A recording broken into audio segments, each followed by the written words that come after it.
And a key week for central banks. We did finish at the low of the day with the S&P tumbling 43 points, down 0.9%, retreating from a record. The Dow was down 320, down 0.9%. Nasdaq down 217, a drop there of 1.4%. 10-year up 20-30 seconds, 10-year yield 1.41%. Gold up $4 the ounce, up 0.2%. And spot gold now at $17.86 the ounce. Crude was down 0.6%, $71.22 a barrel. Bitcoin lower right now by 7.2%, 46,331 on Bitcoin. Apple declined after the iPhone maker approached a $3 trillion market value earlier in the session. Apple down today by 2.1%. I'm Charlie Pellet. That is a Bloomberg Business Flash. All right, Charlie. Thank you so much. You're listening to Bloomberg Business Week. Carol Masser along with Tim Stanovic. And this definitely caught our attention last week thanks to Bloomberg's Julian Tan. She wrote about Cerebral. It's a startup that provides mental health services, and the company came out saying its valuation roughly quadrupled to $4.8 billion, Tim, after raising $300 million in an equity funding round led by SoftBank Vision Fund 2. Kyle Robertson is the CEO of Cerebral. Kyle joins us on the phone from Miami. Kyle, how are you? Doing quite well. Thanks for having me, Carol and Tim. Yeah, thanks so much for joining us. Well, take us into this most recent round of funding that values the company at $4.8 billion. How difficult was it to raise that capital? Yeah, that's a really great question. I mean, we actually weren't looking to raise capital, right? We're a one-stop shop for all things mental health care, and we have a vision to fundamentally transform access to high-quality mental health care at scale. And our view is that all the companies in this space combined are barely scratching the surface of this overall market and this overall opportunity. So while we didn't need to raise capital, we were really aligned with SoftBank's vision that we can build something really, really big here. And when they came to us to potentially partner, we were really excited about it and what it could mean for the path forward in terms of transforming access to high-quality mental health care. Well, and take a step back first, because I do feel like, Kyle, that the conversation around mental wellness, mental health, even the words we use to describe it, it's no longer, kind of pushed to the side and we don't really talk about it. I feel like the pandemic has made it a much more part of our conversation about our well-being overall and the importance of it and having access to the right care. How has that impacted what you guys are doing at Cerebral? Yeah, I think the historical stigma around access to high-quality mental health care has been really problematic, right?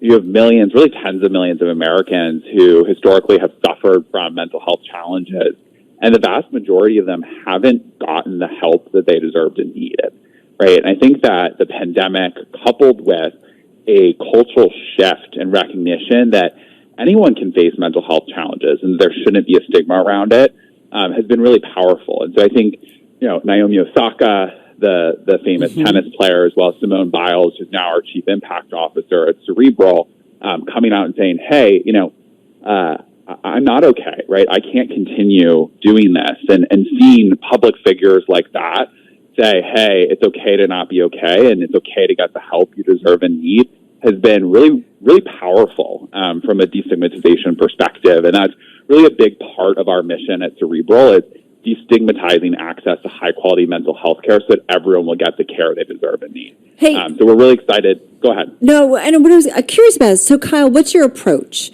I mean, we all know kind of the traditional approach, I guess, to getting mental care, health care. What's your approach specifically? How is it different?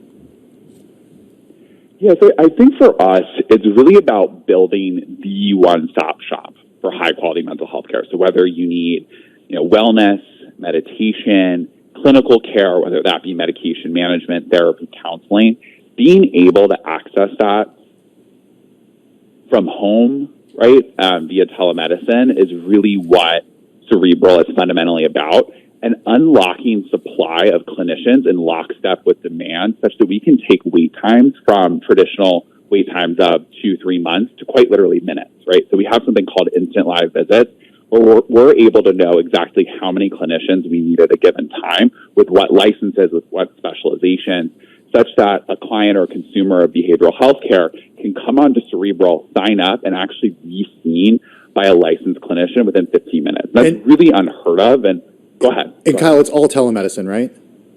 Yeah, so we're a fully telemedicine model, and this does a ton in terms of being able to unlock supply of clinicians and lock up with demand and drive wait time. But what are the guardrails that are up? Because if you're talking about prescribing medication as well, what are the ways that you avoid abuse? Because that's absolutely something that can happen in situations like this.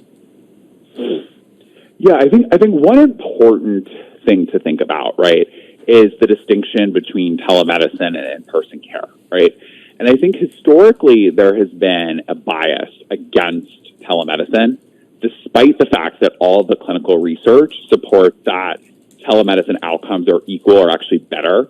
And our chief medical officer, Dr. David Moe, Harvard-trained psychiatrist, actually recently published a white paper highlighting our outcomes and highlighting the fact that, outcomes as measured by symptom-based rating scales like the PHQ, the GAD, the ISI are actually equal or better with telemedicine.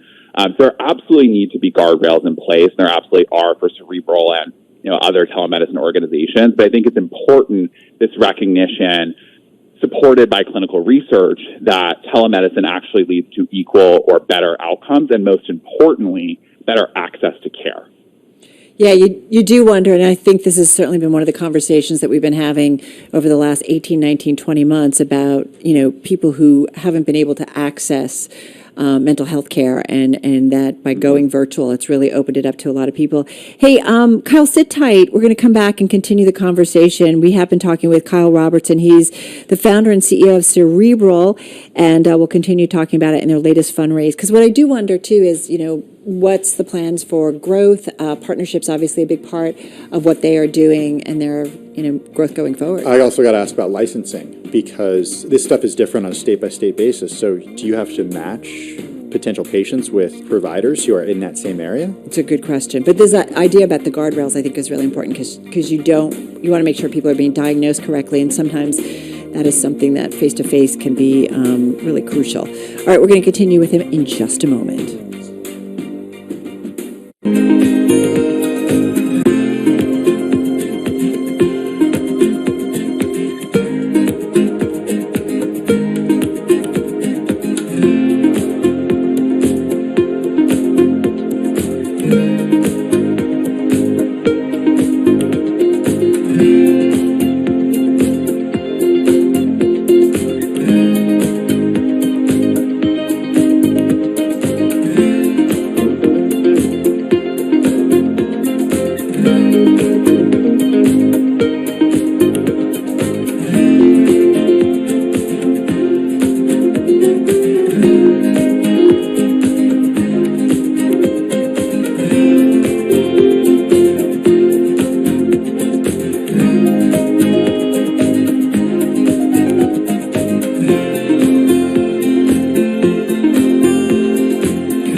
Markets, headlines, and breaking news 24 hours a day at Bloomberg.com. Broadcasting live from the Bloomberg Interactive Broker Studio in New York. Bloomberg 1130 to Washington, D.C. Bloomberg 99.1 to Boston. Bloomberg 106.1 to San Francisco. Bloomberg 960 to the country. Sirius XM Channel 119. And around the globe, the Bloomberg Business app and BloombergRadio.com. This is Bloomberg Business Week. All right, you are listening to Bloomberg Business Week. We're going to continue with Kyle Robertson, founder and CEO at Cerebral, really tapping into what's been, I feel like, another one of the major themes coming out of the pandemic, our mental well-being. Yeah, recently coming off a fresh $300 million raise, bringing the valuation of the company to $4.8 billion. We're going to have more with him in just a few minutes. In the meantime, a check of business news and how the trade ended up. Here's Charlie Pellet. We ended up lower, and Tim, we saw a surge of selling into the close. In fact, the Dow, the S&P, NASDAQ closing at or near session lows today. Right to the numbers. We'll give you the why in a moment. With the S&P tumbling 43 points, down 0.9%. The Dow dropped 320, down 0.9%. NASDAQ down 217, down 1.4%. The NASDAQ 100 index, packed full of technology names, down 1.5%. S&P retreating from a record, and to be clear, a lot of that selling coming in the final few minutes of trading. Markets around the globe preparing for a wave of central bank decisions this week. Wednesday, we will be hearing from the Federal Reserve. After the bell, J. Jill reported comparable sales for the third quarter up 42.2%. After hours, J. Jill shares, they're up now by 20.7%. So it was a down day with the Dow, the S&P, and NASDAQ all declining. As for some of the other factors that drove today's selling, Jessica Beamer is portfolio manager at Easterly Investment Partners, and she was our guest right here on Bloomberg Business Week. We're seeing profit taking. We're seeing tax loss selling. That's very normal after such a strong year in the market. I think there's going to be some very strong conversations going into next year about what to do with this higher and higher equity allocation. And that's where Tina comes in with there is no alternative across the asset allocation choice, and I think a lot of people are going to stay in equities. Citigroup says it has named one of its largest and most diverse classes of managing directors in recent years. 306 employees nabbing the title. Globally, women make up almost 35% of the total. More than a third in the U.S. are black, Hispanic, or Latino, or Asian, according to the memo. Today, Citigroup shares down by 0.9%. Recapping, stocks lower, retreating from a record. S&P down 43, a drop of 0.9%. I'm Charlie Pellet. That is a Bloomberg Business Flash. All right, Charlie, thank you so much. I want to get back to our guest. Still with us is Kyle Robertson. He's Cerebral founder and CEO, and they are a mental health services startup. And we are talking about them because our Jillian Tan wrote this great article about their valuation roughly quadrupling to $4.8 billion after raising $300 million in an equity funding round led by SoftBank Vision Fund 2. Kyle, thanks for staying with us. You're there in Miami. We just want to ask you, first of all, Jillian's story has this great picture of you there with Simone Biles, Olympic gymnast, incredible athlete who walked away from the Olympics putting her mental health above her quest for gold. It really stood out, and she, I think it created and sparked a lot of conversations, I know certainly for us in our newsroom. Talk us about the interactions and conversations you've had with her and understanding maybe as somebody who's running a company, but really understanding, what's involved and what's needed really by those who are trying to improve their mental well-being. Absolutely. I think Simone's voice when in Tokyo she said, "I'm going to stop here, right? My mental health is more important than gold medals." It was really powerful, right? It was really powerful for a lot of people, myself included, as the CEO of a mental health company, right? I actually was sitting in a hospital bed this summer because I was suffering from a MRSA pneumonia infection when I was watching the Olympics, and my mental health was suffering, right? Being locked up in a hospital bed, right? Not knowing what was going to happen. And seeing her say, right, my mental health is more important here and I'm going to stop was so powerful for me. And I think when I saw that and when our organization saw that, we knew we had to partner with Simone, right? We knew we had to partner with Simone to tell the world that taking care of your mental health is more important than anything, right? And that it needs to be prioritized, it needs to be destigmatized, and people need to get access to the care they deserve and need. And that's what our organization is all about. That's what Cerebral is about. So we're really excited to be partnered with Simone as our Chief Impact Officer. And even though we've only been working with her for a few months, she's had an incredible impact. I'm so curious about the relationships that you have with clinicians, with providers, and how you're able to treat people in different parts of the country because there is this patchwork of rules and regulations. I mean, correct me if I'm wrong. Yep. A doctor has to be licensed in a certain state, correct? That's right, yes. So there are licensing requirements, but one of the benefits of telemedicine is that particularly in rural areas where there's not a lot of access to high-quality mental health care, right? A small town in Appalachia may not even have a psychiatrist, right? So we can get folks connected to the right level of care for them. Does the clinician need a state license?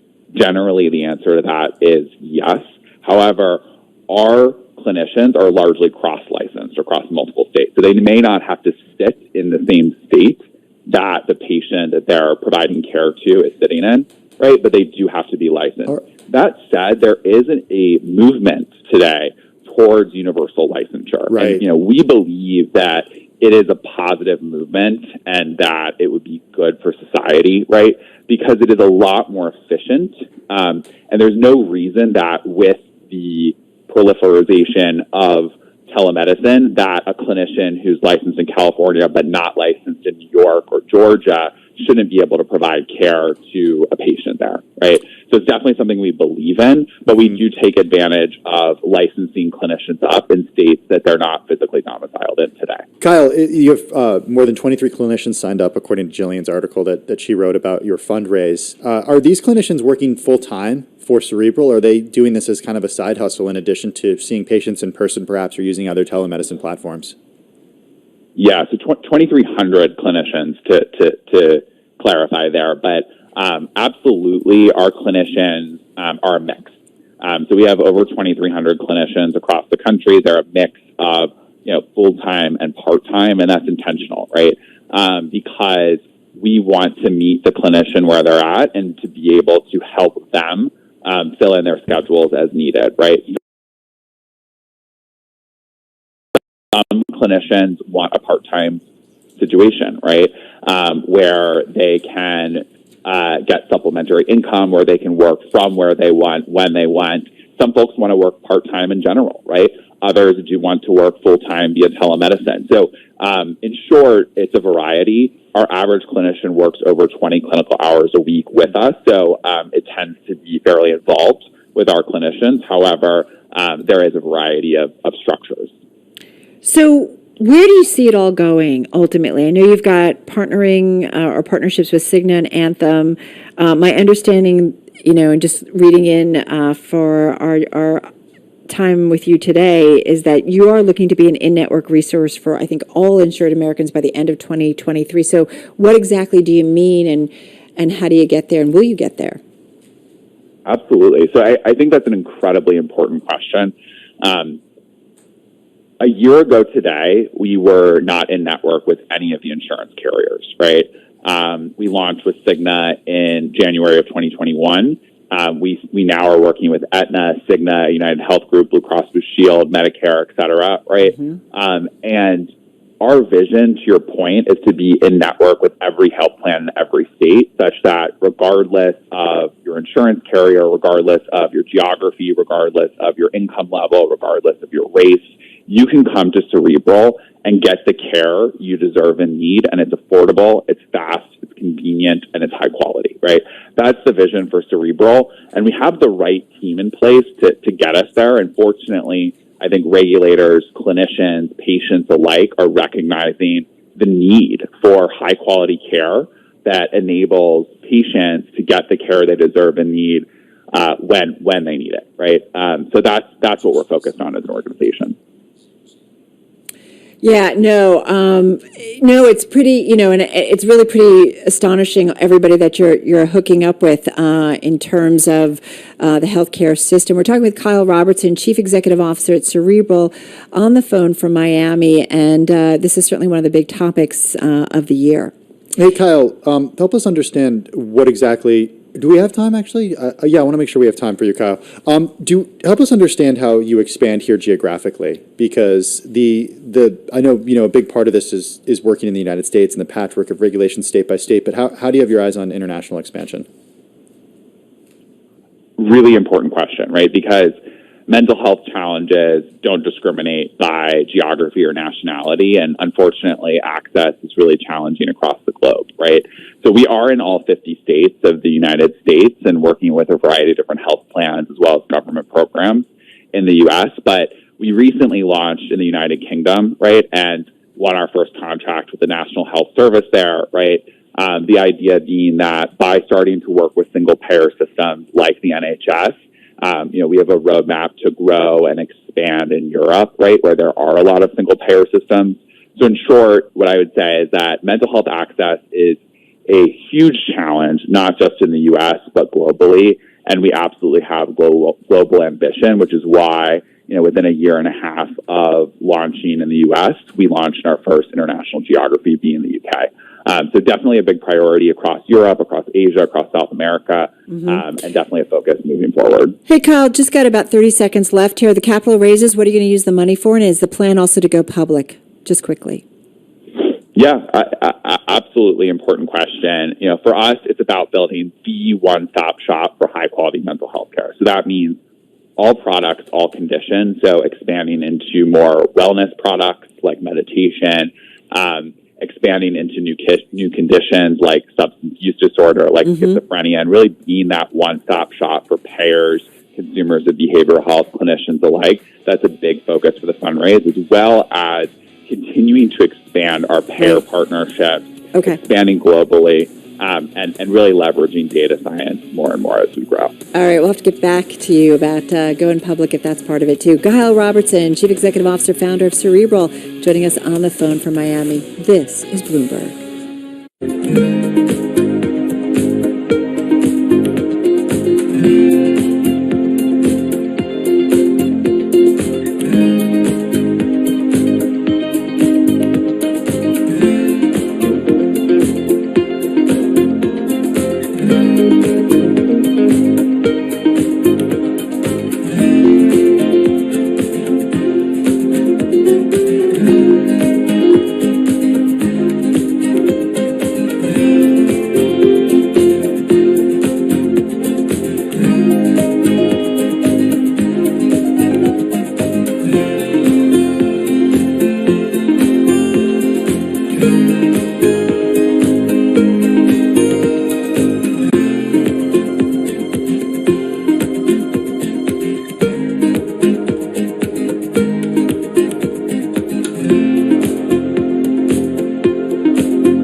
Headlines and breaking news 24 hours a day at Bloomberg.com, the Bloomberg Business app, and at Bloomberg Quick Tape. This is a Bloomberg Business Flash. From Bloomberg World Headquarters, I'm Charlie Pelleted. Down Monday, stocks diving at the close with the S&P dropping 43 points, retreating from a record down 0.9%. The Dow was down 320 points, also down 0.9%. NASDAQ, though, down 217, a drop of 1.4%. The NASDAQ 100 index, full of tech names, lower today by 1.5%. Markets around the globe are preparing for a wave of central bank decisions. Wednesday, we'll be hearing from the Federal Reserve. 10-year yield, 1.41%. Spot gold up 0.3%. $17.87 the ounce, while West Texas Intermediate crude fell 0.7%. $71.20 a barrel. Bitcoin down today by 6.2%. Elon Musk has been named Time Magazine's Man of the Year or Person of the Year. Beyond Meat shares, they are gaining after hours, up 4.9% after Piper Sandler upgraded the stock to neutral from underweight, saying an American nationwide launch in McDonald's appears to be coming late in the first quarter of 2022, which was earlier than they anticipated. Recapping, stocks lower, S&P down 43, a drop of 0.9%. I'm Charlie Pellet, and that is a Bloomberg Business Flash. All right, Charlie, thank you so much. So we all know about the numerous studies that have done by McKinsey and others for years about how having a diverse workforce, an inclusive workforce, diverse and inclusive executive suite leads to better financial performance. Well, Tim, our next guest has been working with others to create D&I leadership teams. Kay Formanek is the founder and CEO of Diversity and Performance, joining us on the phone from the Netherlands. She's also the author of Beyond D&I, Leading Diversity with Purpose and Inclusion. Kay, how are you? I'm doing wonderfully, and thank you to be on your show. Well, it's really great to have you on the program. What was the moment during your time at Accenture, during your career, that you realized that everything you had learned and talked to companies about, you needed to write this book about diversity and inclusion?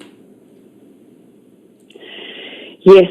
Well, over my 25 years at Accenture and thereafter, as I had established diversity and performance and was working with many other organizations as well, what I saw is that leaders were struggling and significantly struggling in terms of leading diversity. And there are so many investments that are being made, and they're actually not moving the needle.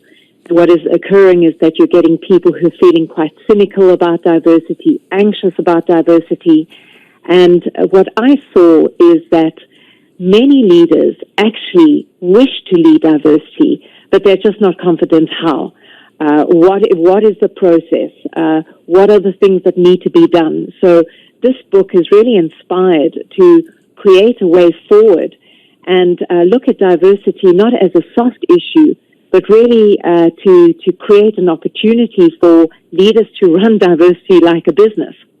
It's a handbook for leaders, and I could see it in at a business school because there's a lot of information, a lot of background, a lot of explanations. It really does read like this incredible handbook. Hey, Kay, what I'm wondering is, we do talk a lot about diversity and inclusion.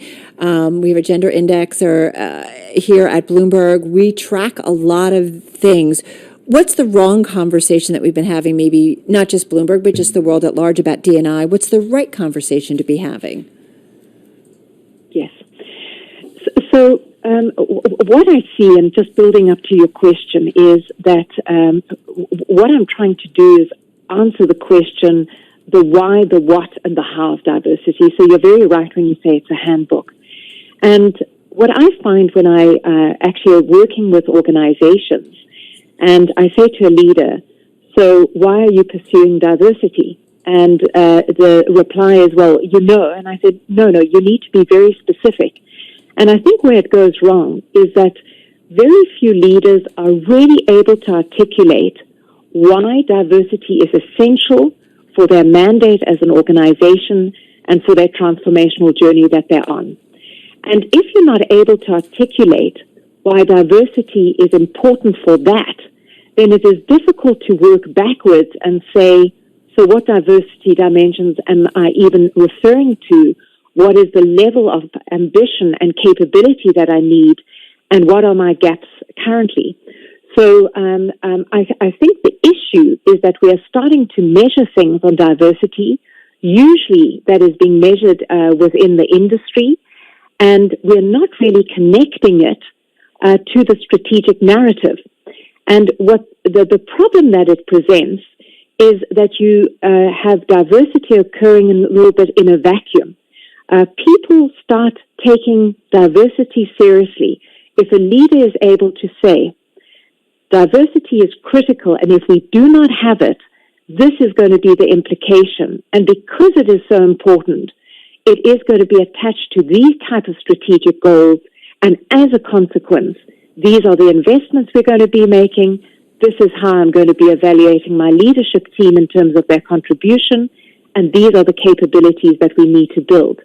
And that is the narrative that is missing currently. Kay, when you look across the landscape and given your experience, can you give us some examples of companies that are just doing this really well? Well, let me take, for example, Unilever. Within the book, I really describe that there are 5 evolutionary stages of diversity performance. And the one stage is not better than the other stage. What is important is to know which stage you want. So there are some organizations who are simply pursuing diversity because they wish to have compliance to regulations in Europe to quota. Others are saying, look, I need it at a minimum not to be penalized by my customers and my employees. The third one, and this is what you refer to in terms of the McKinsey research, are saying, I really believe that diversity is converting to better performance, whether it's innovation or engagement or better decision making. And the fourth type of organizations are looking at diversity because they believe that without the sort of 360-degree perspective, they're not going to be able to anticipate the environment, be agile. But the fifth type of organization is those who have taken diversity as a strategic anchor, and it is not only to advance performance internally to their organization, but externally to their stakeholder group. And I think Unilever is sitting there. Yeah. So if you look at Unilever, they're saying diversity is one of our strategic pillars. Number 2, we are pursuing diversity to have congruence to our customers and to create more equity, equality, and access societally. They go as far to say that of the 17 UN sustainable goals, they are specifically pegging their diversity into gender equality and access. No, So Kay, you know what? Unilever, is- I totally agree with you. Having talked with various Unilever executives, including the CEO, I mean, they really are all in on this. And you're right, it's not just about what you're doing internally and the culture of a company, but it's the supply chain and everybody you work with. So definitely some interesting things to think about. We've got to run, but really appreciate the time with you. Kay Formanek, she is founder and chief executive officer at Diversity and Performance, and her new book out is Beyond D&I, Leading Diversity with Purpose and Inclusiveness, and certainly something to check out. Well, let's check out what's going on Sound On, which starts in just a few minutes.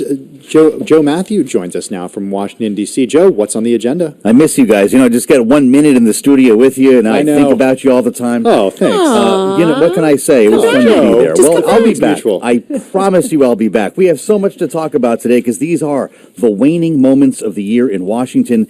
We'll do the obvious, but we're also going to be joined right off the top by Representative James Comer of Kentucky. What a couple of days they have had. He'll be joining us from Paducah with the latest. Well, I'm looking forward to that. Our hearts go out to everyone around the nation who's dealing with incredible tragedy and loss right now. All right, that's going to do it for the Monday edition of Bloomberg Business Week. For Tim Stenovic and the whole BEW team, have a good and safe evening, everyone. We'll see you tomorrow. Stick around for Sound On. This is Bloomberg.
From the heart of where innovation, money, and power collide, in Silicon Valley and beyond, this is Bloomberg Technology with Emily Chang.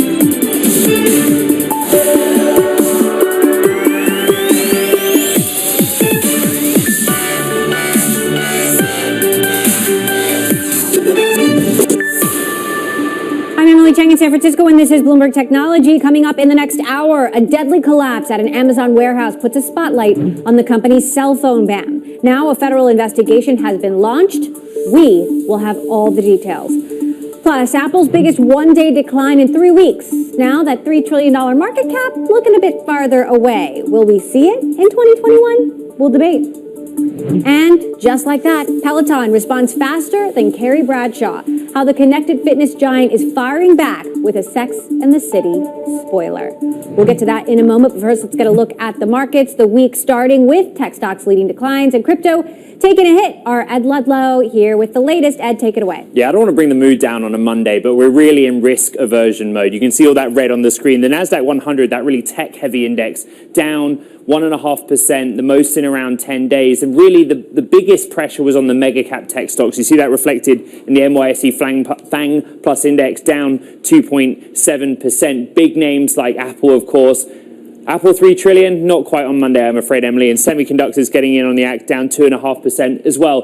This is a really big week. We're going to hear from actually 20 central banks around the world, but the ones that we're really looking out for, of course, are the Federal Reserve on Wednesday, the Bank of England and the European Central Bank on Thursday, as well as the Bank of Japan later in the week. This is going to set the stage for 2022 on global inflation, the global outlook for monetary policy. And of course, if you're an equity market investor, a cryptocurrency investor, you're going to be paying attention for the commentary and the signals of what's to come. And speaking of inflation, which will be one of the top topics, I want to talk a little bit about Bitcoin, because after a pretty solid weekend, it's been a heavy selling session for Bitcoin.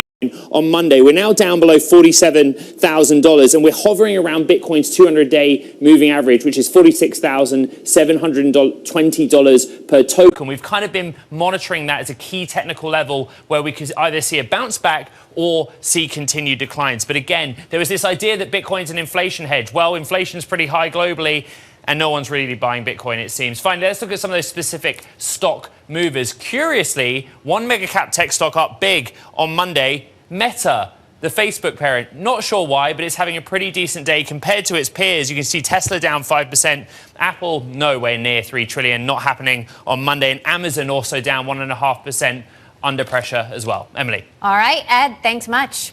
Meantime, an Amazon warehouse collapse that killed at least 6 people after a tornado ripped through Edwardsville, Illinois Friday has amplified concerns about the company's mobile phone ban on the warehouse floor. Amazon workers say the incident highlights the need to access their personal devices in emergencies and to get important updates like severe weather alerts, for example. The company had relaxed its phone ban during the pandemic, but that has slowly returned. Bloomberg's Spencer Soper, who covers Amazon, is with us, along with PacView CEO Melissa Burdick, a longtime former Amazon employee as well. Spencer, you actually just broke some news that Amazon is now considering pausing this phone ban as a result of what happened in Illinois. What can you tell us?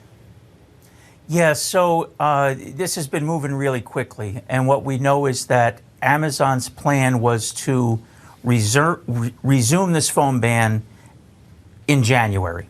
You know, this had been relaxed through the pandemic. They'd had this ban for years previously. They relaxed it through the pandemic because people needed to, you know, get important updates. And it was scheduled to go back into effect in January.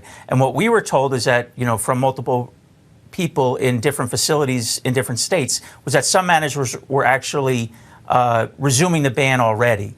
But once this tornado hit and, you know, people were trapped in a collapsed building, that really amplified concerns among employees just about having access to their smartphones, not only to keep in touch with family and loved ones in cases of emergency, but also to get important weather alerts and make their own decisions about whether they want to remain in these big buildings or try to go somewhere that might be safer.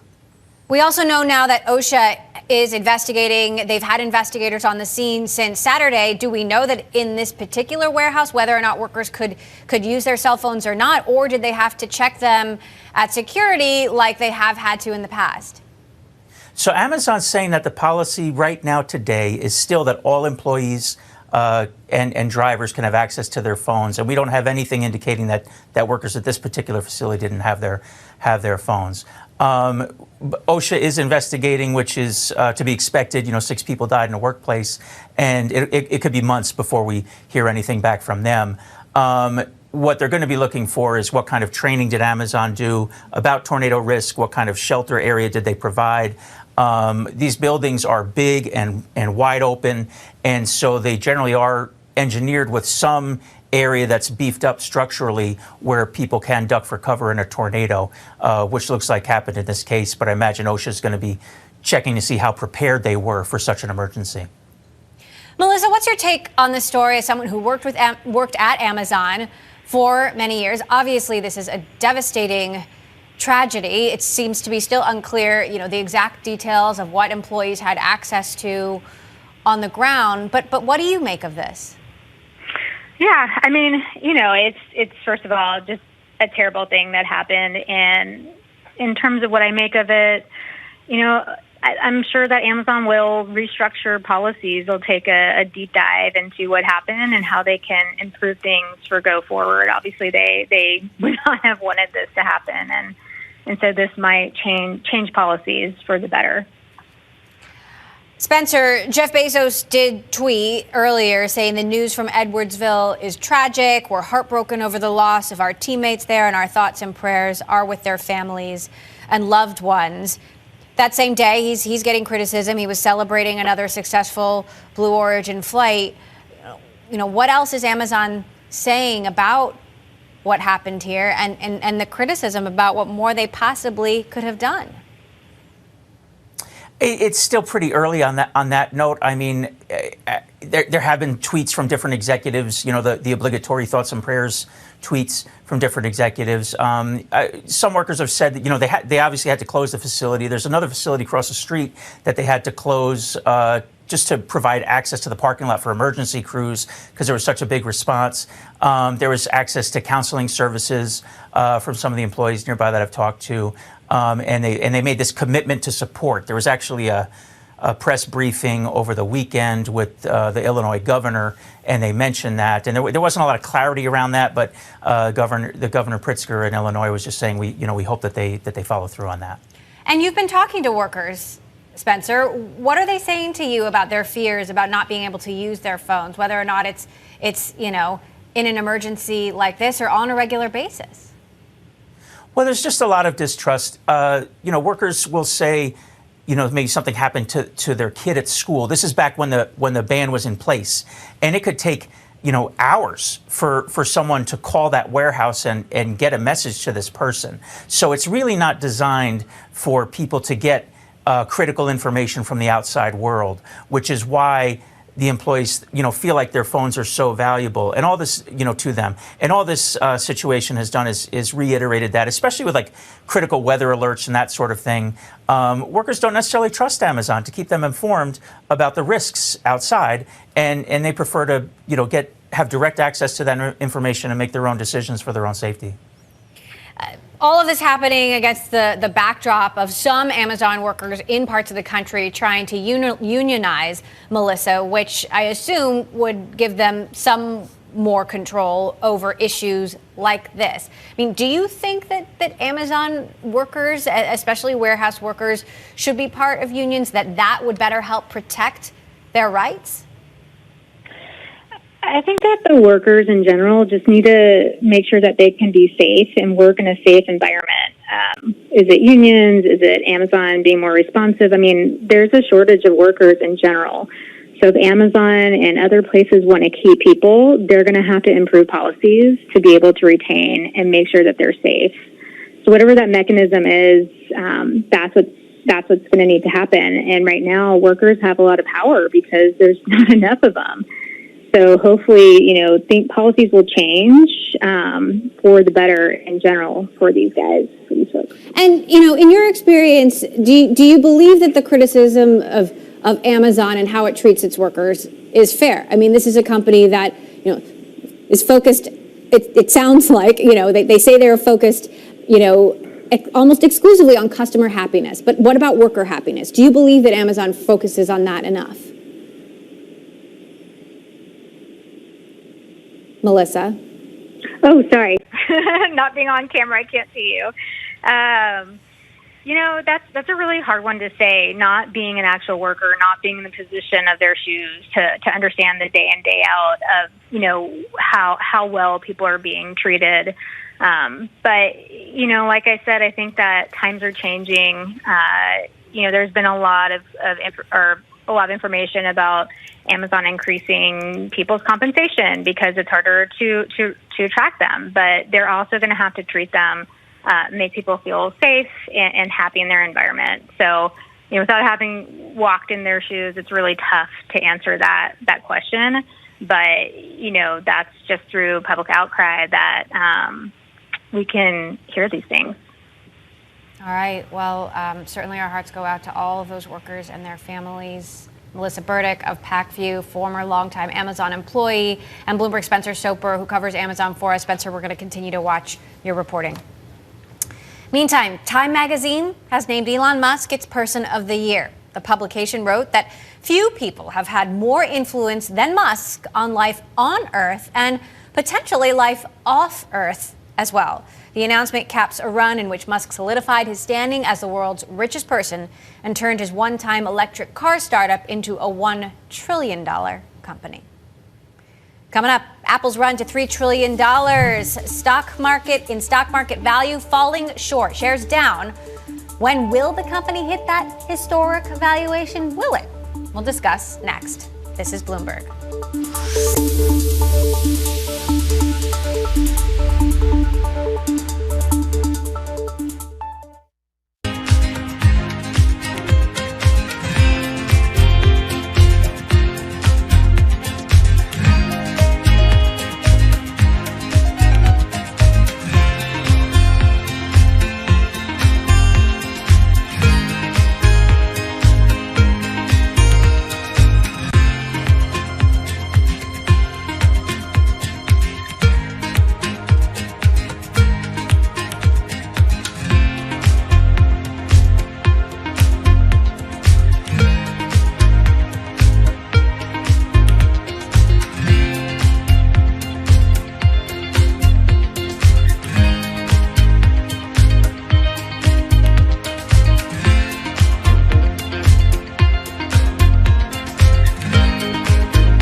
Apple has released iOS 15.2, bringing new features like nude image detection in messages for iPhones operated by kids, new privacy features, as well as a new mechanism to hand off your data in the event of your death. The new feature in Messages, of course, is the most controversial. It was planned to launch earlier this year, but it was delayed after privacy experts complained about a companion feature that scanned user iCloud photo libraries for CSAM or child abuse images. The latter feature is still on hold, but the Messages feature will blur or prevent any incoming or outgoing nude images as long as the child's parent opts in via the family sharing menu in settings. Other new features include the app privacy report. That lets you see which hardware features like the camera, microphone, or the network different third-party and first-party apps are accessing. There's also a new toggle that prevents the iPhone 13 camera from automatically kicking into macro mode when you bring the iPhone close to an object while in the camera. You can also now send emails from a random address if you subscribe to iCloud, and there's a new option for setting a digital legacy contact. However, the best new feature, in my opinion, is the new design for notification summaries on the lock screen. I'm Mark Gurman. This is Power On. You can subscribe to Mark's weekly Power On newsletter at Bloomberg.com. All right, let's stick with Apple, the tech giant turning lower Monday as the $3 trillion market cap continues to be elusive. Tom Forte of D.A. Davidson joins us now to discuss. Tom, is it going to happen before the end of the year or not? Well, I think it could happen before the end of the year. What I find so fascinating about Apple's march to $3 trillion is I think investors are basically putting an embedded call option in Apple that they're going to come out with either an electronic vehicle and or devices to enable consumers for augmented reality and virtual reality. So it's this embedded call option, investors' willingness to bet on products Apple hasn't even announced yet, that I think is driving the run to $3 trillion. Well, and they not only haven't announced these products yet, but multiple car executives have been leaving. I mean, how confident are you that they will fulfill these big car ambitions? Over an extended period of time, so if you ask me over the next 3 years, do I think Apple's going to launch an electronic vehicle? I would say I have a high degree of confidence, but if you ask me over the next 12 months, less so. I do think, to your point, there's been a lot of stories about executives coming and going from Apple that are supposed to start this electronic vehicle effort. I think at one point they may have called it, Project Titan or something like that. But it is interesting to me that investors at this point in time are willing to bet on products that Apple has not even formally launched. Interesting that you are confident that they will launch an electric car offering at least in the next 3 years. Meantime, we're seeing Apple's price to sales ratio climbing. Why doesn't that make it a less attractive stock like it would traditionally? I mean, is Apple really a bargain buy at the moment? Excellent question. And if you looked at Apple, like other value consumer technology names, there were times it traded at north of a 10% free cash flow yield, and it was extremely valuation attractive. Less so today. The other thing that I find so interesting is on the march to 3,000, I think it's less about iPhones. So in my opinion, when it hit in August 2020, $2 trillion, that was on investor enthusiasm for a multi-year upgrade cycle with 5G networks. So I do think that right now, by historical measures, Apple's less attractive as far as, low PE or high free cash flow yield, things of that nature. So it is interesting in that regard. All right, Tom, we'll see if your predictions hold true. Appreciate you putting some meat on the bones for us. Thank you, Tom Forte of D.A. Davidson. Coming up, the demand for even faster grocery delivery continuing to rise. After the break, I'm going to speak with the co-founder of GoPuff, the delivery service that promises to have your order to you in as little as 30 minutes. Plus, just like that, he's back. Peloton's lightning fast response to a storyline twist in the Sex and the City reboot. That's still to come. This is Bloomberg.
fast can you get it to me? That is the question so many companies are asking themselves now. GoPuff, a delivery service that aims for minutes, not hours, is becoming the standard. The service available in more than 1,000 cities across the U.S. and Europe since launching in 2013. Joining me now, Rafael Elishayev, the co-founder and co-CEO of GoPuff. Rafael, good to have you with us. So it has been a huge year in the delivery market in general, and rapid seems to be what everybody wants and aspires to now. What have been your top takeaways about what customers want and what they're willing to pay up for? Emily, first of all, thanks so much for having me. Really, really excited to be here. I mean, 2020 and 2021 was a year of learning. We continued to experiment with the things that customers want most. We've been very, very aggressive on expanding to new geographic areas. So in the last 12 months, we actually opened up more square footage than we in the last 3 years combined together. So we've been really, really focused and really listening to our customers. One new business that we launched is this GoPuff Kitchens business. It's an exciting new venture where we actually build kitchens inside of our micro-fulfillment centers and deliver hot pizza, milkshakes, breakfast sandwiches, tacos, all to customers alongside our regular 4,000 SKUs, all in a record time. We've launched all over the US. We're now in New York City, Los Angeles, and really pressing the accelerator into UK and France as well, where we've seen some really, really tremendous growth over the last couple of weeks. Just this week alone, we've grown 100% week over week in the UK market, and really, really excited to bring the service there as well. DoorDash is now offering 15-minute delivery in certain markets. How much are you willing to spend to compete? You know, Emily, it's been 8 years since we created this instant needs category, right? And we started this business in a pretty unorthodox way. So for the first 2.5 years, we didn't really raise any money. So we really focused on nailing the business model before really scaling it. And over the last 8 years, as we continue to scale that business model, we built a lot of really strong competitive moats. We build world-class technology inside of our micro-fulfillment centers to operate all these buildings, really, really strong infrastructure all over the country, hundreds and hundreds of liquor licenses. And the reality is that this is a very, very difficult business to scale. It's very, very operationally intensive. It's inventory intensive and it's capital intensive. And it's the only things that we're focused on. So if you look at the data, right, today, GoPuff has 75% market share dominance here in the US. As I mentioned earlier, what we're doing in Europe is we're really playing to be the number one player there as well. So we're continuing to assert our market dominance here in the US by widening the gap to having more than 75% share. We're really focused on having that same number one position in Europe as well. So DoorDash, we just saw them adding employees for this super fast delivery service that they are now offering. You compete with DoorDash and Uber and Lyft and a number of different gig economy companies, Instacart for drivers. How are you thinking about the independent contractor model and if that's really sustainable over the longer term? You know, we really focus on the driver partner, right? We start with the driver partner. We really listen to them. We survey and talk to all of our driver partners and see exactly what they want and what they don't want. And the reality is GoPuff is in a very, very unique position. It's very rare that you have an environment where you have driver partners that can apply to work inside of your micro-fulfillment centers as full W-2 employees or stay driver partners in our regular network. So if you look at the data, you know, our drivers are making $18 to $25 an hour. When we're interviewing these drivers, they're telling us that the vast majority of them are saying that we want to stay flexible, we want to stay independent contractors. And the ones that don't want to start a career within GoPuff could start working within our micro-fulfillment centers and become W-2 employees. Rafael, it's been reported you're talking to bankers about going public, that you're getting close to selecting one. Should we expect to see GoPuff go public in 2022? You know, Emily, I'd love to talk about going public. You'll be the first one to know. I'll give you a call when we're ready to talk about it. What I could tell you right now is we're ultra focused on the customer. We're ultra focused on making sure GoPuff's magic is delivered throughout the US, throughout Europe, really kind of embracing the magic all over the country and within Europe and really focusing on our customer. All right, I'm going to hold you to that. I'm expecting my phone call in the near future. You have done some small M&A. Could we see you do bigger deals? You know, I think there's definitely going to be consolidation in the space, right? Like when you create an industry and, you know, the business starts going in the right direction, customers really like it. Clearly, people are going to follow and want to do it. And while I think there's going to be consolidation in this space, I think a lot of the players that are getting into this instant needs category are not realizing how actually operationally difficult this business is. So while there's going to be some consolidation, I think there's going to be also a lot of players that just won't exist in the next 12 to 18 months. All right. Rafael Ilishayev, co-founder and co-CEO of GoPuff. Good to have you with us. We'll be watching you over the weeks and months ahead. Thank you. Coming up, 2021, a record year for tech mergers. We're going to talk with Ted Smith from Union Square Advisors about M&A activity this year and what to expect next year. And make sure you tune in tomorrow. I'm going to be speaking exclusively with Uber CEO Dara Khosrowshahi. Catch that conversation 1 p.m. Wall Street time, 10 a.m. here on the West Coast. This is Bloomberg.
Welcome back to Bloomberg Technology. I'm Emily Chang in San Francisco. There were some full throttle moves in EV-related stocks. Ed Ludlow here with more. Ed, take it away. Well, I want to talk about motorbikes. We never talk about motorbikes, but Harley-Davidson shares absolutely motoring on Monday. They're going to spin off their electric motorcycle unit as part of a reverse merger with a SPAC, of course. And you can see the shares absolutely popping at the open. They actually hit the brakes a little bit, closing up 5% on Monday, but still a significant gain.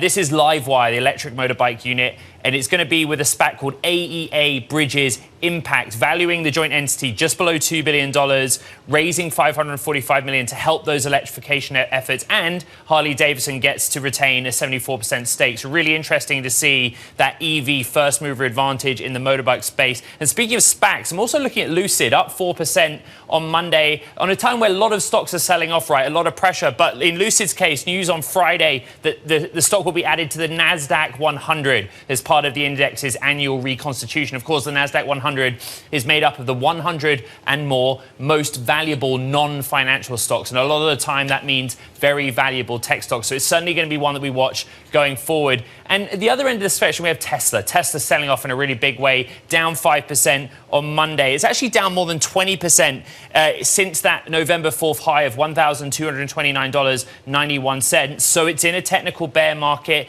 It's really suffered along with other growth and momentum stocks. Not much in the way of specific news, although interestingly, Cathie Wood's ARK did sell 28,000 shares of Tesla on Friday. Elon Musk tweeting again on Monday saying that SpaceX has a new project to take CO2 out of the atmosphere, turn it into rocket fuel. And what a year that guy's had, really rocketing. And by the way, Emily, on Monday, Elon Musk named Time Magazine's Person of the Year 2021. Any surprises? And, well, he's keeping it up with those tweets and the revelations that come with them. Thank you, Ed, for that. Well, from Intuit and MailChimp, Norton and Avast to Microsoft and Nuance, as 2021 heads to a close, mergers and acquisitions have been booming this year in tech. This, even as the Biden administration strengthens its stance on antitrust and pushes back against big tech. I want to talk about it all with Ted Smith, president of Union Square Advisors. Ted, are you expecting more M&A in the year to come? We absolutely are, Emily. And first of all, thanks a lot for having me back on. It's been a record year for technology mergers and acquisitions. Frankly, we're closing in on $1 trillion of M&A activity for TMT for 2021. We're over $900 billion at this point, so we're up better than 50% over last year, and we really see that continuing well into 2022 at this point. What about those that failed, Five9 and Zoom? Or there was a Bloomberg report that PayPal tried to buy Pinterest. And then there's NVIDIA and ARM, which still hasn't happened yet. There's always going to be in this market questions of some deals will not happen even after they get announced for a variety of reasons. You mentioned NVIDIA and ARM, obviously there are regulatory questions that abound there. The transaction around Zoom and Five9 was really a structural one as the stocks moved in different directions, and ultimately it was a vote by the shareholders on both sides that wasn't a transaction that they wanted to see happen. But even when you take all of those in total relative to the number of deals that got done, it's a very small percentage. This has been a very welcoming environment for M&A overall. And as a result, as I mentioned before, we continue to see that likely to be the case in 2022. What is so welcoming about it, and why do you expect those trends to continue? First of all, there's just a tremendous amount of capital available, both at the corporate level as well as in private equity firms that have come to really play a significant role in the M&A landscape in the technology space. They have tremendous buying power. They continue to consolidate their portfolios around larger and larger transactions. They're keeping those companies in their portfolios private longer and longer, so they're growing in size such that if they do ultimately come public, they are very large IPOs. But the capital that's available, again, at those corporate and private equity firms, and certainly all of the additional firms that are part of the ecosystem, venture capital, growth equity capital, there's never been more capital available. And so the view is that the market continues to pay for growth, and that one of the best ways that the existing companies that are out there can get growth is to acquire it as opposed to build it. And that mentality has permeated all of or much of the tech M&A landscape over the last couple of years, and we think, again, will continue to do so. What about regulatory issues, not just in the United States, but on other parts of the world? In Europe, for example, Facebook and Giphy. Not sure if that's going to happen. Right. There's Microsoft and Nuance, a British antitrust regulator looking into that. And there is massive scrutiny of big tech going on around the world, especially of companies like Facebook, or I should say Meta and Alphabet and Apple and Amazon. Right. So I think a couple things to break down there. First of all, the UK is obviously, asserting its view on some of these mergers in ways that, frankly, it has never done before. So that's an unknown. And we're going to have to watch that a little bit as we go into 2022. But I still think that will be dramatically the exception and not the rule as we look at a number of those transactions. More to the point, the FANG stocks or Meta, Apple, Amazon, et cetera, even though they represent enormous amounts of market capitalization today, and certainly cannot be ignored on the tech landscape, the overall amount of M&A that they're driving relative to that nearly $1 trillion of M&A that we got done this year is actually very small. And so even if the regulatory regime of the US government gets tighter on those various companies, we still don't think that's going to stymie the M&A environment for basically all of those that are well below the line. Sorry, go ahead. Well, so specifically, I was going to ask, what do you think the approach the Biden administration is going to take will be, given that we're going into a midterm election year and big tech scrutiny seems to be something that both Republicans and Democrats align on? I think we'll continue to see that. I think the largest companies, the ones that we've just mentioned here, are going to find it more difficult to get large M&A deals done. They've always taken the approach of asking for forgiveness rather than for permission on those things, and I think we'll continue to see that. But I also think they're mindful of the current stance by the Biden administration, and so we'll see a little bit less M&A from them, and some of the M&A they may want to do, they simply may not be able to do from a regulatory perspective. So I think that'll be tougher for the largest companies, but again, for the vast majority of companies that want to acquire, we don't see the current stance from the Biden administration as being punitive at all. All right, Union Square Advisors President Ted Smith, appreciate you taking the time. We'll see if your predictions ring true. Coming up, from engineer to CEO, we're going to speak with the CEO of Okta and former head of engineering at Salesforce, Todd McKinnon, about the recent rise of CTOs turned CEOs. Next, this is Bloomberg.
Binance has withdrawn a request to open a cryptocurrency exchange in Singapore. That ends an effort that started last year. We spoke with the CEO of Binance on Bloomberg earlier. We're not that disappointed.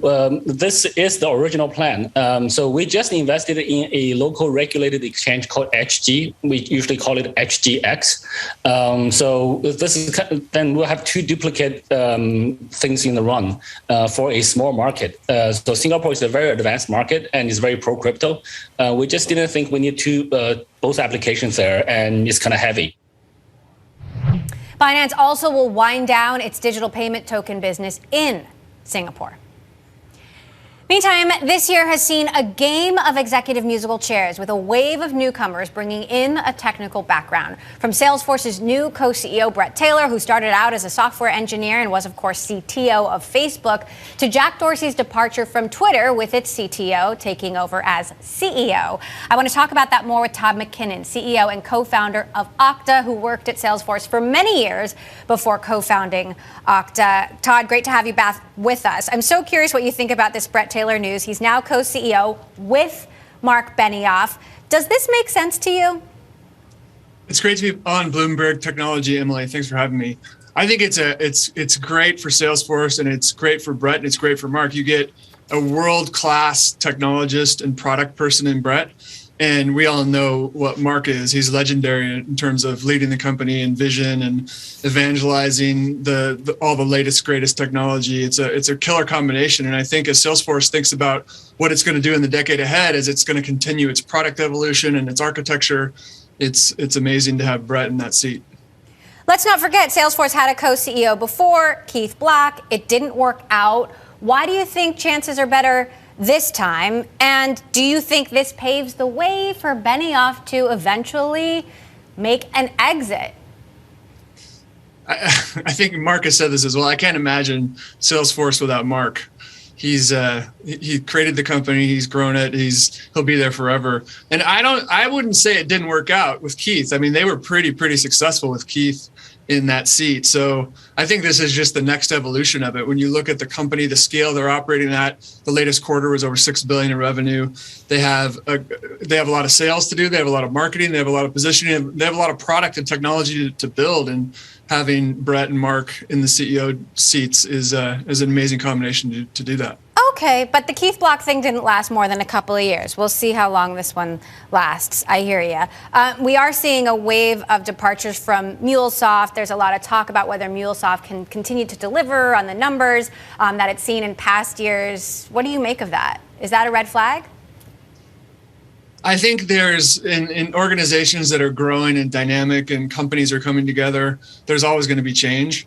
But I like to zoom back and look at the landscape, what's going on. And this is why broadly, not just Salesforce or not just Twitter, this is broadly speaking why there are more technical CEOs being promoted into that job. And that's because in every industry, every company has to think about being a technology company and has to be a technology company. If you're the CEO of GM or Toyota, you're not competing as much with each other and other auto companies, you're competing with Tesla.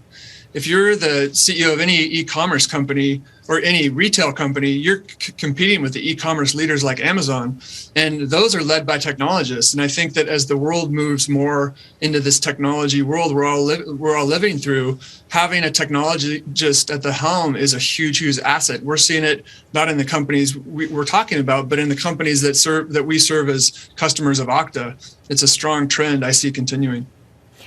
Totally understand why having those technical skills can be hugely beneficial.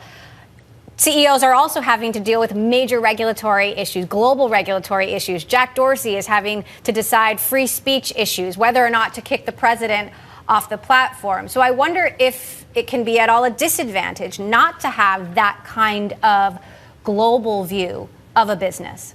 The thing about the job is that you have to have many perspectives and you have to have many viewpoints. I think maybe in the past, one of the raps on technologists was that they were too narrow.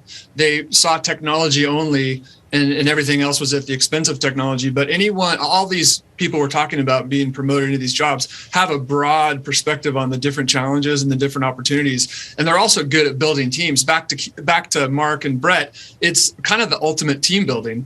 Elevate someone to the CEO level and share that in terms of teamwork. There's strong teams behind these organizations, and you have to balance off a tech-centric world with all these broad issues you're talking about, and hopefully you get more decisions right than you get wrong. That's the best we can hope for. Well, speaking of balance, Brett Taylor not only was promoted to co-CEO, 2 days earlier, he was promoted to chair of the Twitter board. Isn't that a lot for one person if we're talking about taking things away like Jack Dorsey not being CEO of two companies in just one? Isn't that a lot for Brett to handle? He's a talented guy, and I think he can probably help each organization bring in the perspective of the other one, because one of the things you try to do on a board is build a board of diversity in terms of lots of different things, one of them being thought and experience. And I think when you think about building out a board, not only from the enterprise side, but from the social media experience side and the rest of the people on the board that can bring various viewpoints there, it's a strong board as well. Meantime, Okta is, of course, one of the biggest players in enterprise and identity security. Curious what's on your mind for 2022. Where do you think the biggest threats are? Well, along with the rise of technology, we've talked about this trend and how it's never been more of a board level conversation and a CEO level conversation as to how companies are going to build new products, how they're going to take their existing products and move them online and make them more compelling in this competitive techno-centric age. Along with that comes security. So with the rising rewards that you can get from automating things and connecting them from a technical perspective, the bigger the risks are for security. So there's always a balance there. And I think another benefit of having technologists in the boardroom and in the top executive chairs is they have a perspective on some of the, not only the upsides of this technology, but the risks involved, because it's always about balancing. It's about doing the most with the assets at your disposal without exposing yourself to undue risk and managing that risk when it does arise. So is ransomware, for example, still going to be as big a threat as it was in 2021 or bigger? It's a rising threat. So 2021 has been a marquee year for ransomware, and we expect that to continue. And that's mostly because companies have so much at stake online. They have so much at stake building these big businesses, building these big opportunities, connecting with their customers, with their supply chain, and that opens up risk. So companies at the same time are taking mitigation steps. And we as an industry are working hard to make sure that risk is managed and companies don't run into these unforeseen issues. All right. Todd McKinnon, CEO of Okta. Great to have you back, Todd. Thank you for stopping by. Coming up, it is the twist no one expected, including Peloton. We'll have more next on their response to the Sex and the City reboot. And a warning now, spoiler alert, coming up. Meantime, Steven Spielberg's West Side Story reboot topped the U.S. box office this weekend, the musical making $10.5 million in its opening weekend, falling short, though, of forecasts, and it's just a fraction of what Disney spent to make it. The movie is aimed at older theatergoers familiar with the 1961 version and a younger audience, thanks to stars like Ansel Elgort and Rachel Zegler. This is Bloomberg.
You look great. Well, I feel great.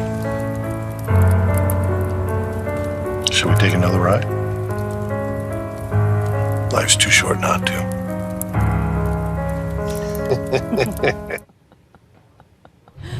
And just like that, he's alive. That was Peloton's very quick response to the new Sex and the City reboot, in which Chris Noth, who you just saw very much alive and well, was killed off after suffering a heart attack while riding a Peloton. That's no laughing matter. The ad also seems to suggest that he might have run off with his Peloton instructor. But we'll leave that to another conversation. Joining me now, Bloomberg's Mark Gurman, who covers Peloton, for more on all this drama. Mark, who wins here? HBO, Peloton, or none of the above? I don't think anyone wins here. I think this has been a little bit, put out of proportion. The most interesting thing to me is the backstory, what really happened here. Initially, when we saw this scene in Sex and the City, the word on the street was that there was some sort of product placement agreement between Peloton and HBO or the show, but there really was no knowledge on the Peloton side that the bike was going to be used for the purpose of, killing off one of the cast members. Then today I see some stories that indicate that there was no deal at all, and HBO or the show had purchased the bike out of pocket and it wasn't provided by Peloton. So it's really unclear what exactly happened here.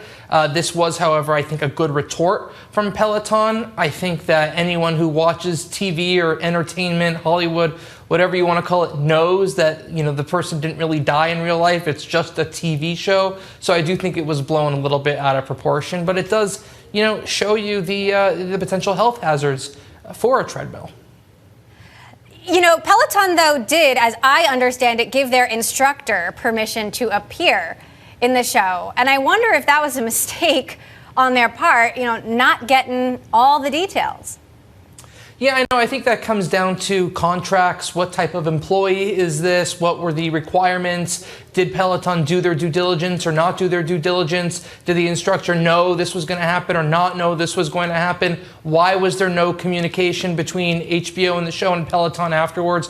Why was there no communication between the instructor and Peloton? Is there going to be an issue between the instructor and Peloton? Probably not, given that she was in this ad. But I think this was this was quickly put to rest with this Peloton ad, and obviously it's quite good to get everyone involved in that. Obviously, the Ryan Reynolds connection as well.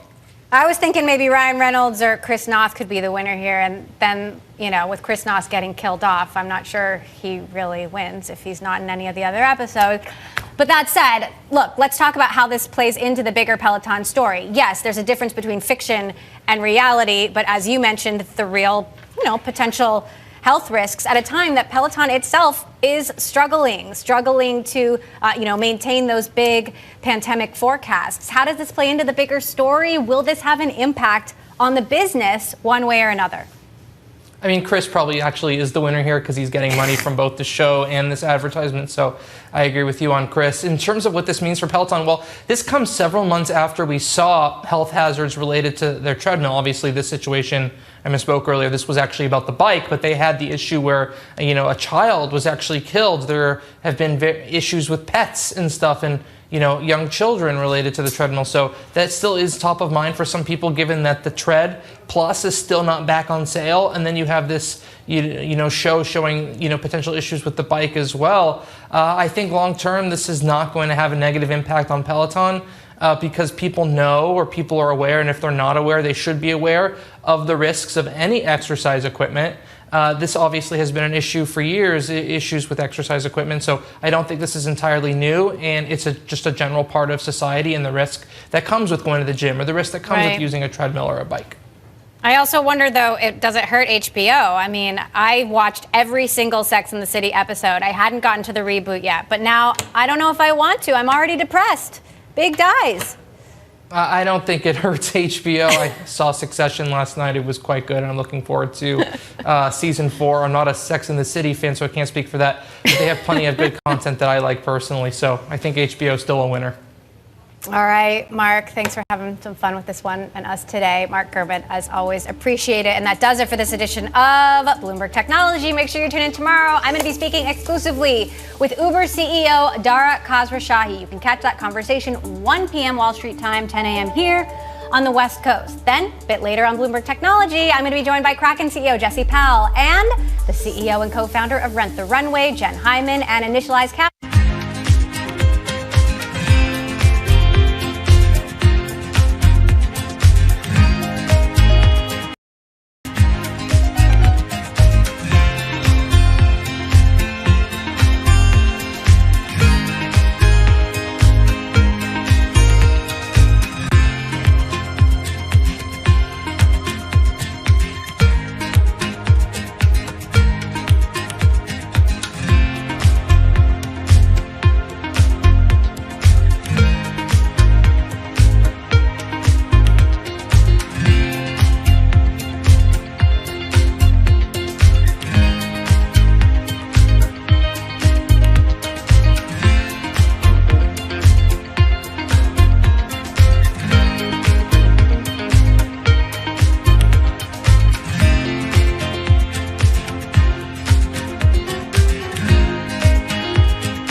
This is Rich Chiga. He's a Chinese rapper by way of Indonesia, and he's very popular on the internet. This is Joji. He's a Japanese-Australian singer, and he's also very popular on the internet. Plus, Joji invented the Harlem Shake meme. Let me say that again. This guy, Joji, in the blood bathtub, invented the Harlem Shake meme. But we'll come back to that.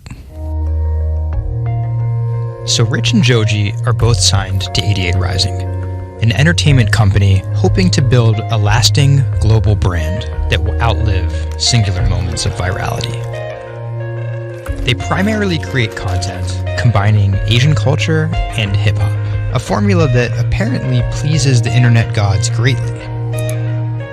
They've only been around for 18 months, but they're already putting up major label numbers.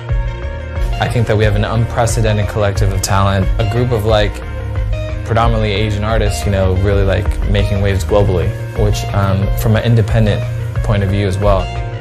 88's founder, Sean Miyashiro, cut his teeth launching Vice's electronic music channel, Thump.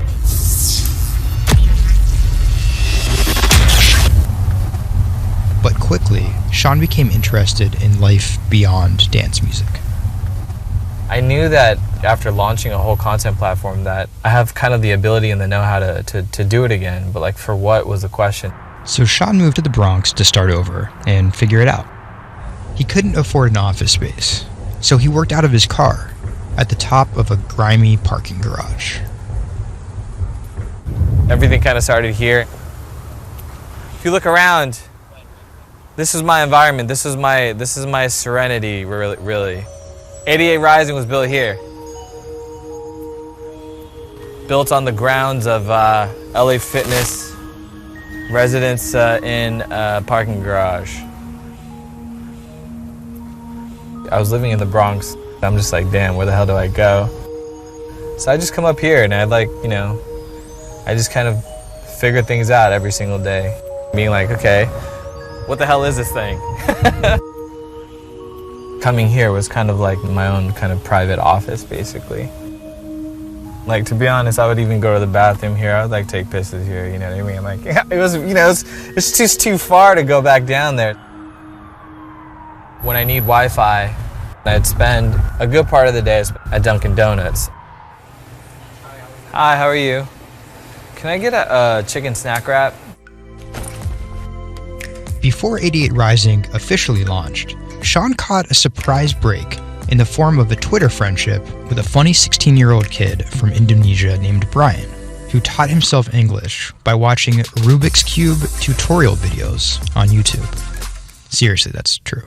I thought his Twitter was genius, from the future, just crazy, and just the shit that he was saying, the memes he was making.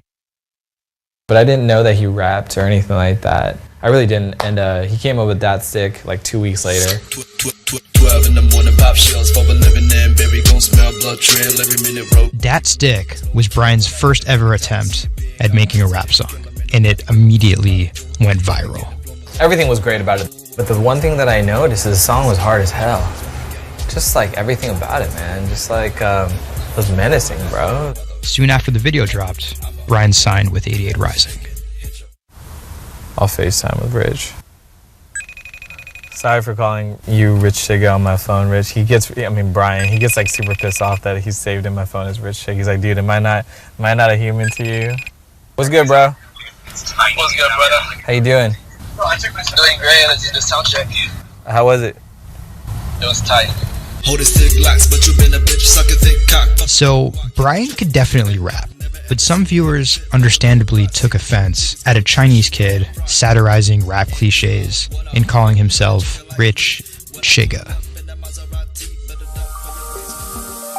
But if a group of well-known rappers saw the video and genuinely liked it, that could at least help validate Brian as a legit hip-hop artist.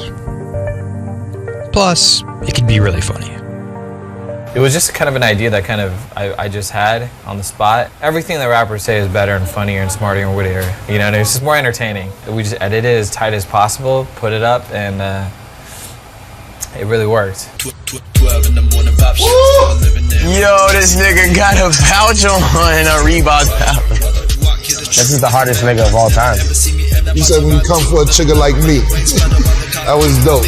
It's just lit, and I think people would take it as a joke at first, but it's if he ran with that and kept doing more videos like that, it's just lit. I'd never been to America before, and all of a sudden, it's I see all the rappers that I listen to just reacting to my stuff, and I was like, what? How did this happen? The reaction video also went viral, and even led to a remix of Dat Stick featuring Wu-Tang's Ghostface. I'll get on that track.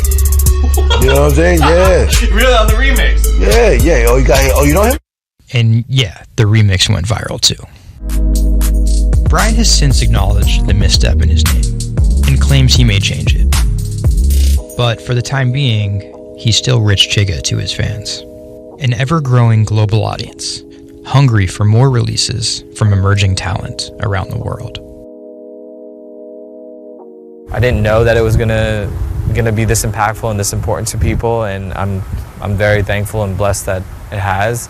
And every day now that I wake up, it's like it's just like a new mission every day. A major part of that mission involves Joji. Remember the bloody bath guy? He's a former YouTube personality in the middle of a career transition. The sound of this song, Will He, it's like a trap song that you can like slow dance to. Awkward prom shit, you know what I mean? I used to do crazy episodic internet videos. It was going well. And one day, it was me and a few friends just in a room. We were casually chilling, and then someone plays the song, and it's brand new at the time. I happened to have a lot of costumes laying around, so I told the other guys, I was like, get in these costumes and let's just dance to it, like who cares? We were like, okay, let's just go crazy at the drop. So that video goes up, I go to sleep, and the next morning, everyone's doing it, like next morning.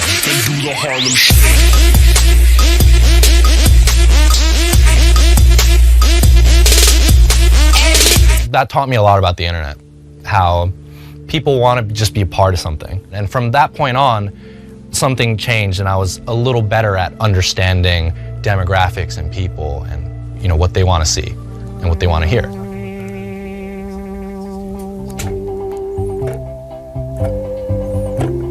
I was friends with a couple other artists who were affiliated with 88, and then I also started to realize that 88 is the bridge between Western and Asian entertainment, and I really wanted to be a part of that. Joji just released the In Tongues EP, his first project as a serious artist. Joji's In Tongues record came out a couple weeks ago. It's #2 on Billboard on the R&B charts, which is crazy for, independent release, and he's like a brand new artist. And the success is even more impressive, knowing he went from creating something like this, "It's just Taco Bell, what could possibly go wrong?" to creating something like this, the newest music video for his song Demons.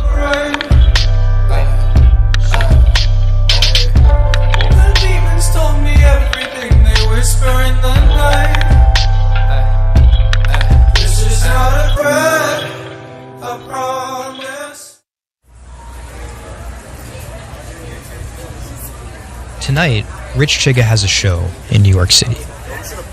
Tickets sold out in an hour. I came here, I'm first online. I was here at 1. I was the third person online. So why'd you get here so early? Because I want to see I want to touch him. What do you guys think of Joji? He's my God! That's my dad, son. Did you guys cop the new EP or like? Yeah. I woke up at 6 in the morning just to cop that shit. And then I listened to it, and that shit started making me cry. This is actually kind of exciting. Every time, this never gets old. Like, you live online and social media, but like, there's nothing like just being with the people.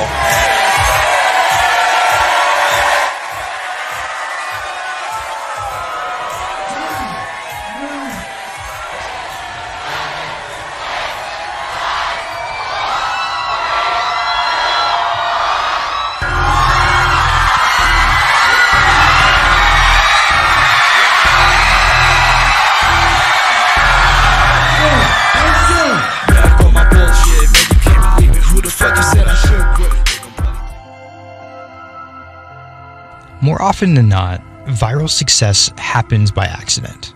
And then after an appearance on Ellen or Jimmy Kimmel, the creator's star power fizzles out. But 88 Rising has figured out how to turn potential gimmicks into brands with an actual following that keeps coming back for the next thing. Oh shit!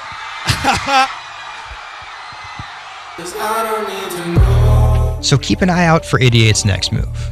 But more than likely, it won't be covered on network television or terrestrial radio. Although, as they've already proven, nowadays that really doesn't matter.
Do you want me to turn you so you're looking outwards?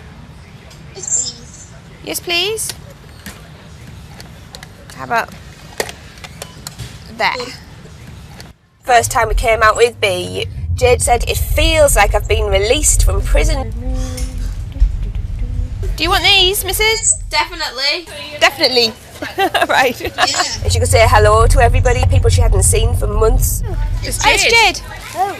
So you can talk to Jade through this. Hi, Katie. She's there. Hi.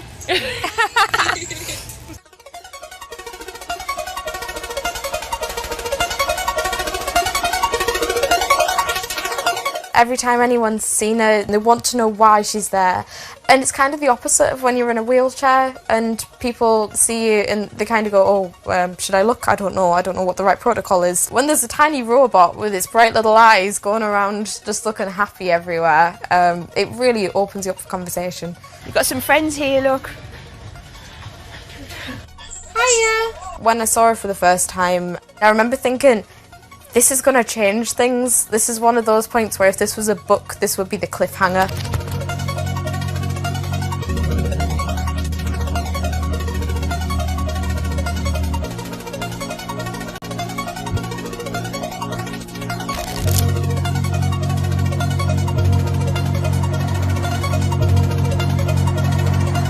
condition called Ehlers-Danlos syndrome, which means that I have a lot of dislocations, there's a lot of pain, and a lot of seizures and whatnot. So I can end up on my own in my room for long periods of time.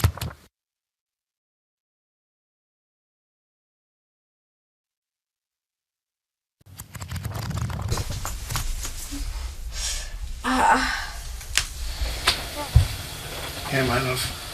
A lot of the time, with a condition like my own, of course there's the pain, and the pain is bad, and the dislocations are bad, and the seizures and being in paralysis and never knowing whether you're going to be able to wake up properly tomorrow, that's bad. But what's worse still is being able to count the number of people you see a day on one hand. Are you ready? Sure am, I'm just hoping the connection's going to stay. Yeah, me too. Alright, here we go. When you're used to just the same little metre by metre and a half window every day, and you've been there for months, being able to just see the sky from somewhere else, or the tops of trees, or a sign, is incredible. Or being able to have that kind of chat in the car that most people would probably take for granted. I'm going to go past Grandma and Grandad so you can give them a wave. Now, if Jade is particularly seizure-y, she can still take part. And that's brilliant, really, because before she would just be left in a bed or in the house with just her carers. It's quite a small world, that. Right, so there's one of her. Here, this costume I'm busy making at the moment. When I'm not on bed rest and I'm not just wearing pyjamas all the time, I enjoy being able to dress as different characters and go to Comic Cons and that kind of thing, because it just lets me show a different side of myself, and it's a bit of fun. If you can't go out that often, you've got to enjoy it when you do. Was that? Good. It's one of those weird things where I want to not have to use B because I want to be well enough to be able to go to those places myself. Like, it really makes a big difference to me to be able to go into school. But the thing is, with my condition fluctuating all of the time, I can't go into school reliably.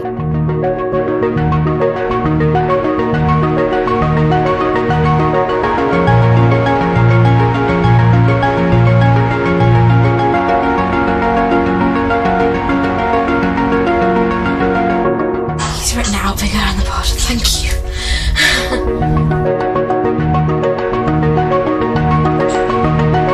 Today's the first day that I've been in school via B, and so far it's interesting. Still a few little things that we need to work out, but for the most part I think it's going fairly well.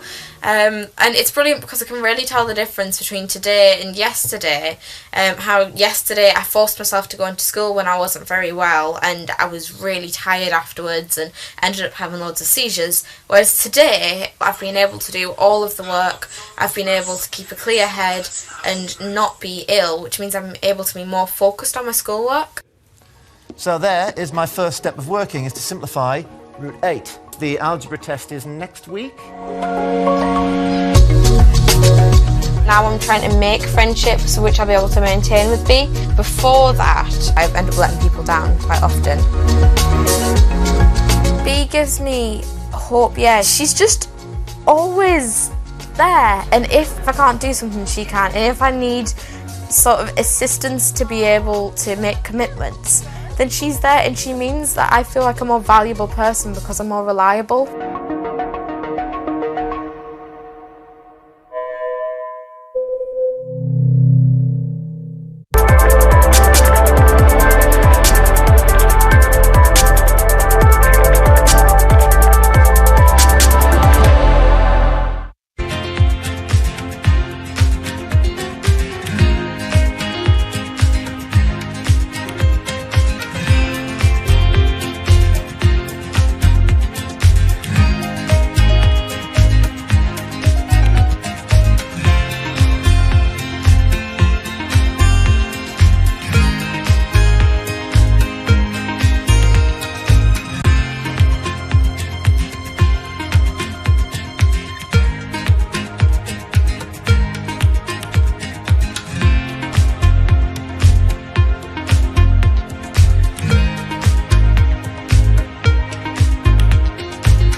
expose everything you won't admit. And action! This entire video is based on a true story. When I do like motivational speeches or even tell myself like, love yourself and you should love yourself. This is Lily Singh, but to fans all over the world, she's the YouTube star Superwoman. What up everyone, it's your girl, Superwoman. I know we can change the world for the better, one positive day at a time. My parents now know what I do. They didn't know what I did for a long time in the beginning of my career. I was just making videos in my room, they had no idea. Mom, Dad, have you seen my keys? I can't find them anywhere.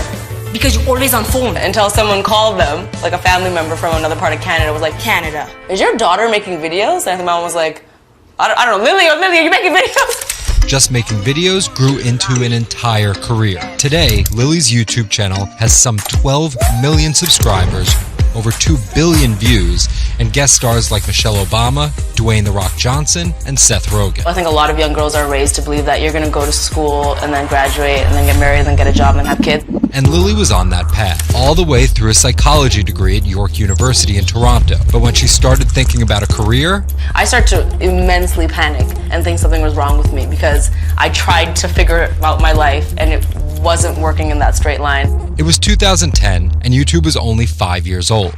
I thought nothing of YouTube. I was probably the last person in my circle of friends to discover YouTube. And I remember when I did, I thought, this is so strange. There's people making videos in their rooms and other people are watching them. So she figured, why not give it a shot? I one day posted a video because I was sad and I wanted to be creative and happy. She didn't know how to edit video or write scripts, so she winged it. It was so bad and so cringe, and my expectation was literally nothing.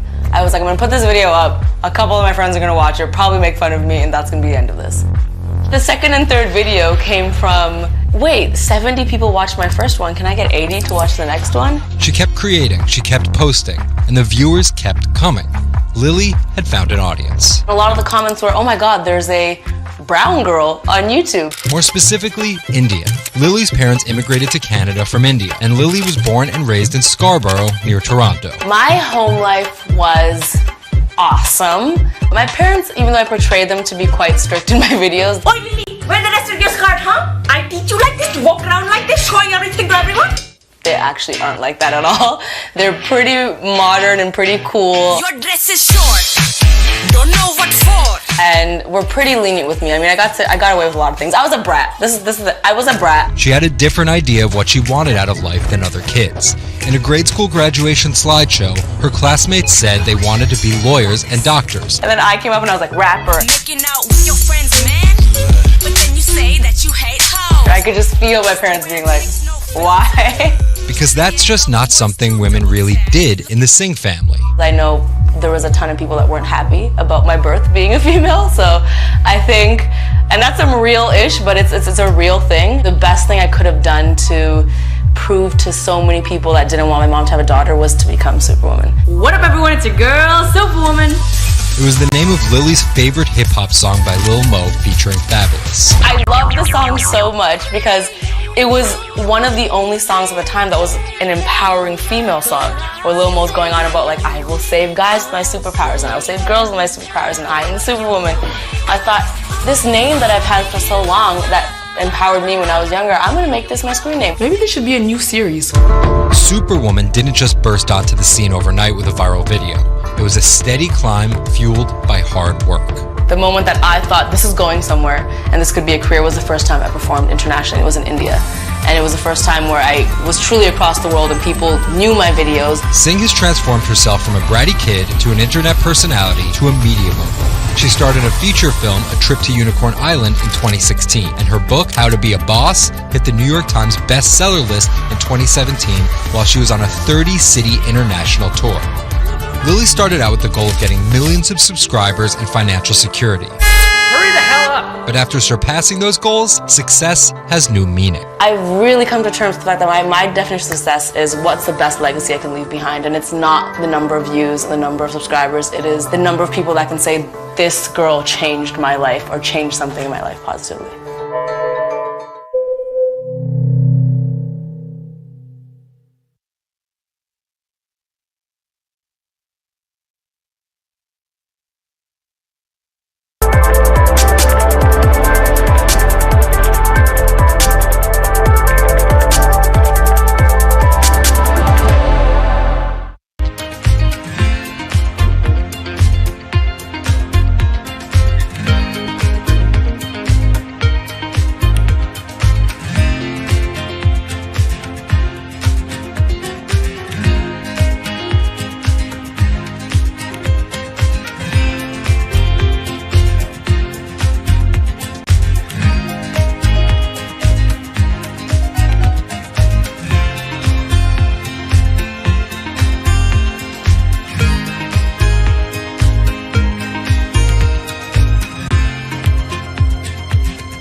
Ma Baoli, better known as Gang La, is one of the 4 Grand Marshals leading New York's Pride Parade this year. But in the country he comes from, being gay is still a social taboo. The CEO of a Beijing-based internet company is on a mission to improve the lives of millions of gay men in China. 对于每一个 LGBT 人群来说，即使这个国家不允许你跟同性爱人结婚，但是你仍然要勇敢地去选择你自己的生活，你仍然应该拥有幸福生活的权利。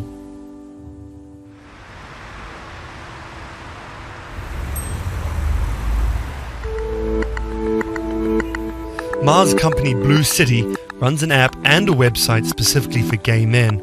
Blued is one of the biggest gay social networking apps in the world, with an estimated 30 million registered users. Unlike most other apps, Blued is more than just dating or hookups. 大家可以在我们这个软件里面找他自己的情感，然后可以阅读相关的内容，然后可以进行一些娱乐，比如玩游戏啊，比如看直播啊等等。Back in 2000, when Ma studied at a police school in northern China, he realized he didn't feel like everyone else. 因为他们都找女朋友，然后谈恋爱，但是我对长得好看的同性的男生，我反而觉得对我更有吸引力。所以那个时候我就到互联网上去找这样的一些资料，然后希望能够告诉我自己我到底是谁。互联网上所有的信息都是负面的，都是错的，就是说同性恋要电击疗法，要被治疗，然后要吃药等等。After visiting some foreign websites with different attitudes to homosexuality, Ma created his own site for a Chinese audience, encouraging people that 他们也是正常的，他们不用自卑，然后也不用自杀。Even though attitudes towards homosexuals are slowly changing in China, it's still a social stigma. The virtual world of Blued, where members can be open about their sexuality, is for most a striking contrast to their real lives. This is live streaming, a function added to Blued in late 2015, right as the internet craze was starting to take off in China. Many self-made stars like Jin make decent amounts of money by receiving audiences' virtual currencies and gifts. 我们不是彼此的初恋，初恋这种事儿多不靠谱啊。For Kyle and Klaus, a couple who have come out, live streaming on Blued means something different. 其实我经常会收到很多粉丝的一些互动的留言，就是类似就是说你们让我们看到了同志情侣之间的一些希望啊，我看到这样的留言我是很欣慰。The government's rules for acceptable content online may shift quickly in China, with LGBT material in a grey area. Many companies feel the chill of the recent internet crackdown, but Blue City still runs as usual. Ma has won the Chinese government's trust by helping with HIV prevention among gay men. A third of the company's staff are dedicated to screening pornographic and politically sensitive content. 我不太多的愿意去对抗，我更多的愿意去对话，去改变他们的想法。我觉得这个可能在中国来说是更有效的。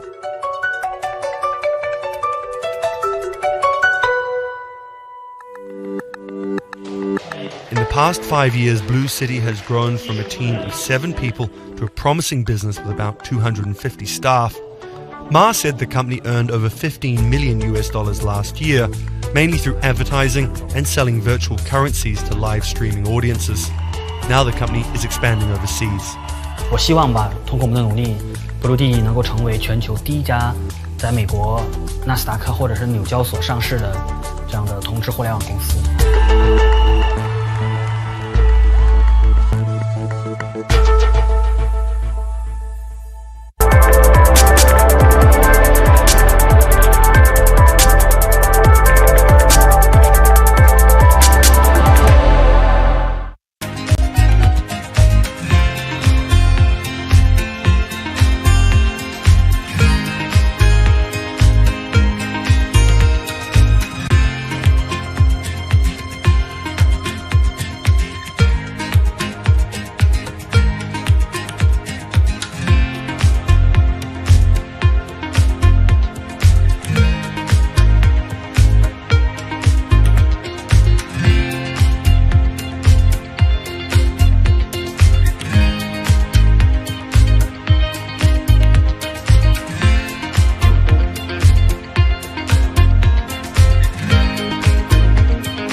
you won't admit. And action! This entire video is based on a true story. When I do like motivational speeches or even tell myself like, love yourself and you should love yourself. This is Lily Singh.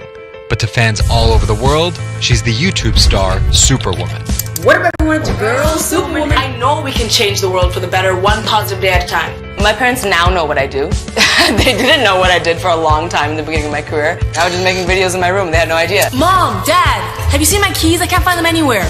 Because you're always on phone. Until someone called them, like a family member from another part of Canada was like, Canada, is your daughter making videos? And my mom was like, I don't know, Lily, are you making videos? Just making videos grew into an entire career. Today, Lily's YouTube channel has some 12 million subscribers, over 2 billion views, and guest stars like Michelle Obama, Dwayne "The Rock" Johnson, and Seth Rogen. I think a lot of young girls are raised to believe that you're going to go to school and then graduate and then get married and then get a job and then have kids. And Lily was on that path, all the way through a psychology degree at York University in Toronto. But when she started thinking about a career, I started to immensely panic and think something was wrong with me because I tried to figure out my life and it wasn't working in that straight line. It was 2010 and YouTube was only 5 years old.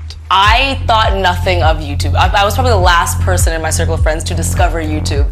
And I remember when I did, I thought, this is so strange. There's people making videos in their rooms and other people are watching them. So she figured, why not give it a shot? I one day posted a video because I was sad and I wanted to be creative and happy. She didn't know how to edit video or write scripts, so she winged it. It was so bad and so cringe, and my expectation was literally nothing.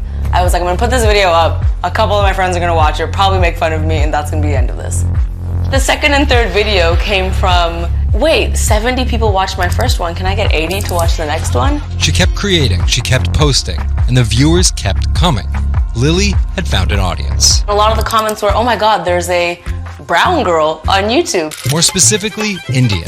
Lily's parents immigrated to Canada from India, and Lily was born and raised in Scarborough, near Toronto. My home life was awesome. My parents, even though I portrayed them to be quite strict in my videos. Oh, Lily, where's the rest of your skirt, huh? I teach you like this, to walk around like this, showing everything to everyone? They actually aren't like that at all.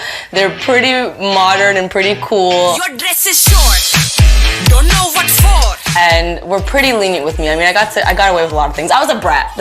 I was a brat. She had a different idea of what she wanted out of life than other kids.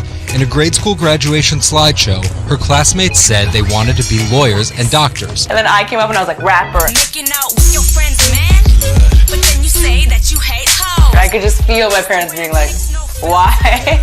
Because that's just not something women really did in the Singh family. I know there was a ton of people that weren't happy about my birth being a female, so I think, and that's some real-ish, but it's a real thing. The best thing I could have done to prove to so many people that didn't want my mom to have a daughter was to become Superwoman. What up, everyone? It's your girl, Superwoman.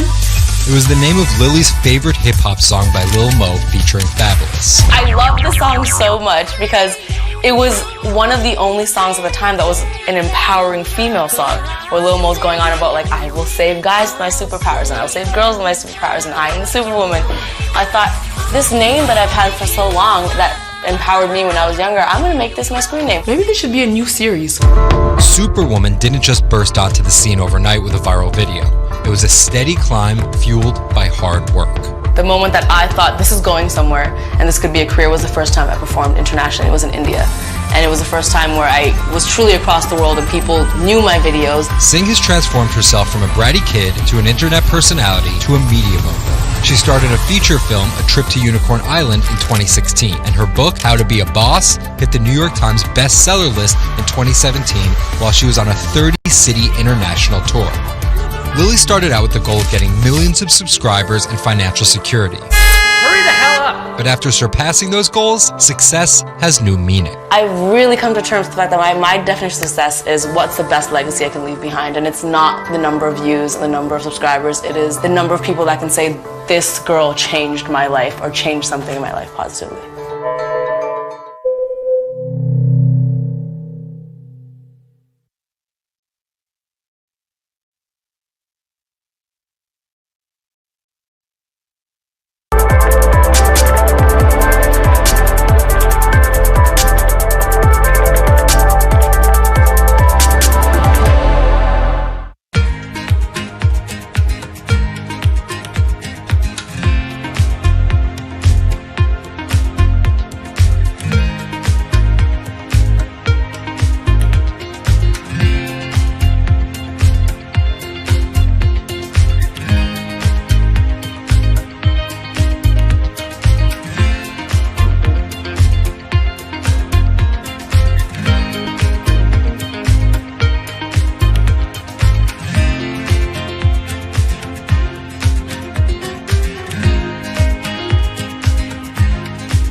The cubicle represents a tyranny. It confines your imagination, your thoughts, into a small physical area. Imagine pretty much every software engineer or finance person being able to, disconnect from their desk and look at holographic monitors on a beach and doing their work from there. That's not going to be science fiction. It's the modern office place. Silicon Valley is all about building the future. A startup called Meta thinks it's getting there first, thanks to a big bet that it's made on augmented reality. How are you? Good, thank you. Welcome to Meta. Thank you. Call it a 360-degree office where you can spatialize your thoughts as part of your workflow for education, architecture, design, engineering, etc. People often mix up augmented reality with virtual reality. VR totally blocks your ability to see or hear the real world. AR overlays holograms onto what you already see. Meta has tried to make its version of the workspace feel familiar. You grab the hologram instead of using a controller or a mouse, and your brain already knows how to do it. In other words, we've designed an operating system that humanity has always known how to use. So you can see this eyeball, which is, by the way, photorealistic. You can see my hand is occluding the eyeball, and now the eyeball is occluding my hand, right?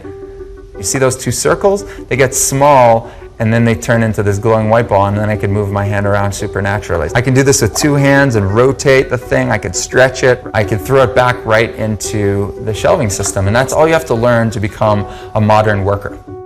And to prove this, the employees at Meta have started to get rid of their computer monitors, trading them in for Meta's augmented reality headsets. Myron thinks that in less than a decade, we'll all be just wearing strips of glass that can project holograms.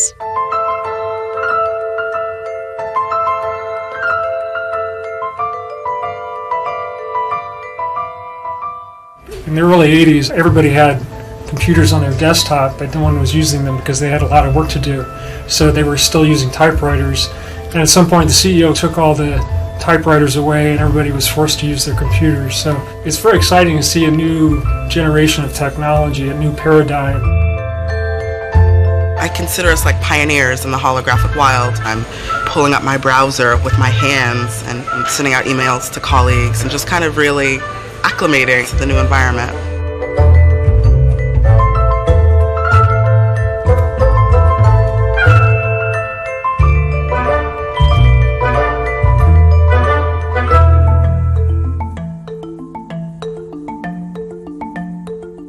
Now you're putting on my computer, essentially. Our digital lives live on our phones. We have all of our pictures and notes and all these kinds of things. So why don't you write yourself a little sticky note? I like it. And go ahead and just take your fist right over the top of the sticky note and close your fist. And now... Oh, what? Meta's own transition to augmented reality has run into plenty of unexpected problems. And it's still going to be a while before you'll start to see these devices in your office. But I think it's a future worth waiting for. If we could see these holograms between us, we will have been able to share our work with one another more naturally, more efficiently, and more productively than ever before. Humanity will have evolved slightly.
CTE is often found in the brains of deceased athletes, military veterans, and others with a history of repetitive brain trauma. Hundreds have donated their brains to the VA Boston University Concussion Legacy Foundation Brain Bank. This is a former NFL player who died in his early 70s, and this is a veteran who also died in his early 70s. Dr. Ann McKee dissects these brains. The hippocampus and the mammillary bodies are very important for memory. I can see that they're slightly affected. McKee recently dissected the brain of former New England Patriots player Aaron Hernandez, who was convicted of murder and later committed suicide. You'll see right away that the brain is showing signs of shrinkage. You can see the crevices in the brain that you can't see in the normal. McKee says Hernandez's severe case of CTE impacted his decision-making, depression, and ability to control rage and aggression. Right now, she thinks we're underestimating how many people have CTE. We were able to distinguish between CTE and controls and CTE and Alzheimer's disease. The next question is, can we do this in the blood, and can we do this in living people? And we aren't there yet with those answers. But the need for a diagnosis in the living is motivating companies such as Quanterix in Lexington, Massachusetts, to work faster on technology that could diagnose concussions and CTE in as few as 30 minutes. Kevin Rosovsky is the CEO. It's like a high-powered microscope, and so by doing that, we can see little biomarkers that you couldn't see before in the blood. Quanterix received a grant from the NFL and just went public. Since then, its stock is up more than 40%. The company sells a machine called Simoa for $175,000 to other biotechs, hospitals, and researchers. And for the first time in history, we're able to see brain health in blood, and that's a major breakthrough, and that's leading to less invasive testing, and we've already been able to see evidence of concussions, and there's the beginning evidence of being able to see the accumulated effect of concussions. Quanterix is also trying to detect Alzheimer's disease, multiple sclerosis, and ALS. Rosovsky says he thinks diagnosing concussions will be easier than diagnosing CTE. Diagnosing CT in the living probably is a couple years away. We're real excited to see the progress, but reducing some of that work into actual tests in a laboratory takes time. There's regulatory approvals, there's a lot of red tape that you have to go through. Also in this race to diagnose CTE in the blood are Athlon Medical and Exosome Sciences, and New York's Mount Sinai Hospital is scanning for the disease in the living. But it's just one step in a series of questions for those with serious head trauma. There's still no cure for CTE. Even if we had a great idea for a treatment, there's no way to test whether it's effective or not. So that's the enormous advance that we'll get if we can develop a biomarker for this disease. In Boston, Ann Mostu, Bloomberg News.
don't write about cars for a living without meeting some pretty interesting characters.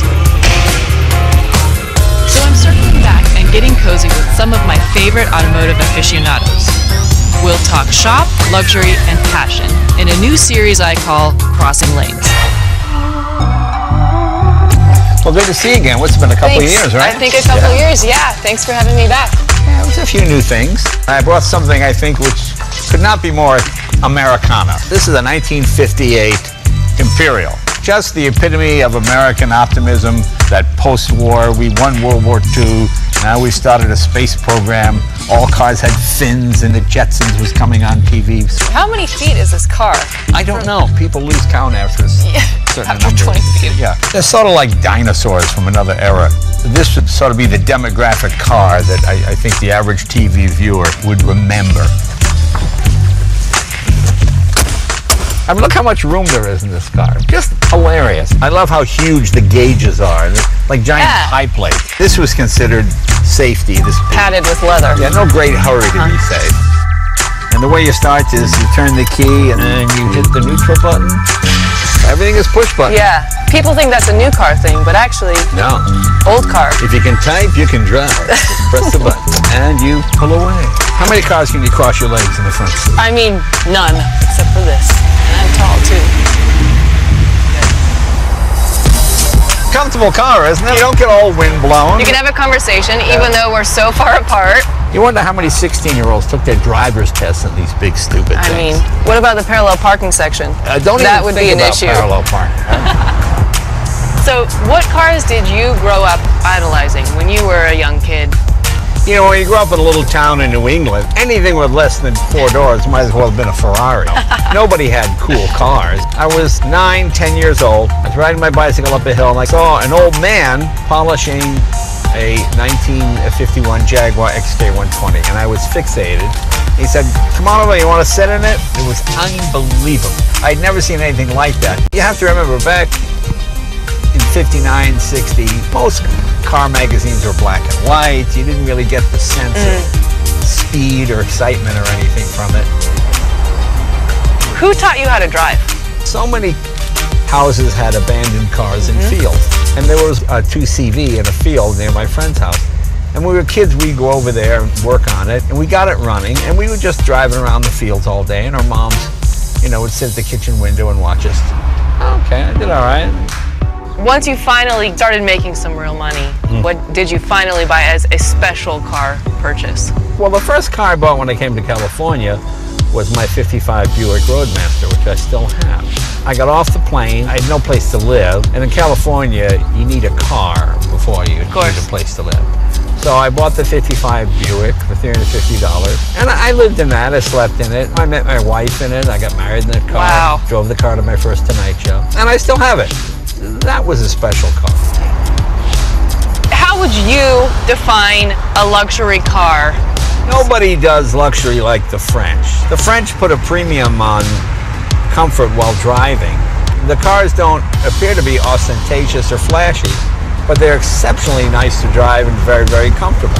We Americans tend to confuse luxury with crashed, garish. I mean, look at Trump's apartment. Is sitting on a gold chair really comfortable? No, it's not luxury at all. It's like Oscar Wilde, you know, the price of everything, the value of nothing. Well, have you ever paid more than you thought you should for something that you bought? No, all I've done is buy too early. I see a lot of people, they buy something because they immediately think they're going to make a lot of money on it. Then when they find out it's not worth as much as they thought, now they hate the car. The most important thing is buy what you like. Yeah. And then worry about the price later. I don't mean that from like, oh, I'm so rich. No. Better off you pay a little bit more and buy something you truly enjoy. Yeah. You know. If you were 21, 22, 23 now, would you still get into the business? I always like telling stories and doing comedy. I mean, I always like talking to people. So, yeah, I think That's a nice fit. You know, my dad sold insurance. And he became manager. And once a month, to motivate the men, he would put on some kind of goofy show, or he'd play like the Sinatra song "High Hopes" and he'd juggle. And so I thought, well, maybe I'll sell insurance because you get to do a show once a month. That is very interesting. Yeah. I love that. Well, Jay, it's been so great talking with you. Yeah, it's always fun when you come by. We have fun. We have a good time. Yeah. And let's continue motoring. Motoring. That's the proper term.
Mumbai can overwhelm you.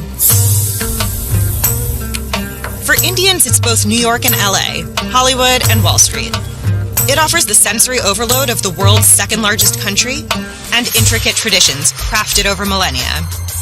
It's a lot to take in if you only have a few days on this colorful but chaotic peninsula. I'm Nikki Eckstein, travel editor for Bloomberg Pursuits, and I'll show you how to make the most of Mumbai.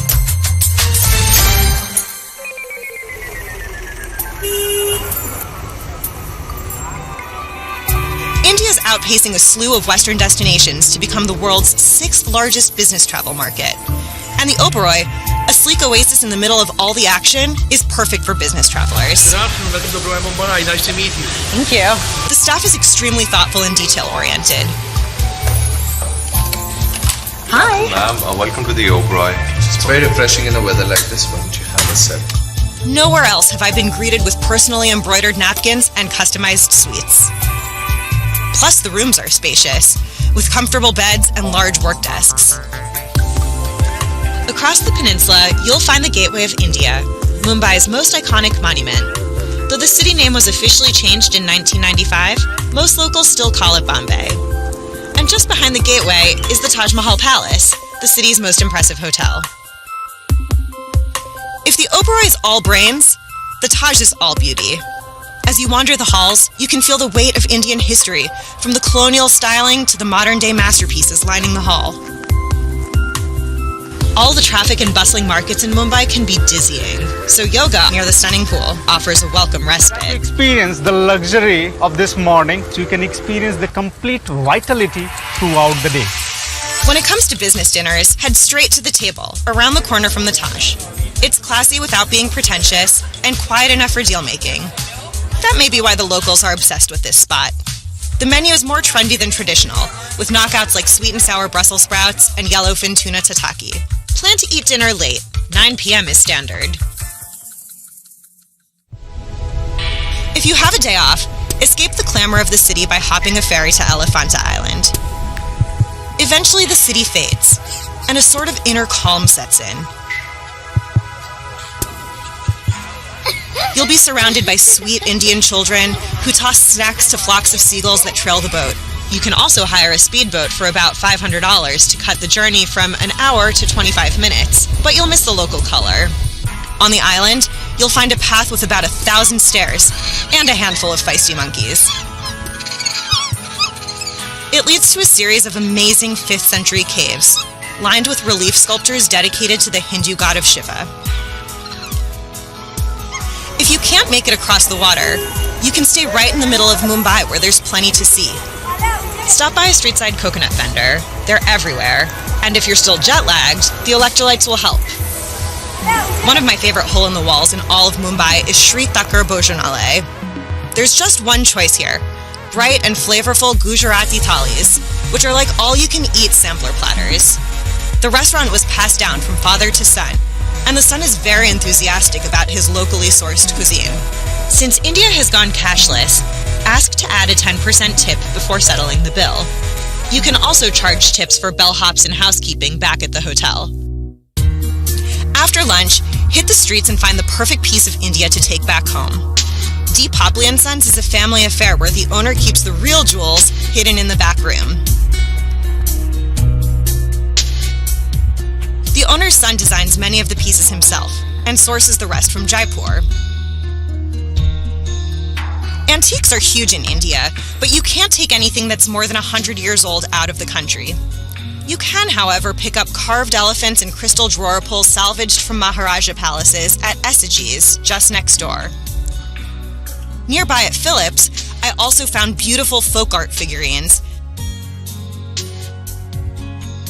and an amazing vintage photo collection.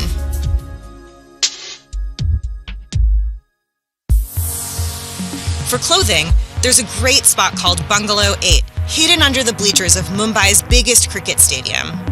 It's tricky to find, but you'll be rewarded with the prettiest kaftans and block-printed scarves, all arranged by color. But back to business.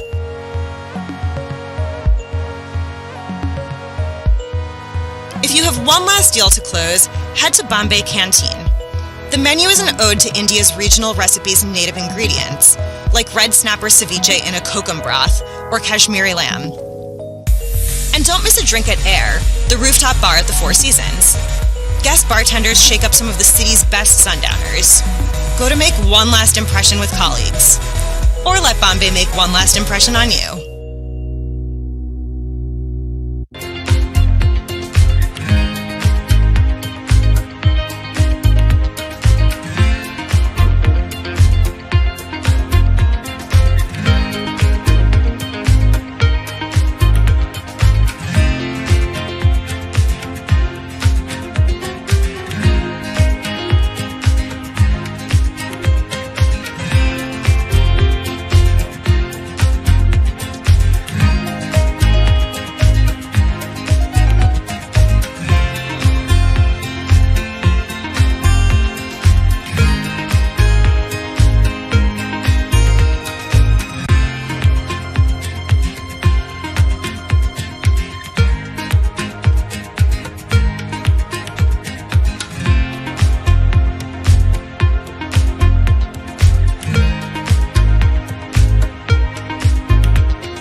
With SUVs growing in popularity, it only made sense to get some on this show. So in this review, we're going to compare 3 of the best rated luxury SUVs on the market.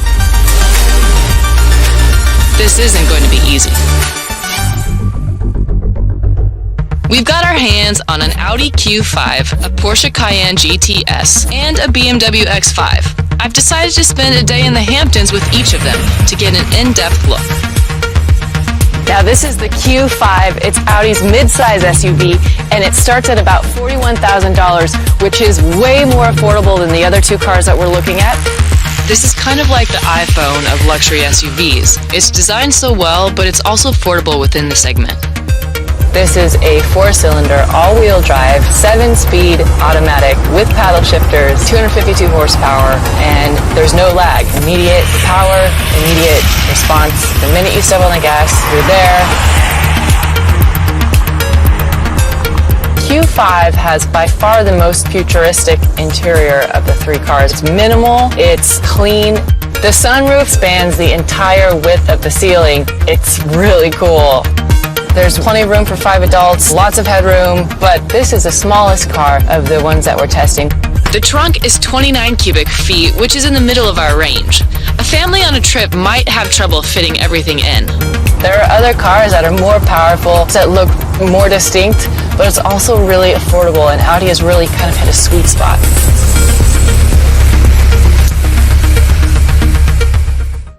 So how did it add up? The immediate response really made me feel in control. The horsepower was a little weaker at 252, and the 22 mile per gallon means that this is in the middle of the road. Looks-wise, it was a bit conservative.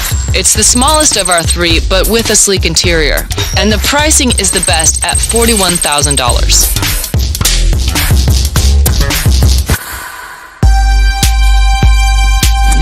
Now this is the BMW X5 Hybrid. That means it gets 56 miles per gallon combined between the electric motor and the conventional engine. This car starts at $62,000, so it's right in the middle of our group. The electric motor and the engine switch off depending on what drive mode, how fast you're going, all of that. What you won't find out from the stats on the website is how big this car feels when you sit in it and how small it drives. It's a nice balance. So the interior, it's not as futuristic, it's not as clean and modern feeling, but it's also a little less full of buttons and levers and gauges. This does feel like it's the roomiest of the 3. I think a lot of it has to do with the natural light. The most visibility for sure.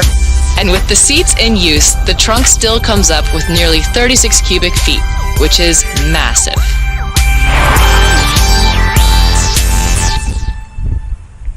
To recap, the handling was exceptional. 308 horsepower is middle of our range, and an amazing 56 miles per gallon with the combined electric motor. It was sporty without being over-aggressive.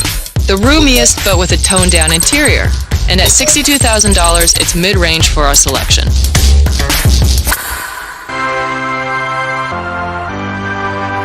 Now the third car in our group is a Porsche Cayenne GTS. This is a higher tuned version of Porsche's Cayenne, and it starts fittingly at $97,000. That's by far the most expensive of any car of our group, and it's also the most powerful. Porsche was among the first of the luxury car makers to introduce an SUV. It really sets the standard for a lot of things. The engine here is a 3.6-liter V6 twin turbocharged engine. 440 horsepower, almost double the horsepower of the Audi, 443 foot-pounds of torque, and you definitely feel it when you push the gas pedal. The thing that you notice are the buttons and levers and knobs and vents. So if you're someone who likes this cockpit stuff to play with, you're gonna love this car. This trunk was actually the smallest at 24 cubic feet, but after you put the seats down, you'll get by. It drives fast, it feels really luxurious inside, it's really striking to look at, it just costs a lot of money. Okay, this car was the most powerful. 440 horsepower, 434 foot-pounds of torque. Unfortunately, only 19 miles per gallon combined. This is a true sports car in SUV form. It had decent space and the interior was loaded with gadgets. But the downside, I'd say, is price. $97,000 means this car will dig deep into your wallet. The luxury SUV segment is a competitive field. There are a lot of really confident players, and these three are all excellent vehicles. However, after 3 days of driving, I felt the BMW checked the most boxes in terms of performance, agility, style, and value. Was it the fastest or the most powerful? No. But it was the most versatile while moderately priced for a luxury SUV. With the largest interior, the most visibility, and the fact that it's a hybrid with a 56 miles per gallon rating, that just pushes it over the edge. This car has a great value and anyone would be happy to have it.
The perfect sports car should combine sexy good looks with nimble steering, aggressive power, and a high-quality cabin.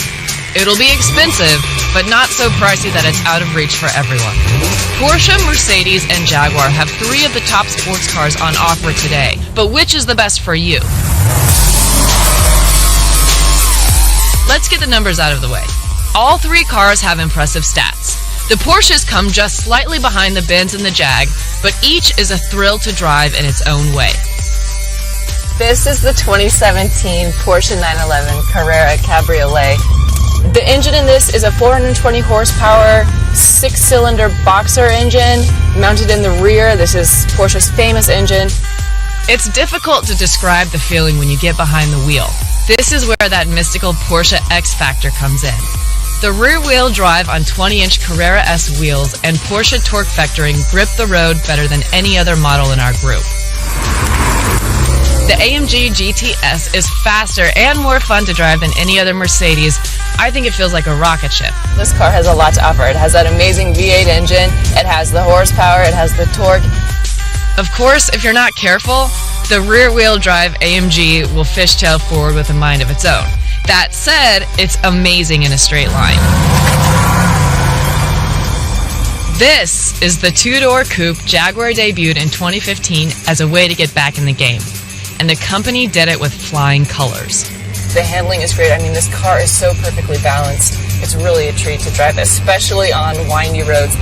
The torque that you feel when you drive it is the most impressive of the group. But it's not as connected to the road as the 911, nor as smooth as the AMG. It is tight when it comes to steering and braking.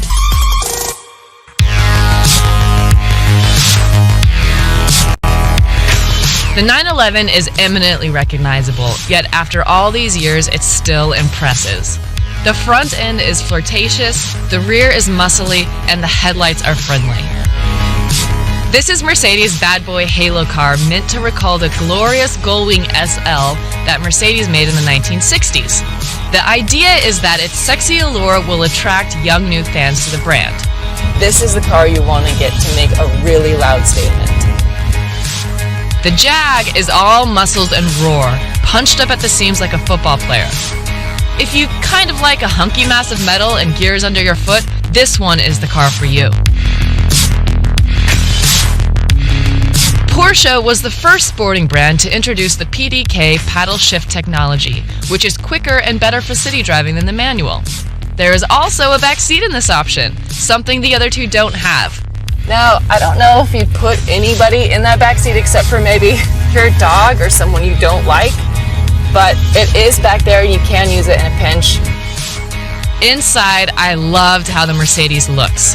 It has crazy octopus-like round dials all the way through the center and the dash, and everything felt thick and rich.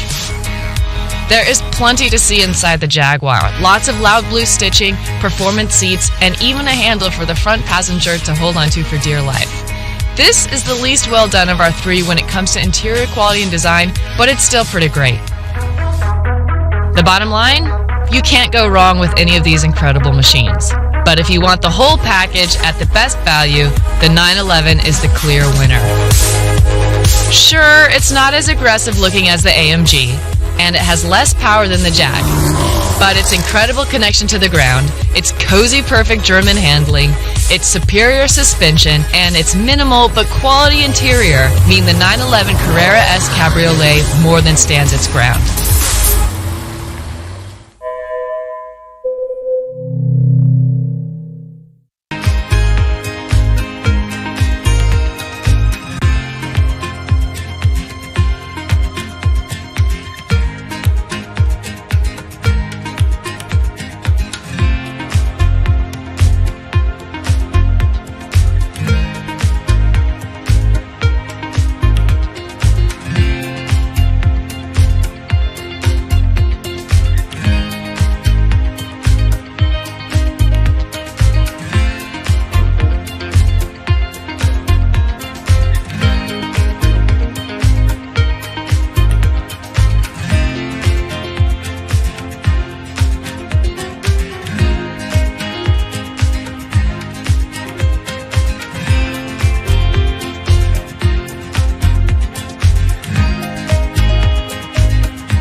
Ferrari, you probably think fast, sleek, or maybe risque. What you don't think is practical. And Ferrari is not the first car you think to take to pick up your Christmas tree. But that's exactly what I did. I drove a Ferrari GTC4 Lusso 2 hours outside of New York City to Barclays, a fourth-generation orchard and tree farm. I wanted to test out Ferrari practicality. Welcome to Barclays Tree Farm. I'm Steve Barclay. I'm Hannah Elliott. Nice to meet you. Should go find your perfect tree? Let's do it. Excellent. What kind of trees are these? Oh, we've got Douglas fir and Norway spruce in here. This looks great. So this is the one, yeah, huh? I like it. It's good. Okay, let's do it.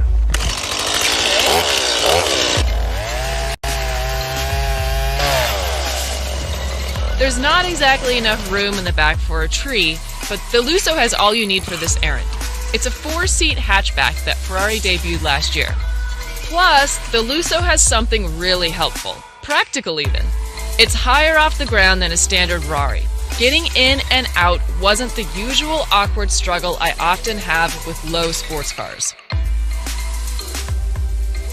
I would even call this shockingly drivable. This is the perfect Ferrari for people who love to drive. And I know that sounds crazy because it's the hatchback Ferrari, but the thing about the car is it has a V12 680 horsepower engine on all-wheel drive. That means it has the beating heart of a Ferrari track car that will compete with anything from Lamborghini, McLaren, built into this package that is totally functional. And an elaborate traction and stability system in the rear that Ferrari calls thrust vectoring.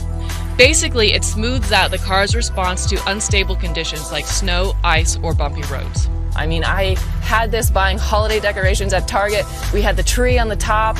I had this in snow and slush and ice, and it performs so well. Inside, the front feels like a very luxurious cockpit, which makes sense after all, the word lusso means luxury in Italian. The back is spacious enough for a couple of adults, and it roars from 0 to 62 in 3.4 seconds. Top speed is 208. So what gives? Why did Ferrari make a practical car? Well, to hold on to its most loyal fans. Now, there are rumors that Ferrari will unveil an SUV in 2018, but until then, it hopes to keep Ferrari customers in the family with the Lusso. So hang on, Ferrari fans. Next year, maybe Santa will leave a prancing pony SUV in the driveway. Until then, the Lusso will do.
Wow, this is a Callaway Corvette Aerowagon. It is the most powerful car made in the US, period. It's supercharged with the supercharger pushing up all the way through the hood. 757 horsepower, this car will go from 0 to 60 in 2.7 seconds, which is nuts. So let's put it to the test. I'm going to head out to Rockaway for lunch, and we'll see what this beauty can do.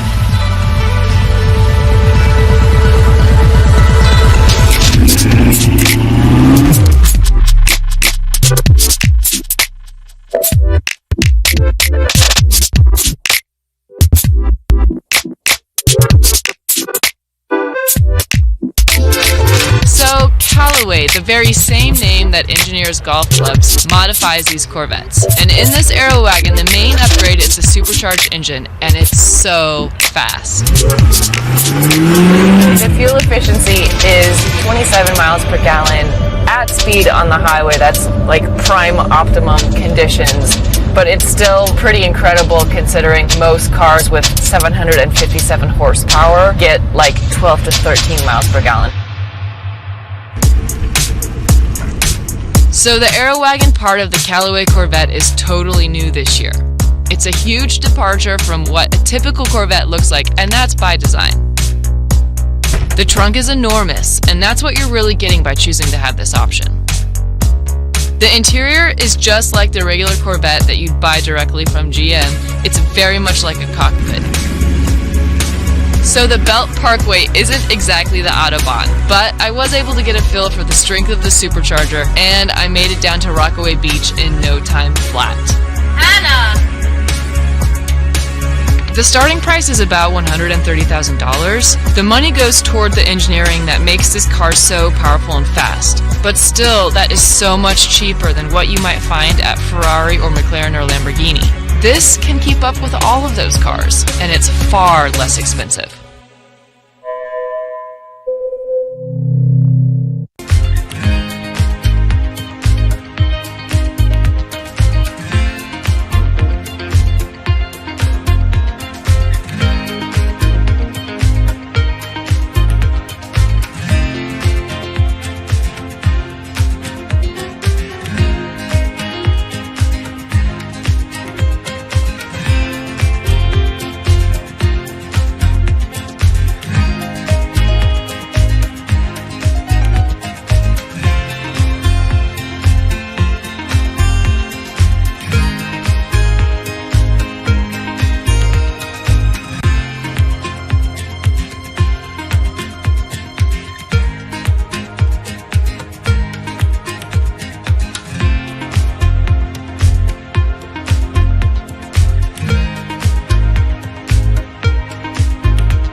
Sometimes I don't trust love at first sight, not even when a car looks this good. So I decided to put the Tesla Model X through its paces for 5 days in the mountains along the California coast. I needed to know, was this just a crush or a lasting love affair? I first drove the $151,000 SUV briefly in Los Angeles last year, and at the time thought it was one of the best cars I'd ever tested. But a 340-mile road trip can make or break any relationship. One push of the button and the Model X will automatically route your trip according to where the superchargers line up. It probably won't be the fastest route, but you know you won't run out of juice. We were on our way. It was the start of something beautiful. The seats are situated high inside, but they're easy to access, even the back row.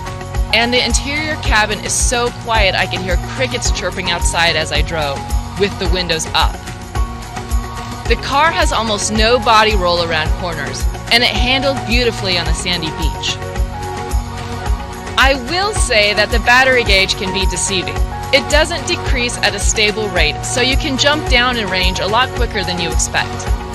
We left this morning with a full charge, and we've been driving for 4 hours or so, so we're down to about 77 miles on the battery.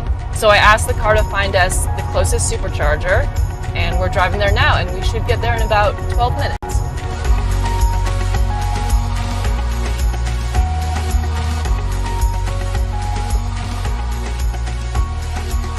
Turns out I had some major time to kill. Hey, Grandma. Oh, nothing much. How are you?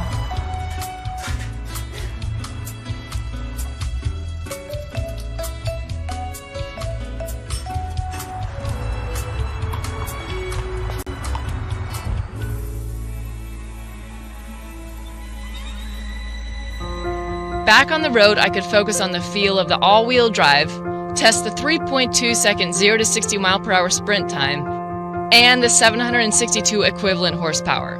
It feels really fast when you push down the gas pedal. The brakes are regenerative, so you have to get used to their different feel. I never really did. And the automatic front doors can be tricky. They open when you least expect it. At the end of this trip, I realized the real question here is not, should you buy this car, but do you want to join the electric lifestyle? You really do feel virtuous when you drive it. No fossil fuels here. But owning an electric car saps your time and energy if you're not deliberate about charging. It makes it harder to be spontaneous and free. And you have to be okay with giving up the raw, pure feeling of driving a mechanical car. But if you are that kind of driver, the kind that wants to be on the cutting edge of luxury and technology, you're going to fall in love.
The season is upon us, and everyone, including me, is thinking about what to pour for all those holiday gatherings. Hi, I'm Aileen McCoy, here to talk about the holidays and wine.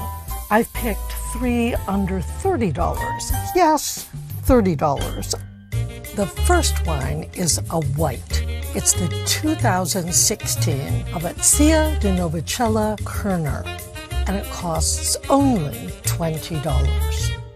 Kerner is an exotic white varietal, but what you really need to know is that translates into deliciousness. This wine is also from an unusual varietal, and unusual, obscure varietals are really in right now.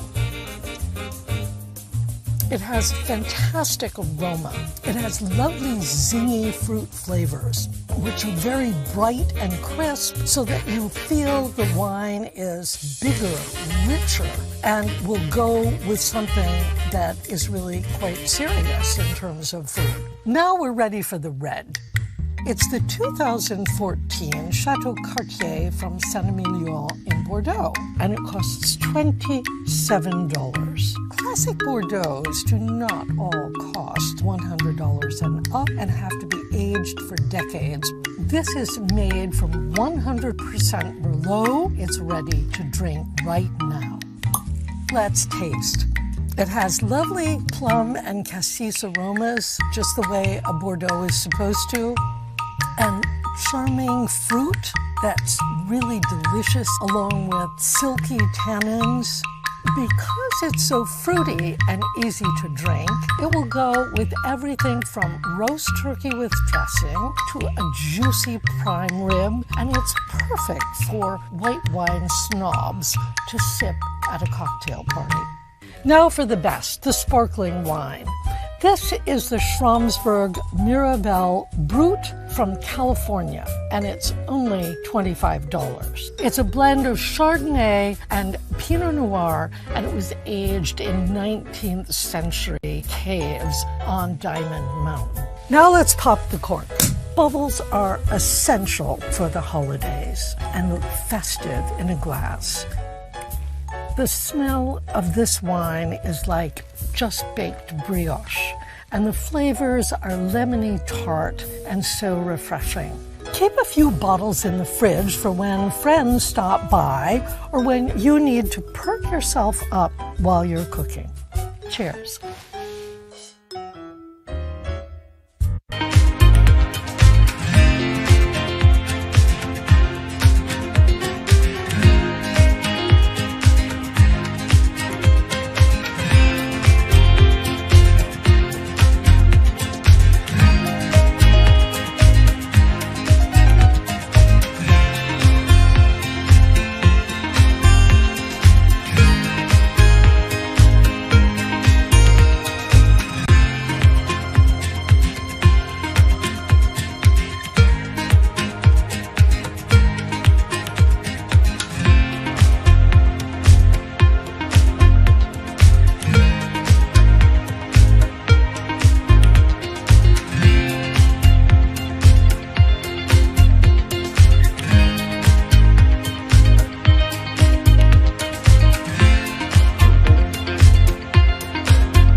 When you hear the word Ferrari, you probably think fast, sleek, or maybe risque. What you don't think is practical.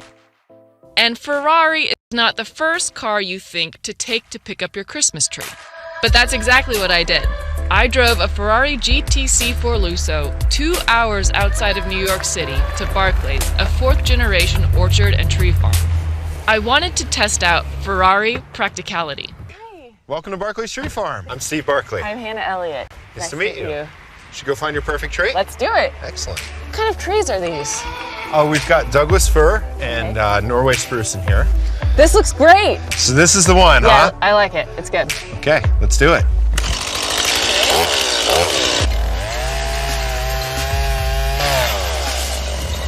There's not exactly enough room in the back for a tree, but the Lusso has all you need for this errand. It's a 4-seat hatchback that Ferrari debuted last year. Plus, the Lusso has something really helpful, practical even. It's higher off the ground than a standard Rari. Getting in and out wasn't the usual awkward struggle I often have with low sports cars. I would even call this shockingly drivable. This is the perfect Ferrari for people who love to drive. And I know that sounds crazy because it's the hatchback Ferrari, but the thing about the car is it has a V12 680 horsepower engine on all-wheel drive. That means it has the beating heart of a Ferrari track car that will compete with anything from Lamborghini, McLaren, built into this package that is totally functional. And an elaborate traction and stability system in the rear that Ferrari calls thrust vectoring. Basically, it smooths out the car's response to unstable conditions like snow, ice, or bumpy roads. I mean, I had this buying holiday decorations at Target. We had the tree on the top. I had this in snow and slush and ice, and it performs so well. Inside, the front feels like a very luxurious cockpit, which makes sense after all, the word Lusso means luxury in Italian. The back is spacious enough for a couple of adults, and it roars from 0 to 62 in 3.4 seconds. Top speed is 208. So what gives? Why did Ferrari make a practical car? Well, to hold on to its most loyal fans. Now, there are rumors that Ferrari will unveil an SUV in 2018, but until then, it hopes to keep Ferrari customers in the family with the Lusso. So hang on, Ferrari fans. Next year, maybe Santa will leave a prancing pony SUV in the driveway. Until then, the Lusso will do.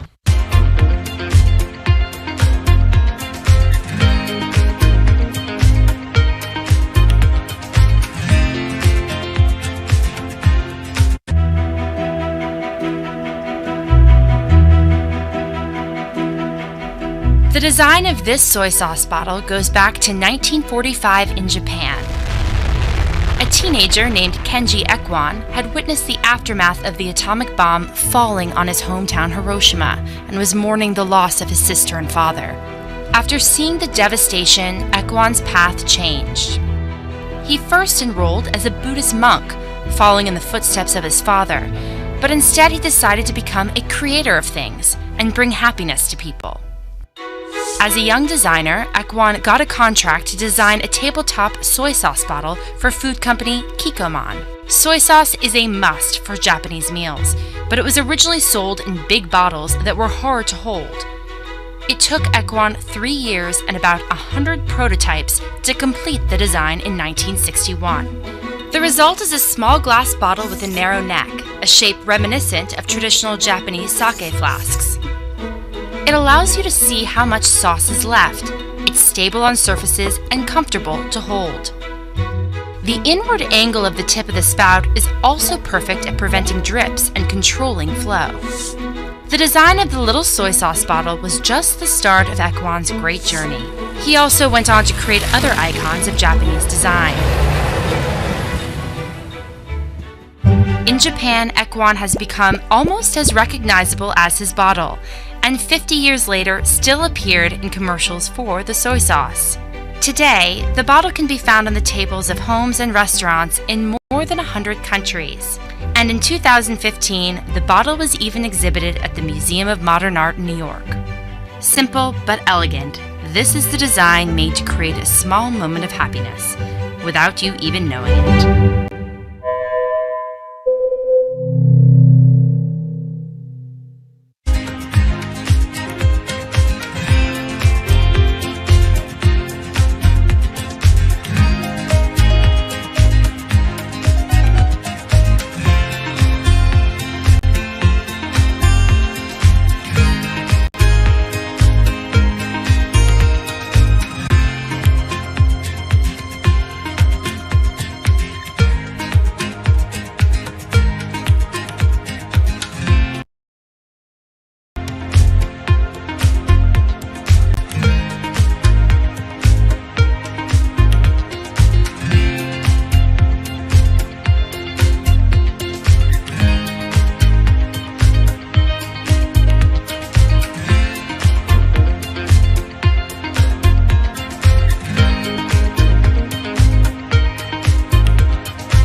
The design of this shoe starts in Oregon in 1981 and with a man called Tinker Hatfield.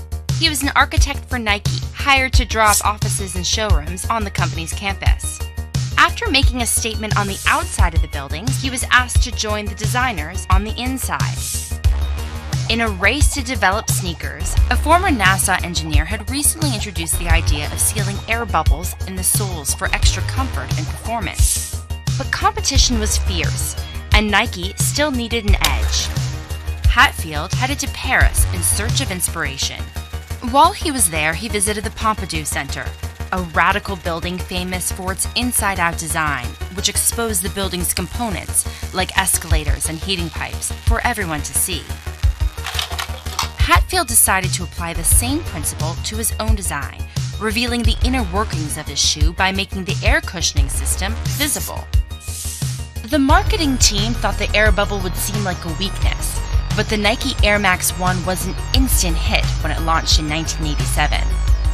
Originally, pairs sold for $75. Now they go for double that. Today, Tinker Hatfield is one of the most successful shoe designers in the world. He even created those legendary self-lacing sneakers of Back to the Future fame. Stylish and innovative, this is the design that stayed one step ahead, simply by being turned inside out.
London. It's easy to recognise.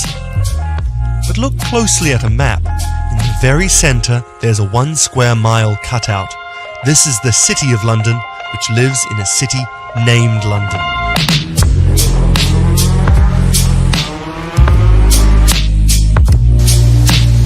The city has its own mayor, laws, and police force. In fact, it behaves more like a separate country within the United Kingdom. This is because the city's been around for much longer than the UK. It was built by the Romans and has remained semi-autonomous ever since. To embody its fiery independence, the city's emblem is a dragon, not a bad choice. You'll spot these statues. They guard the boundary of the square mile.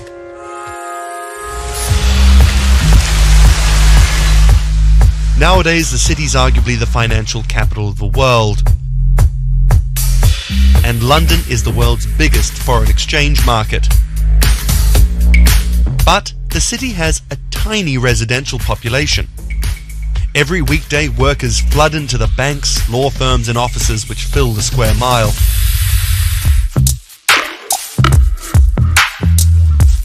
But it's not all work. This is 1 p.m. You might say no surprise here, city workers having a drink, but attitudes are changing. The legendary long lunch at the pub is now seen as a bit of a macho relic.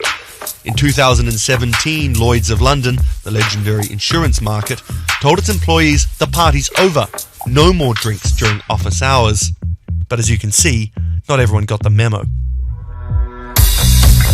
Because here's the rub of it, the city had a bit of a reputation. When the after-work crowd go home, the place becomes a ghost town. But that's changing, and leading the way are some high-flying dining spots. Sitting on top of the Heron Tower is the Duck and Waffle. It offers 24/7 service with a hell of a view. This is about as refined as a 24-hour Waffle House gets. But the most talked about new guest, who's reinventing the city's reputation, is called the Ned. Over £500 million has been spent turning this old bank into a private members club and hotel. With 8 restaurants in the lobby and a bar that stays open till 4 a.m, the Ned's injected some late-night atmosphere into the city. This is, after all, the oldest part of London, and following an injection of fun and flavour, it's throwing down a challenge to the rest of the city and shaking off its stuffy reputation.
There's an inherent attraction to light and being human. And I think on a very deep psychological level, light is this way in which we experience the energy surrounding us in a very personal manner. My name is Matt Dilling. I'm the founder of Light Bright Neon Studio, and we manufacture, produce, and restore neon works of art and design.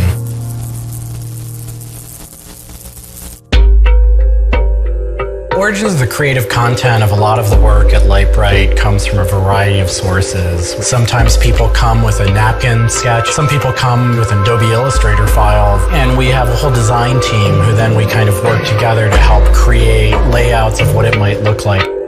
Scale it up and create a paper template using a pen plotter.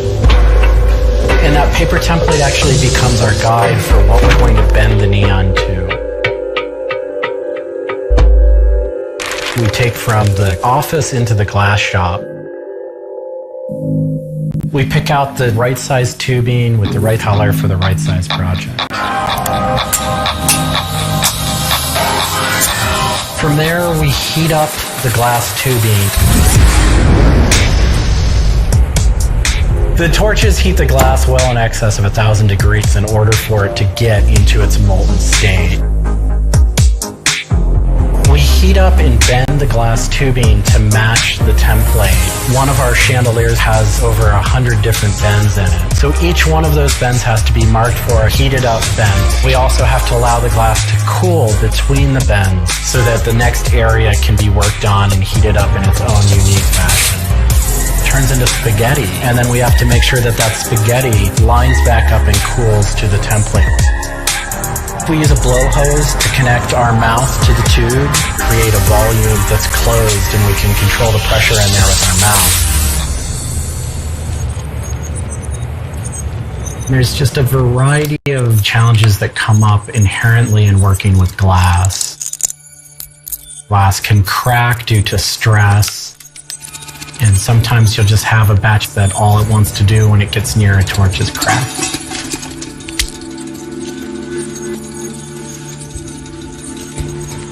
After we've bent various components, we have to go in using the crossfire or the hand torch and actually weld all of those pieces together.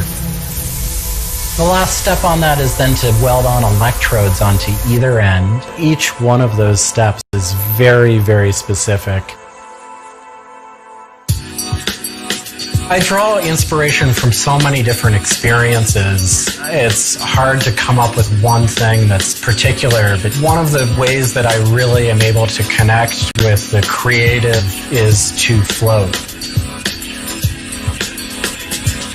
Floating is a similar experience to meditation, to psychedelics. Going into a blackened room and laying out in a body of water and salt that's heated to your body temperature, and it allows for all sort of external stimulation to fall away.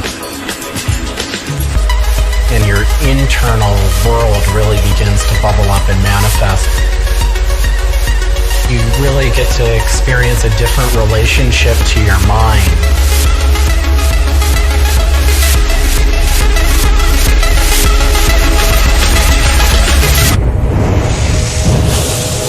I think I work with neon because I can't not work with it.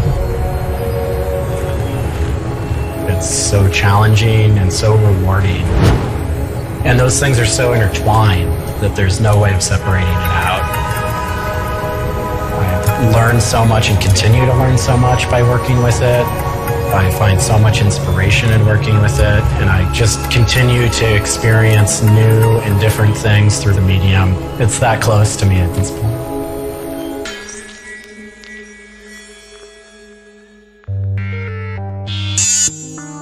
Once the neon tube is completed, we have to hook it up to our manifold for bombarding.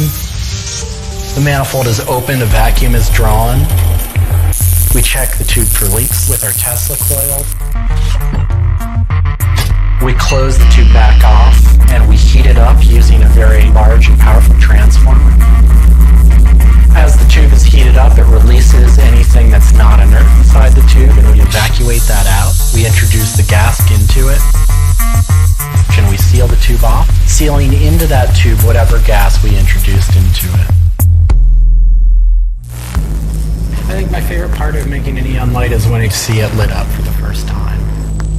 Different gases, when electrified, emit different wavelengths of light. Neon gas is this very bright orange, fiery red color. Argon gas creates a very intense blue, but that light output that is produced can then be expressed in a different wavelength by coating the inside of the tubes with a phosphor coating that takes that one wavelength of light and emits a different wavelength. We bring it over to the aging table where we hook it up to an age-in transformer and allow it to settle, age the gas in that we've introduced to it. There's always a stray particle of something left inside the tube. But that time that the oxide coating can act to scrub whatever is left inside the tube while things are getting settled into place.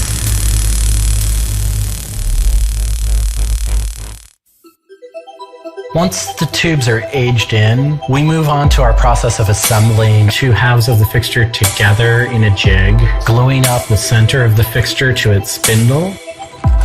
Once the adhesive dried, we would connect the wires from the fixture together into a transformer, and we turn on power and it lights up.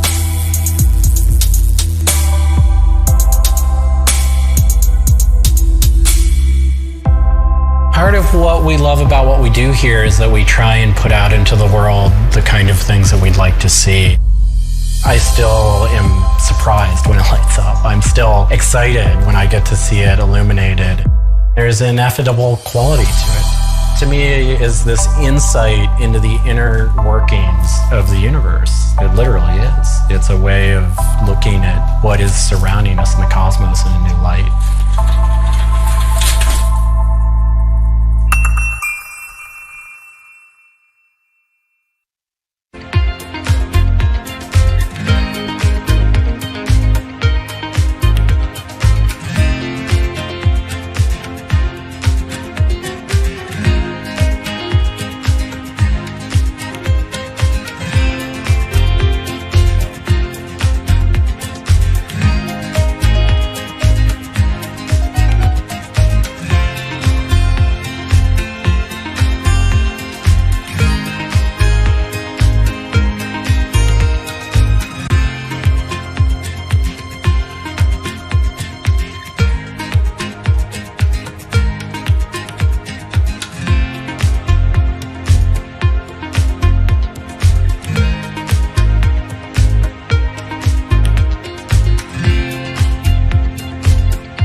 addiction. You've got to make something, you have to do something. It's borderline obsession. And every bike we build is my favourite bike at the time, and as soon as it's done, I want to build another one.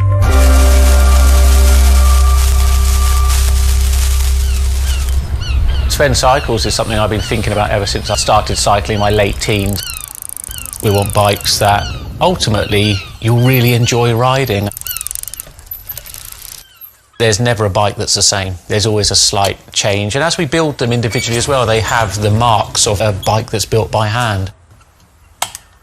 Most people I know cycle have an idea of their dream bicycle, and it may be an evolving idea you've had in your head. And we've worked with a lot of people that have come to us with sketches and scrapbooks. It's really, really nice to build something that's just one-off and unique. I think a lot of people see a bicycle as two wheels and a frame in the middle. There are a lot of subtle changes and nuances in design which can change the riding characteristics quite dramatically. I'm a really big fan of modernist architecture, and the simplicity of a modernist building is really hard to achieve. And with some of our bikes, they may look very simple, but I think people should not underestimate the time and effort that goes into designing a product. Tubing is key to a bike's feel and ride. Reynolds tubing has been in my life ever since I can remember. Growing up, I could never afford a frame manufactured with their tubing. We can now put a badge on our bike saying manufactured at Reynolds, which is a sort of thing as a kid I just wouldn't have believed was going to happen.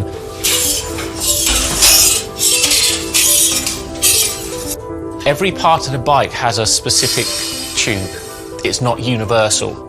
The first thing we do is get the tubes out, check they're correct, check the wall thicknesses, sand the edges, make sure it's all really clean, because if it's not clean, the tubes won't join together correctly. We build in steel because I still believe it's one of the best materials to use. It's been used in bikes since the late 1800s, and they're still using it now for a very good reason. It's the flexibility that we can replace the tube, repaint the bike, and you wouldn't know it's damaged. I just like working with it. It's very sculptural. This isn't sort of aerospace precision engineering. It's a steel rule and a marker, so when we're cutting the tubes, it's within a mil or two. But what we're trying to do is take the best from bicycle building in the past and add a little bit of modern flair to it.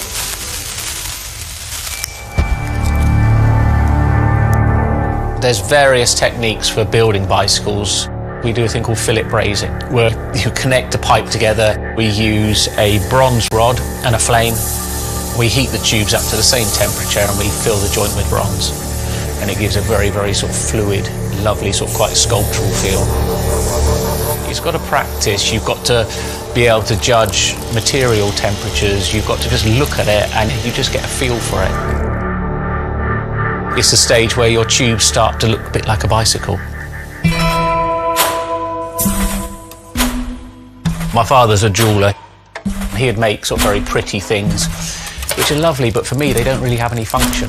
What I love about bicycles, you can start on a Monday with a box of tubes, you can be riding it by the weekend, and it can last you for the rest of your life.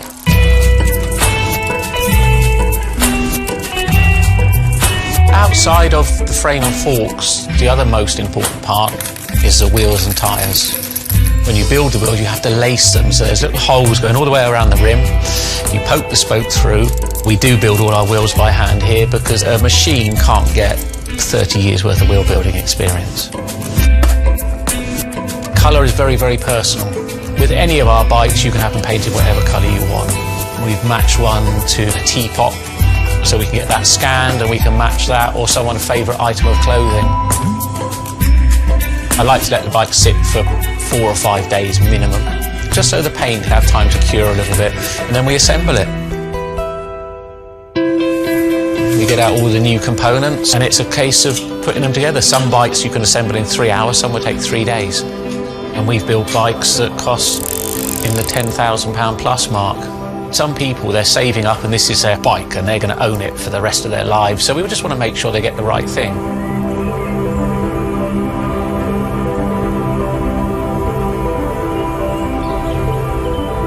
I think the bike for me was the first time I had some freedom, so as soon as I had one I was off. A lot of people still get that thrill as when they were a kid blasting down a hill, wind going through their hair. It's fun. Everyone has their favourite jacket or something. It just makes them feel good. If you've got a bike that fits well, you actually feel part of it.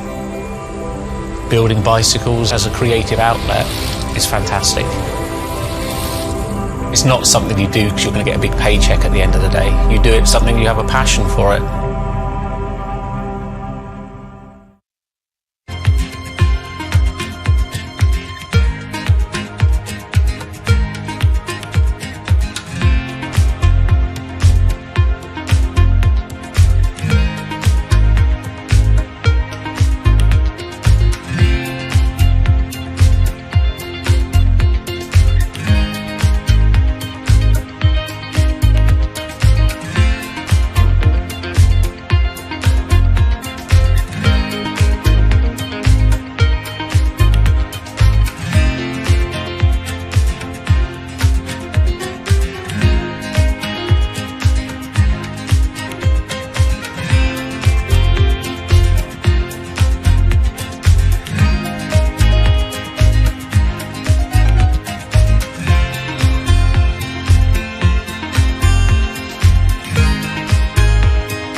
If you ever saw a wooden surfboard, it was probably hanging in somebody's house or underneath the deck. But kind of in the last 10 or 15 years, wood has made a big comeback. They surf wonderfully. It's beautiful and it feels great to be on one of them.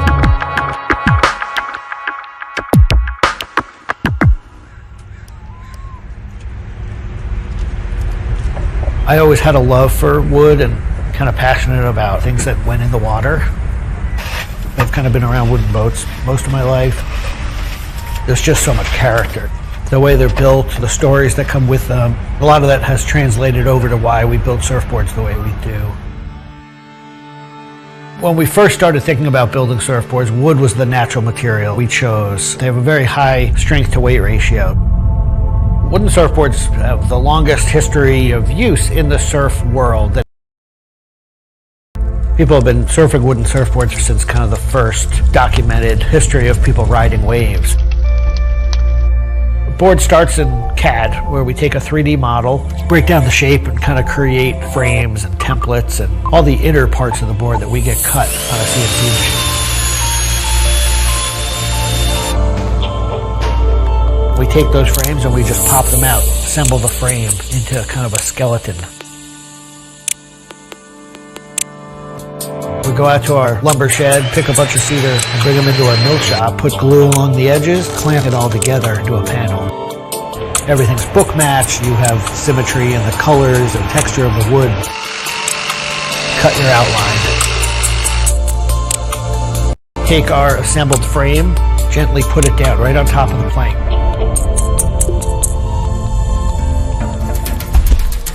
Once that foundation is started, you're basically building up the three-dimensional shape, the outside part of the board, using lots of strips that kind of interlock and fit together. Every piece of wood is going to be different, and it's all going to react differently.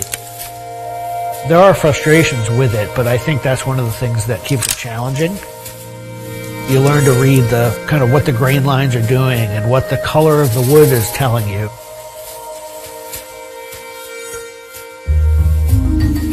Once those rails are cleaned up, we put our top planks on. It's a little bit like putting a lid on a box. It's like, this is it. Whatever's inside that board is staying inside that board. And by tensioning some rope, you can clamp the two together. It's like a time capsule.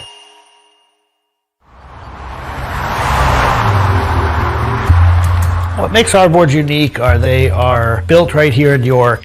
They're built using material that grows right here in the state of Maine. They're built 100% by hand by local craftspeople and surfers. There's a lot of time that goes into these boards, between 40 and 60 hours start to finish. We wanted to build surfboards that were as hollow as they could be, but still be strong enough to work well. Too light and they don't surf well, but too heavy and they don't surf well. So there's a balance point there, and that's where we try to be. Taking the board off the rocker table once the top has gone on, that is by far one of my top favorite parts. It's just you and a shaping stand, a board, and a hand plane. Everything else is out of your view. It's simple, it's pleasurable, it's quiet. You can be with your thoughts and you can just kind of be present.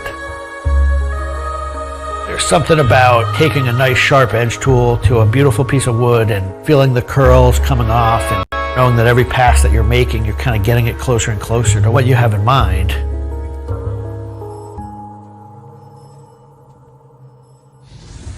Once we've shaped it down and the board's looking like it's supposed to look like, time for it to go into the glassing room.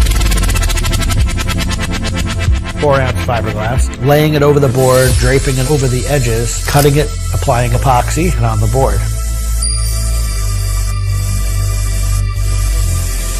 Once both sides are lamb coated, it's time to put in the hardware. Drill and router and install the fin box. And on the other side, we drill and put in the leash plug and a vent. There's a lot of air just naturally inside the board, and that air wants to expand and contract with temperature changes. And that vent has a little piece of Gore-Tex fabric in it, and it allows air to kind of breathe both ways, but it doesn't allow water to get in. Once all that hardware is put in, it goes back into the glassing room. We brush a nice, beautiful, thick coat of epoxy over the whole surface, and that we call a gloss coat. That's supposed to look beautiful and glossy and shiny and flawless. You get to see that board come to life. Whatever the colors in the wood, they really come out. It just makes it look like candy. You just want to touch it and run your hands down it, and it's just kind of the icing on the cake.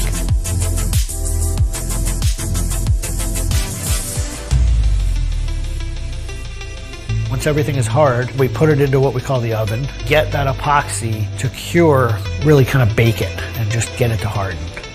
Put in the fin, screw in the vent, and ship it out. We just love the idea of building something that's sustainable and long-lasting and made by hand. Kind of gives you a deeper connection to the product over something you might buy on a shelf.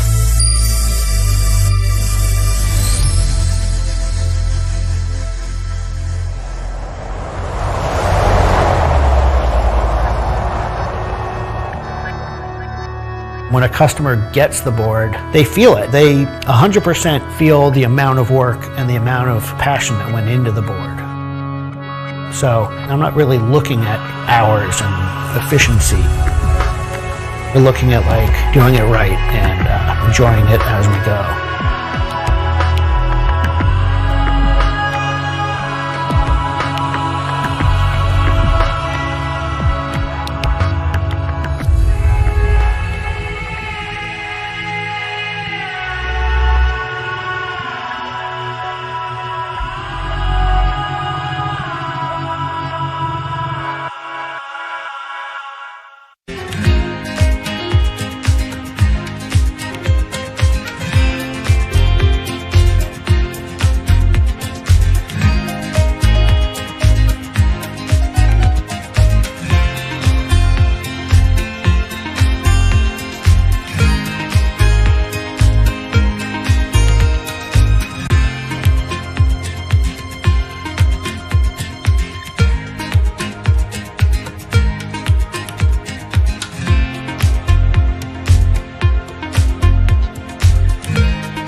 design of this little trees car freshener goes way back to 1952 in Watertown, New York, and an unhappy milkman who was complaining to one of his customers about the bad smell of spoiled milk. Lucky for him, he was talking to Julius Salmon, a Jewish chemist who'd fled from Nazi Germany and spent time living in the forests of Canada studying the aroma of alpine trees. After his chance encounter with the milkman, Salmon started to create paper soaked in natural pine oil. A string was also attached to stop people getting the perfume all over their hands. The freshener was originally in the shape of a buxom pinup girl, but Salmon changed his design to the pine tree we know today. This allowed the cellophane wrapper to be rolled down slowly, so the fragrance would last that little bit longer. As the automotive industry took off, so did little trees, filling the air with classics like black ice, royal pine, vanilla aroma, and of course, new car scent. Fragrant and affordable, this is the design that brings you the heady aroma of a Canadian woodland, whether you're in a milk cart or a taxi cab.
The design of this bottle started in Terre Haute, Indiana in 1915. At the time, Coca-Cola was being sold at soda fountains, or in a glass bottle called a Hutchinson. But this simple, straight-sided bottle was easy to copy, and imitations were flooding the market. The solution? A national contest for a new bottle that would make Coca-Cola stand out, even if the bottle were broken or you touched it in the dark. The Root Glass Company got to work on their competition entry, looking up the word coca in the encyclopedia, and coming across an illustration for a cocoa pod. The curvy, ridge shape appealed to the team who used it as the basis for their winning design. The first bottles hit the shelves just a year later, with the added touch of the glass being colored German green, later changed to Georgia green, in honor of the Coca-Cola Company's home state. Sleek and iconic, this is the design that's flaunted its curves to become the trademark of the most popular drink in the world.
Open since 1982, which is a long time, especially for a bank in this day and age when it can be difficult to even, survive a crisis. We saw many of them go away. Tell us about, what a black bank is. It's African American owned in the sense that it's depositors? Yep. So we are black owned, and as we say, we are unapologetically black. We used to see ourselves as a community bank that happened to be black owned, but really now our strategy, and has been for about the past 5 years, to really focus on the fact that we are black owned, because our community really needs someone to speak in an authentic voice about issues that are confronting our community. Maybe about 5 years ago, we started focusing on being black owned, and since then there has been this movement, this Bank Black movement, which is really trying to do is to get the black community to use its $1.2 trillion to both deposit in black banks and to use it to really invest in black businesses and to start doing business with each other so that we could grow the economy in our community. How has the way that people think about black economic empowerment changed over the years? So for us, it has changed drastically, really through the use of technology. Not only are we located in Boston, Miami, and LA, we're also the first black internet bank or online bank. And so people can open up an account with us from anywhere in the country. And we have customers here in New York, as well as in Utah and in Denver. And, I could name cities across the country where we have customers. And so part of it is that we are now, as a community, connected through the internet. And that has been a drastic change in terms of how black people have really viewed themselves and viewed the opportunity to bank black and to buy black and to do business. Now, are your standards different when it comes to, say, lending and when it comes to giving out credit cards? It would seem that would be one way of maybe helping a community that traditionally has had a harder time getting loans. Yep. So we do offer services that other large banks do not. As an example, about 30% of our community has a check systems record, which means that they can't open up a bank account somewhere else. And we offer a second chance checking account, so to give them another opportunity to open up an account. Or we have a secured credit card to help people rebuild their credit. So there are products that we offer that are really tailored to the needs of our community. But there's also the other side of it that a lot of people don't want to talk about. The FDIC does a study every year, and it showed that for national banks, only 1% of their lending goes to the black community. Right. So we represent 14% of the population, but only 1% of their lending. Which is funny because, buying houses and buying big things that you need a lot of loans for is something that's traditionally been sort of sold to the black community in a very strong way. Yes, and it's really an opportunity to build wealth, but we're not able to get the loans. Whereas when they looked at black banks, 67% of our lending goes to the black community. So there is a huge difference in terms of who is serving the black community for financial services. So when you're trying to get more interest around, you said the use of technology played a crucial part. How much of it is driven by black millennials? Yeah, a lot of it. It's sort of interesting because they've had recently sort of studies that have been done about how black millennials and millennials in general are using technology and using social media. We're very big in social media, which a lot of banks have really shied away from because that's the way to get the word out to millennials. And millennials, if you think about it, I'm a baby boomer. And the technology that really came out for us was really related to spending. I mean, it's probably hard for a lot of your audience to remember when ATMs didn't exist. Remember, ATMs were, sort of created in our lifetime. And debit cards, so there are a lot of things that really helped us more conveniently spend money. Now there's technology to help people save money. And that's what millennials are doing. They are actually using technology to save money, to invest, and to recognize that they need to make their money work for them. Terry, what is the one or two things that people come into you, because I presume you meet clients and you meet customers all the time, and say, this is a problem for us. It's not a problem in the economy at large. It is a problem. Help me. Mm-hmm. Well, the basic thing is that the black community really did not feel that banks were for them. Like, we have people that come to us and say, this is the first time I've been excited about banking. Like, period. Like, forget what we could do with a bank, but just even be excited to feel welcomed. So that's the number one thing, is that people are starting to say, hey, banking is for me. And they walk into a branch and say, I've never been in a bank before. They could be 50, 60 years old. They're like, I've never been in a bank before. So that's number one. The second is really thinking of banking as being not just a place that you deposit your money and don't think about, but to recognize that your deposit has power. There's certain social justice movements that we've gotten involved in, whether it's Black Lives Matter, whether it's Black Money Matters. I mean, we have expressed our voice that these things are important. And so where consumers are looking, and black consumers are looking at us and saying, my money matters. The fact that I'm putting it into whether it's a local credit union or a local community bank or a black bank does make a difference. And so the combining of your money and your deposit, specifically in social justice, is where the millennials are coming from.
the many satisfying moments in the recent Winter Olympics, it's hard to top the U.S. women's hockey team defeating Canada in a shootout and winning the gold medal.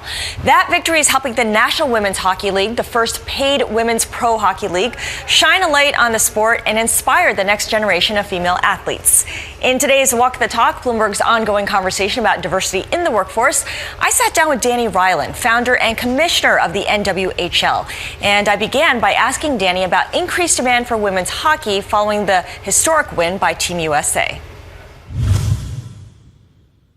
I mean, it was just an amazing experience just to see those women win gold. I mean, ever since Maddie Rooney made that last save in the shootout, I mean, our players have been walking taller. There's been a great buzz around the women's game, and anytime you can have that type of TV rating, parlayed with a gold medal, I mean, just the exposure that's brought our game has been unbelievable. Yeah, the buzz it's generated is really something else. Has sponsorship gotten easier because of it? And I wonder whether individual players, some of the stars from Team USA, will be able to get individual sponsorship deals that will then make it easier for the league to strike these deals. Of course. I mean, anytime there's international exposure, the conversations become a lot easier with sponsors. They know about the women's game. They know some of the stars in the game, and it just kind of makes the barrier to entry a little easier because we're not introducing them to a new sport. They're already aware. So it has made our lives a little bit easier, and we expect it to continue to go in a positive direction. Now, there's been a lot of changes since you founded the league in 2015. Among them is that two of your clubs now have the backing and the resources of NHL clubs. And I'm talking here about the Riveters, which formed a partnership with the New Jersey Devils,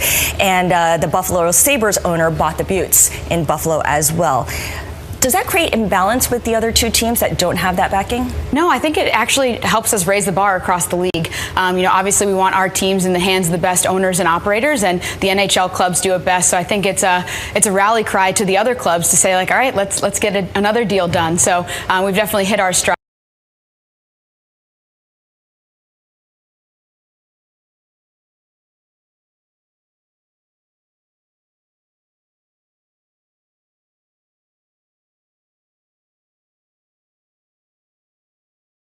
Yeah, so the goal is to then get those other two franchises to get owners as well. Yes, I mean, the uptick that we've seen in the two markets that have the relationship with the NHL clubs has been noteworthy. And so if we can replicate that and kind of come up with the perfect blueprint, not only with our current clubs, but potential expansion markets as well. All right. Now, under your original plan, NWHL offered contracts of up to $26,000 a year. About 6 weeks into last season, you unexpectedly had to cut salaries by 40 to 50% to preserve the league's future. What's been the effect on player retention? The players have actually been amazing. They understood the change. They know that we are a startup business and that we've do whatever we can for them, and they were our greatest ambassadors during that hard moment. And it was definitely difficult. It was the hardest decision that I had to make as a commissioner, but the way that they reacted, the way that they continued to be great ambassadors for the game really spoke highly of them, and we retained almost all of our players. And then this year we've seen a great uptick in the game as well. What's the path forward to getting salaries back to the levels they were at? Yeah, it's all about scale. We need to scale the business where the sports business really scales, and that's on the sponsorship side and the media side. So having the Olympics really factor in that over 3 million viewers, having our All-Star game generate over 500,000 viewers on our Twitter Game of the Week. I mean, those are really the areas that really change the business. And coming with that comes an opportunity for more sponsors. And obviously, a $150,000 sponsorship is the same as selling 10,000 tickets in Buffalo. So it's really what changes the business. That's a great way to compare it. Dunkin' Donuts was one of your first sponsors. In fact, the first. Additional sponsors didn't necessarily follow suit. Why do you think that was? They actually signed on the second month of our very first season. So they are incredibly progressive in their thinking, and they understand that this is an opportunity. Before the Olympics, girls hockey was the second fastest growing sport in the United States, and that's not going to slow down anytime soon. And so we think that our time is now, and the sponsors are going to start to step up. And when we can show the return on investment that Dunkin' has had from the 3 years they've been with us, I think it's going to be easier for more sponsors to follow. All right, well, let's talk about broadcasting. You stream games live on your website, I know. You also partnered with Cheddar on Sling TV, Amazon, Twitter, and Facebook Live. What kind of interest, if any, have you seen from the traditional broadcasters? We've seen a little bit as far as highlights are concerned, but being able to broadcast our games on a linear broadcast has been a challenge. So I think as we continue to prove our product, obviously the Olympics and the viewership they saw is going to help us as well. But it kind of starts with one. And so we were very fortunate to have the distribution deal with Twitter this season and covering our game of the week, and to really show them that these are the fans tuning in. This is a brand of hockey that hockey fans enjoy watching, and the more data that we can collect, the easier those conversations will become. And the other big thing that happened over the last couple of years was that the U.S. women's national team won a big wage battle with USA Hockey. What kind of effect did that have on the NWHL? I know you supported them, but did that have a material effect on you? Not a material effect, but the more that women's hockey can be in the headlines, and the more that these women are empowered to stand up for themselves and to get that equality, it's great for not only women's hockey but for women's sports. So I think it had a direct impact because of that, and we were there to support them, and we always plan to do that. And that was my conversation with Dani Ryland. She is commissioner of the National Women's Hockey League.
In the fight for gender equality, there are new warriors in the halls of U.S. business schools, men.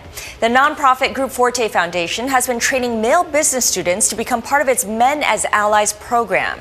In today's Walk the Talk, Bloomberg's ongoing conversation about diversity in the workforce, I sat down with Elisa Sangster. She is executive director of Forte, to talk about the organization's efforts to launch women into careers in business. The business schools, each of them have established in a little bit of a different way, but they all found kind of the structure that worked for them. So the men work with the women's student group to establish this organization, and we've provided them with a toolkit. So really a step-by-step process of how to get this effectively started on your campus. They have a whole curriculum of conversations that they do in terms of programming. Some of them go out to hike a mountain and sit down and talk about these issues at the top of the mountain. Some of them go and have a small group dinner where they can actually have one-on-one guided conversations with questions that they can talk about. So it just depends on the group, and they try to do a variety of programming so that they can engage men and women who are on various ends of the spectrum into this conversation. Based on what you've seen through your years at the Forte Foundation, do men and women have different ideas about how men can best serve as allies to women in business school? It's a good question, and some of the things that we heard from the women, especially women who were resistant to this, were we don't need white knights, and so they didn't like the white knighting piece. They wanted the men to come in and join them side by side, but they didn't need them to come in and save the day. And for some of these organizations, that tension caused a little bit of a problem getting the organization started. But the good thing is they worked through it, they reapproached, and they came up with a better way to do it. And the men were open and interested in making these things successful, and that was helpful, I think. In terms of numbers, what have you seen? Are we talking about 100% participation by the men, or is there a threshold at which you know that this has legs? So I think what we're seeing is that the chapters have grown. So we've gone from a handful of chapters, 5 to 6, up to 25 right now out of our 52 partner business schools. But on each campus, they take a little bit of a different approach. Some of them are trying to get 100% of the men to sign a pledge, and then others are really looking at the population, 20, 30, 40%, who are interested in diving deep into this conversation and really making an impact in that way. So it's different depending on the campus. Now, this initiative was introduced in 2016. Obviously, a lot has happened since 2016. What have you learned from the whole process? That I think it's a really important conversation to be having early, and I think to start in a positive place where it's men saying we want to be supportive instead of men feeling attacked and possibly isolated from the conversation.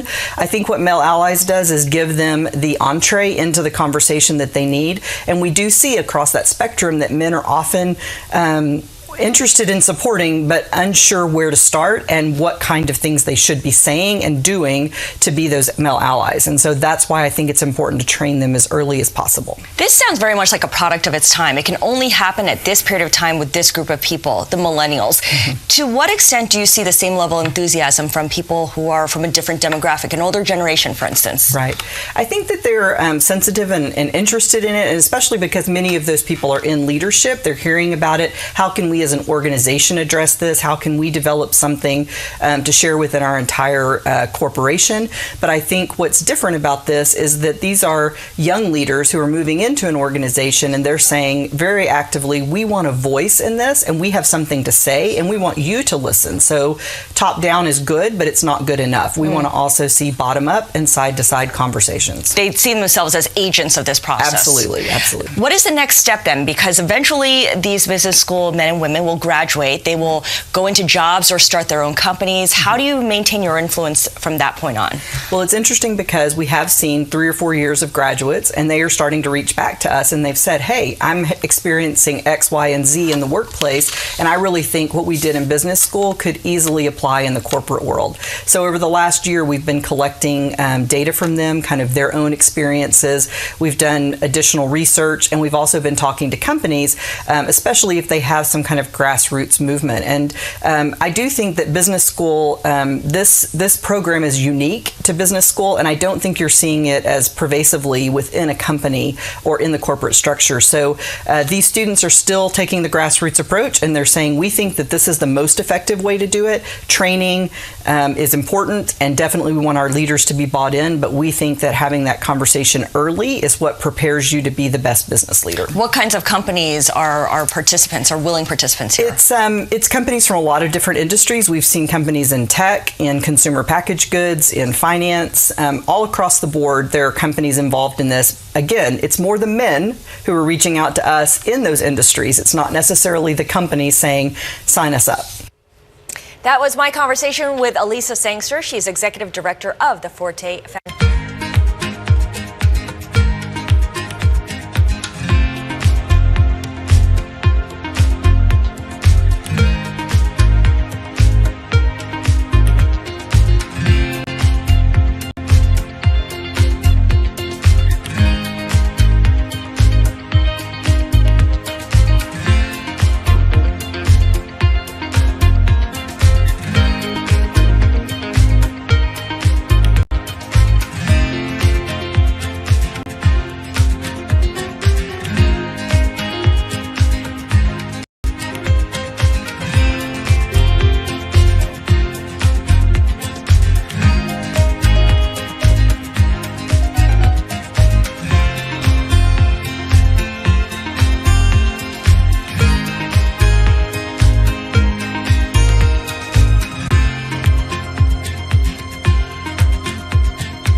Thanks to the Me Too movement, Hollywood is in self-reflection mode about creating a safer work environment for women.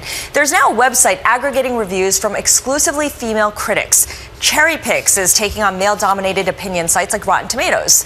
In today's Walk the Talk, Bloomberg's ongoing conversation about diversity in the workplace, I sat down with the founder of Cherry Picks, Miranda Bailey, and I began by asking what specific need her business fulfills.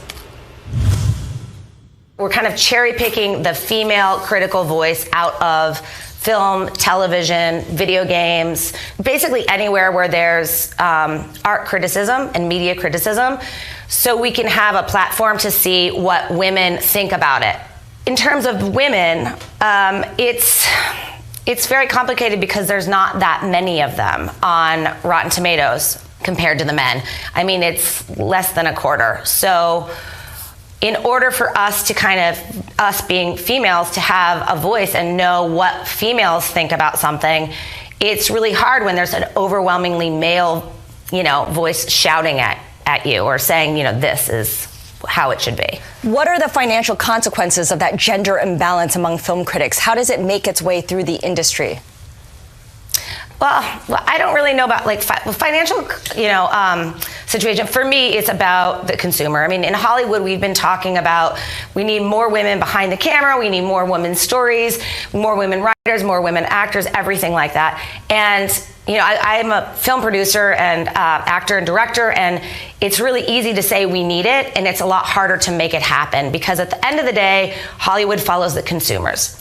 And if the consumers are being told what is worth their money by a certain group of people that are, kind of narrow, then it's not going to open up. And I felt like, well, maybe if we can open up the critical voice, which is, the gatekeepers essentially telling people what they should buy, what's worth their money, and women actually like these stories and like these filmmakers, then I thought that would be a faster way to get more women behind the camera and more women's stories told.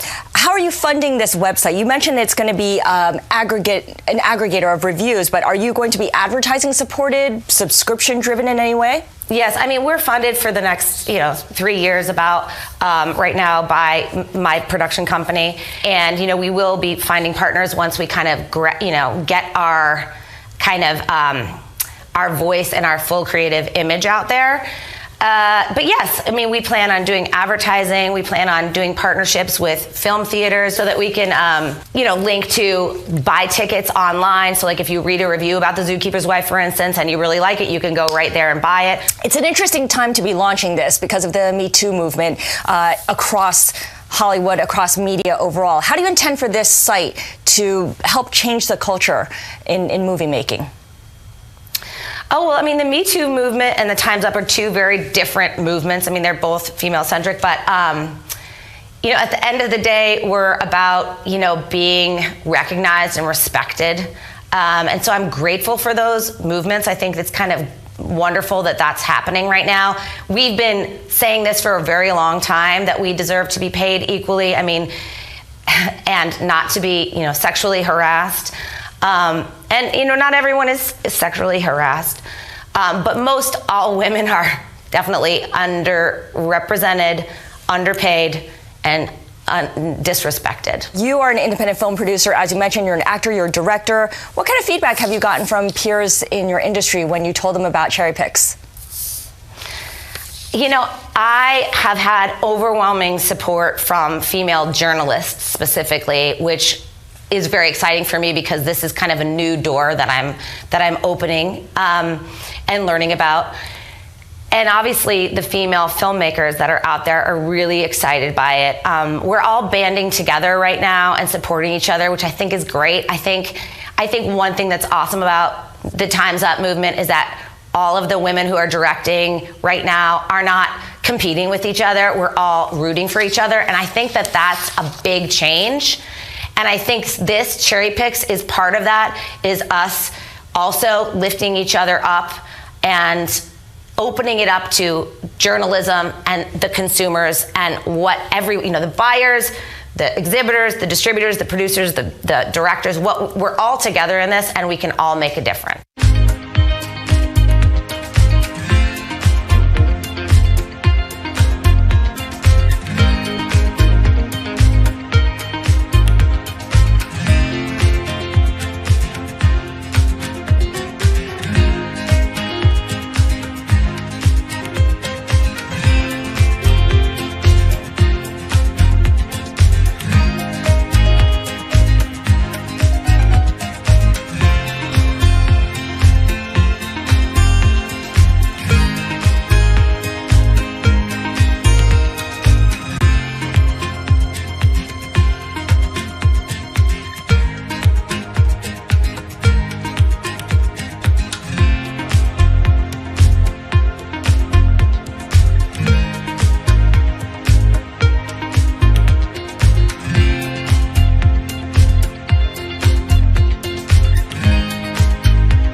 Marte went from doing hard time to building hard bodies. He's the founder of ConBody, which is a prison-style boot camp class in New York City that employs former inmates as fitness instructors. In today's Walk the Talk, Bloomberg's ongoing conversation about diversity in the workforce, I sat down with Koss to discuss how he built ConBody from the ground up. ConBody was derived from my prison experience. I lost 70 pounds in 6 months in my prison cell after doctors told me I could probably die because of my health issues. I was extremely overweight. My cholesterol levels were through the roof. And I lost 70 pounds in 6 months, and then I helped over 20 inmates who was over 1,000 pounds combined. But I took that same programming that I was doing in the prison yard and started doing it and brought it to the streets of New York. And you began a business, but you told me how you didn't have any startup costs and you funded this yourself. How did that work? Yeah, I mean, I didn't have no overhead. I just went out straight to the park and started running after a woman wearing yoga pants. And I was like, hey, I got a boot camp. And I told her my story and started just attracting people to the park. I was standing on the F train, B train, making announcements. Like I was nonstop hustling and asking. And I basically took the same skills that I used while I was selling drugs and brought them out legally. So these are transferable skills. Exactly. Your workout's gotten really popular. You now have your own location. Talk about what's involved here and who goes to your workout classes. Yeah, so what we do is hire formerly incarcerated individuals to teach our fitness classes. So we train the inmates in the system, and we're working on creating a direct pipeline from the inside out. Mostly the people that come to our classes is young professional women. Actually, a lot of people are surprised, but we don't use any equipment. A lot of guys like to, go to the gym and lift 1,000 pounds. My secret sauce is that I work with what I got. So just my body weight, small amount of space, just like I did in my prison cell. And I got that prison body you've always desired. Now, you hire former inmates, as you mentioned. You're trying to build this pipeline. What do you look for in a potential new hire? And the extent of vetting, talk about that involved in these prospective hires. I look for people that are charismatic, and when I conduct my interviews, I conduct them like 5:30 in the morning. So if you don't show up or you come in late, too bad. So I really try to make it strict as possible in the beginning, and then I really see if I could hang out with this person, if this person could say hi and bring a smile out of my face. Not only me, but the customers that are coming through the door, and really breaking down that stereotype, because we have people coming in, who's never met anybody who's been incarcerated. The perceived notion of somebody that's a so-called ex-con is that we're all killers and rapists and, the worst of the worst. But the truth is that we're just all human beings that committed a mistake, and we just want to readapt back to society and get a second chance. Your real message here is about prison reform when it comes down to it. And you kind of came up with your business plan when you were in solitary confinement. You had a lot of time to think about this. You also got some help once you established your workout class after you held it in the park. Talk a little bit about the organizations that allowed you to bring together some of your ideas and make it a more scalable business. Yeah, so when I came home, I tried to take advantage of every nonprofit that you could think of in the prison reform industry. So I went to Fortune Society. From Fortune Society, went to Career Gear, and all these nonprofits were helping me and just trying to get me back on my feet. But there was one program called Defy Ventures. Defy Ventures believes that illegal entrepreneurs have the transferable skills to become legal entrepreneurs. And I did that program. It was a very intense program taught by MBA, Harvard, and Stanford professors. And you graduate and you get a MBA Baylor University certificate when you graduate from the program. So they helped me put my whole business plan together and pay my taxes, and redo it legit. Talk a little bit about your growth plans, because you're based in the Lower East Side of New York City, but you have some pretty ambitious plans. Yeah, so I'm in the Lower East Side in the exact same corner where I sold drugs at, where I got in trouble at, and went back into a full circle in that neighborhood. Our growth is we want to open nine studios in the next 5 years. I just came out with my book. So ConBody, shows my whole secret sauce in that book. And then also we started this online platform that's coming out in a couple weeks where you can virtually work out with a formerly incarcerated individual. So you basically choose your favorite ex-con for $9 a month, and you get that prison body voice.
Diversity is in fashion. That's according to Eva Chen, who heads up fashion partnerships at Instagram. In today's Walk the Talk, Bloomberg's ongoing conversation about diversity in the workplace, I sat down with Eva Chen at the monthly Cornell Tech at Bloomberg Speaker Series, and I asked Eva how exactly inclusion is showing up on the runways. The message is you must be inclusive, and you must kind of understand that there are billions of people on this planet, and there's not one look.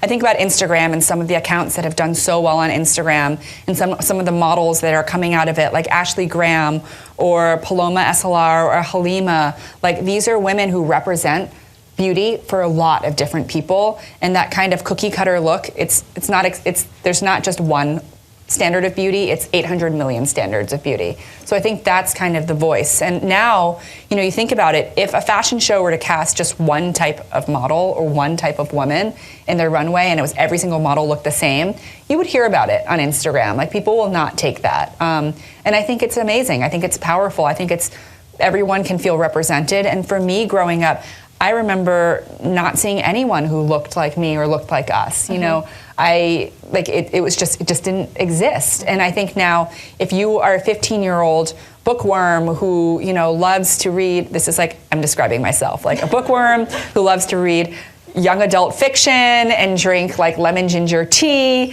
it's like you can find someone else, and you can find your group of people by following the hashtag Bookstagram. You can find, like, your kind of like squad. And even if it's a digital squad, you can feel like you have other people to kind of identify with. How is fashion able to get ahead of the curve of everyone else? Why were they able to figure this out more quickly than others? I mean, I think in so many ways, like, fashion just kind of, it's supposed to be a little bit prescient. It's supposed to be a little bit ahead of the curve. And also you're able to push the boundaries in fashion. Like, there are runway shows where people can kind of walk backwards on the runway, or they cast real life models, real life people, which is just like people, revolutionary, on the runway. And I think that you're able to take risks in fashion, and risks are appreciated. Some risks don't pay off. I mean, I think of H&M and the controversy over a black child modeling a sweatshirt with the words "coolest monkey in the jungle." That obviously did not work. How's the feedback now from consumers different in the age of social media, where something like that will go viral in a bad way very quickly? Yeah. I mean, I think that listen, I don't know what the thinking was behind that specific moment, or behind that specific casting, but nowadays it's like the most important thing for corporations and companies is to have representation. Mm-hmm. Make sure that your board of directors is diverse. Make sure that the people who work in the casting department and the creative teams are diverse, because you want to be able to truly represent and truly embody. It's not enough to say, we believe in diversity. You have to have diversity. And I feel very fortunate at Instagram. It's like, it is a diverse team. I love seeing and hearing the different voices and opinions and voices of dissent as well. And that's the thing with Instagram. It's like, people have opinions. You won't always agree with the opinions, but it's important that people voice their opinions. And when people see something that they think is wrong or that is wrong, they will speak up and speak out. Right. Do you think fashion brands are nimble enough to respond, or it's because of something like Instagram that provides that instant loop, that feedback loop, they're able to? I think some companies are. I think it very much depends on the infrastructure of the company, and this is I don't know enough about fashion corporations and infrastructure, but if you have, I look at Gucci, for instance, and Gucci, they have been known to collaborate with a lot of Instagram influencers and artists, and for the most part, 99% of the time, it's amazing. And there was one season where they did there was something on the runway that was very evocative of Dapper Dan, the renowned kind of fashion icon, and they were called out for it. And very quickly, they issued a statement saying you were right, and now they're collaborating with Dapper Dan and doing a whole collection together. And I think that's in part their creative director, Alessandro, is incredibly fluent in Instagram. He's on direct messages, reaching out to illustrators, looking for fresh voices. And I think a lot of it depends on the leadership and how, I don't want to say woke, but how kind of tuned in they are to what the public consciousness is.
So in the early 1990s, you started selling soaps and essential oils on the streets of Harlem and Bed-Stuy to start Sundial Brands. How did you know back then that there would be a market for black hair and skincare products? Yeah, well, because when we started, there was, first of all, there was nobody producing natural products that were efficacious and that were designed to work on different hair textures and on different skin types. And so what you had was a consumer who desired to have healthier products, natural products, but had no access to anything that actually worked. And so, when you stand on the street corner, people tell you what they want, you better give it to them, otherwise it gets really cold, right? And so we started to take that feedback and started to incorporate that into the things that we were offering. And before you know it, we were selling to other vendors who were bringing feedback from their customers and clients. And so very quickly we got to understand just how underserved women of color were around their hair and their skin. What has the explosion of the natural hair movement in the U.S. done for your business? Yeah, as women became more and more empowered or empowering themselves, I should say, to wear their hair natural, to express themselves as freely as they wanted to around the things that were important to them, that really started to drive the adoption of natural hair. And then they actually had products in Shea Moisture that delivered on the promise of what they wanted, right? So I think the two worked hand in hand, and it really took off. How does Sundial Brands stay authentic as you guys have grown? Yeah, I mean, I think for us, we've built our business from day one on a model that we call community commerce. And what community commerce is that a business ought to invest in the community where it does business, right? And it ought to provide not just products to that community, but it also should take the dollars that it takes out of that community and put it back in.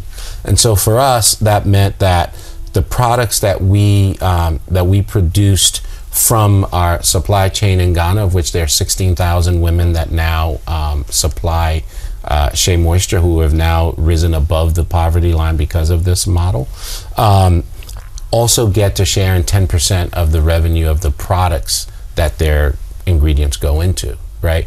That then provides them with infrastructural support, warehousing, equipment, training, safety, health insurance, bank accounts. That's the core of what we do this for. And so we continue to do that. And so in November, Unilever acquired Sundial Brands. Mm-hmm. What did that deal allow you to do now that you haven't been able to do before? It enabled us to take, to commit to this $100 million fund. It's called the New Voices Fund for Women of Color, which now allows us to go create other entrepreneurs, or maybe not create, but invest in other entrepreneurs so that they too can have the type of economic opportunities that we've had. So as I said, it's not for one company or two companies alone to be able to compete and to survive and to sustain is not enough. We need thousands, right? So the first thing this allows us to do is to invest there. The second thing that it allows us to do is to scale our community commerce model so that we can go from these 16,000 women to 200,000 to 300,000 women globally. And the third thing that it allows us to do is to compete globally against global corporations.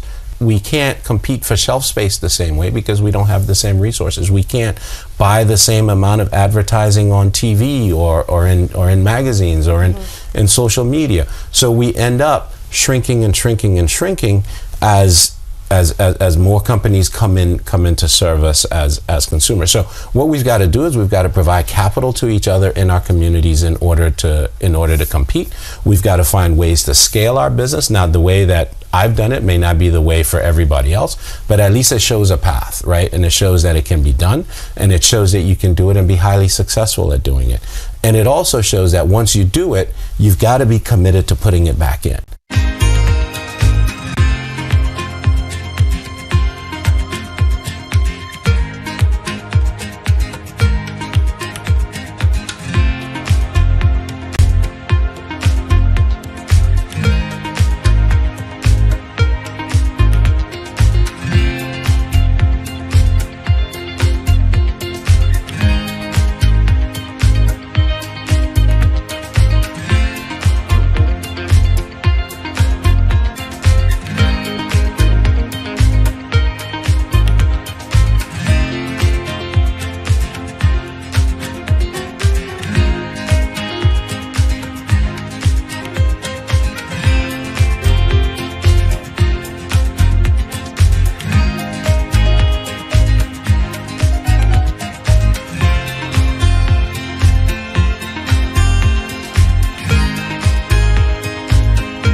is Walk the Talk, Bloomberg's conversation about diversity in the workforce. We're putting the spotlight on Goldman Sachs. CEO Lloyd Blankfein is reportedly planning to step down as soon as this year. Diversity will be a top priority for his heir apparent, David Solomon.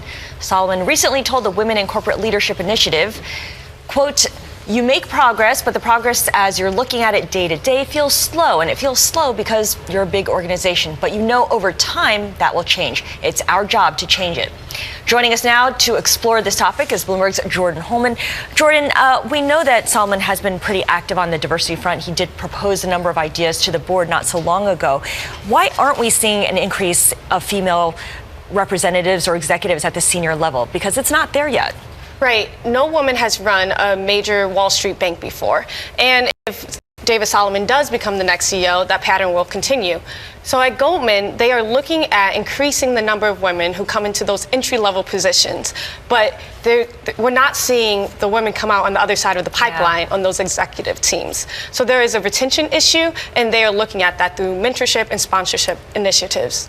So how long does it take before you get sort of a critical mass of women at senior ranks? I mean, what's the sort of trajectory within Goldman to reach the upper echelons of leadership? It definitely takes years, and you have to groom people. Goldman's a company where they want to hire internal candidates. An internal candidate becomes CEO. So that's why it's important to retain those women that they're bringing in. For example, this summer, they said that they have about 40%, mid 40% of women in their junior employee class. And so that's great, but there's only 2 women on their executive team. So now you have to, with this generation, groom them, promote them, have opportunities for them to want to stay on Wall Street. And that takes time. I think about how Dina Powell, who was once at Goldman Sachs, went to work for the Trump White House, has come back. And there was some tension over her promotion when she returned because she was added to the management committee when her background is not in a profit-generating business. Right. Her background's in government and philanthropy. And when you're looking for the next CEO, you're looking for those people who've been in positions of profit and loss. And she's not in that. So then when you look at the pool of women who are in that, it gets smaller and smaller. So then when it's time to select your CEO, you have nowhere to turn. How does Goldman compare to its peers with this? So Goldman's not alone when it comes to female representation. Citigroup and JP Morgan also have less than a quarter of women on their executive teams. So it's a conversation that needs to happen across all the banks of how do you get your first female CEO of a large bank. You recently talked with Goldman Sachs' former HR head, Edith Cooper, who spoke about the bank's efforts to increase diversity, women as well as minorities. What did you learn from her? So Edith Cooper spoke on a panel last week, and she said that Goldman is looking at the data. They're really trying to be data-driven about their diversity initiatives. So if the data's not saying that they're making progress and change, like Solomon said earlier, it looks slow, then they're going to switch it up. They're going to try new initiatives.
income mutual funds run by women are outperforming funds run by men. So you would think that the number of female managers would be rising, but you'd be wrong.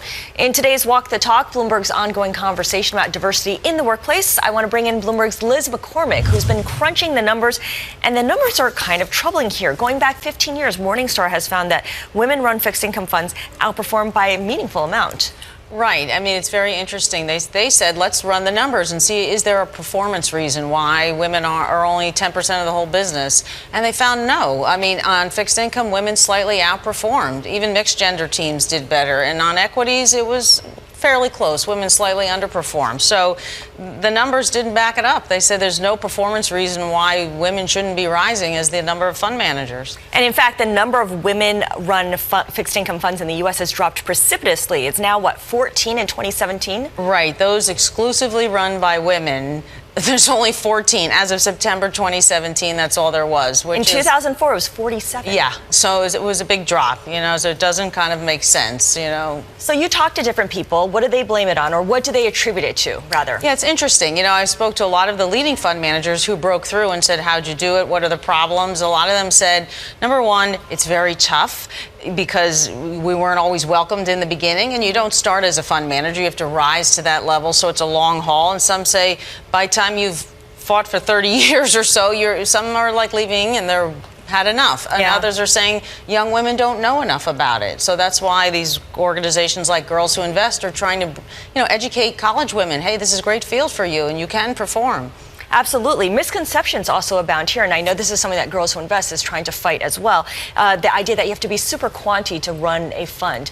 It's something that doesn't get communicated very well. Right, exactly. I think some women think, well, maybe I could, go into sales or banking or something in general, but to run a fund, you have to be just wicked smart and have to be great in math. And of course, those are great skills, but that's not all it requires. And women, it's about managing risk. Like Ann Walsh of Guggenheim said, women are very savvy at managing risk, and that's especially in bonds. That's a big deal, What was her story? Because she started off on the state pension side, right? Right. She's amazing. I mean, I said, is this right, this list of all your achievements? Yeah, she started as an accounting degree, said I just happened to go to a pension fund, and then I learned about portfolio management, and then went on to just really work hard, MBA, CFA, law degree, you name it. She had to really stack the decks, but, she achieved. All the credentials are there, and she got her break. Yep, for sure.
the 1990s, Liberian native Richelieu Dennis co-founded Sundial Brands with the goal of creating natural hair and beauty products for consumers of color.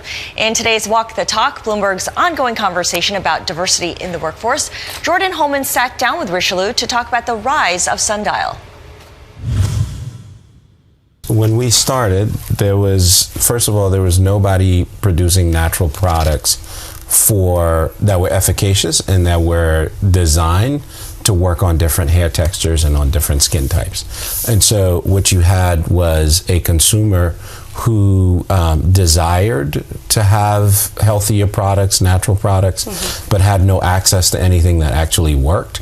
And so, when you stand on the street corner, people tell you what they want. You better give it to them, otherwise it gets really cold, right? And so we started to take that feedback and started to incorporate that into the things that we were offering. And before you know it, we were selling to other vendors who were bringing feedback from their customers and clients. And so very quickly we got to understand just how underserved women of color were around their hair and their skin. What has the explosion of the natural hair movement in the U.S. done for your business? Yeah, as women became more and more empowered or empowering themselves, I should say, to wear their hair natural, to express themselves as freely as they wanted to around the things that were important to them, that really started to drive the adoption of natural hair. And then they actually had products in Shea Moisture that delivered on the promise of what they wanted, right? So I think the two worked hand in hand, and it really took off. And that was Bloomberg's Jordan Holman speaking with Sundial Brands co-founder Richelieu Dennis. You can get the full interview on Bloomberg.com.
Load-Me stands for Locate, Target, and Message.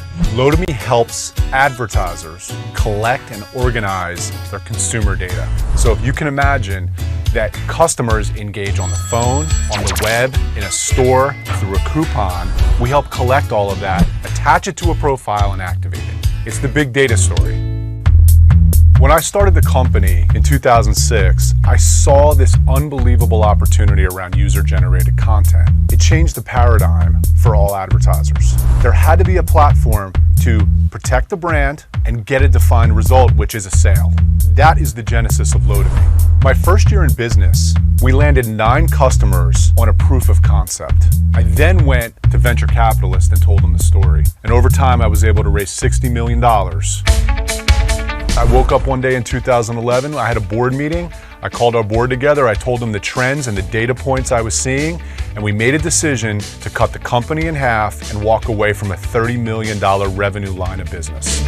We took the company and made a huge pivot. We went from about 100 employees down to 50. There was some overlap of customers, but most of the customers were net new customers that we had to go win around a different line of business. We went from a media business that was charging on a campaign basis to a software as a service business that was charging a monthly fee to manage data. One of the key things that happened during the process was what once was just a desktop experience, meaning your computer, suddenly became a mobile device, a television, an iPad. And that is why we bought a company called Admobius in 2012, simply focused on what was called the device problem, cross-device. In a privacy-compliant way, we were able to stitch together profiles and audiences no matter how they were engaging with the brand. We've had about 500% growth in customers since 2014. We've 10x'd our employee base over the past 5 years. We're profitable. Developing profitability in a technology company is something I'm super proud of.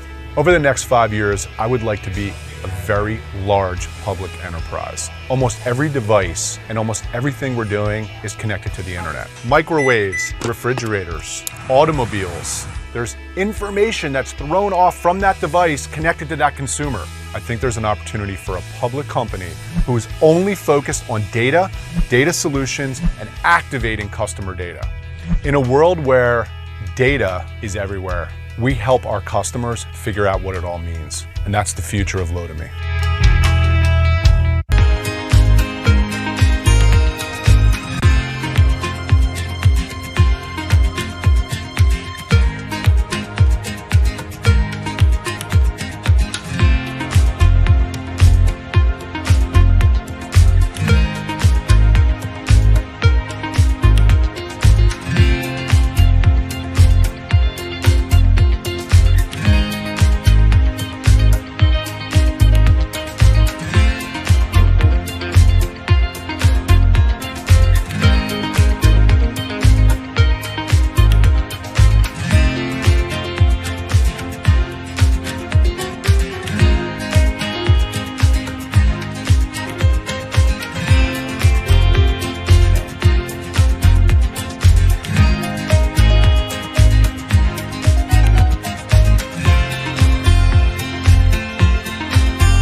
We'll be opening 4 this year.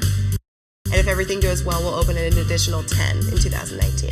We're going to continue growing content and education online in a huge, huge way.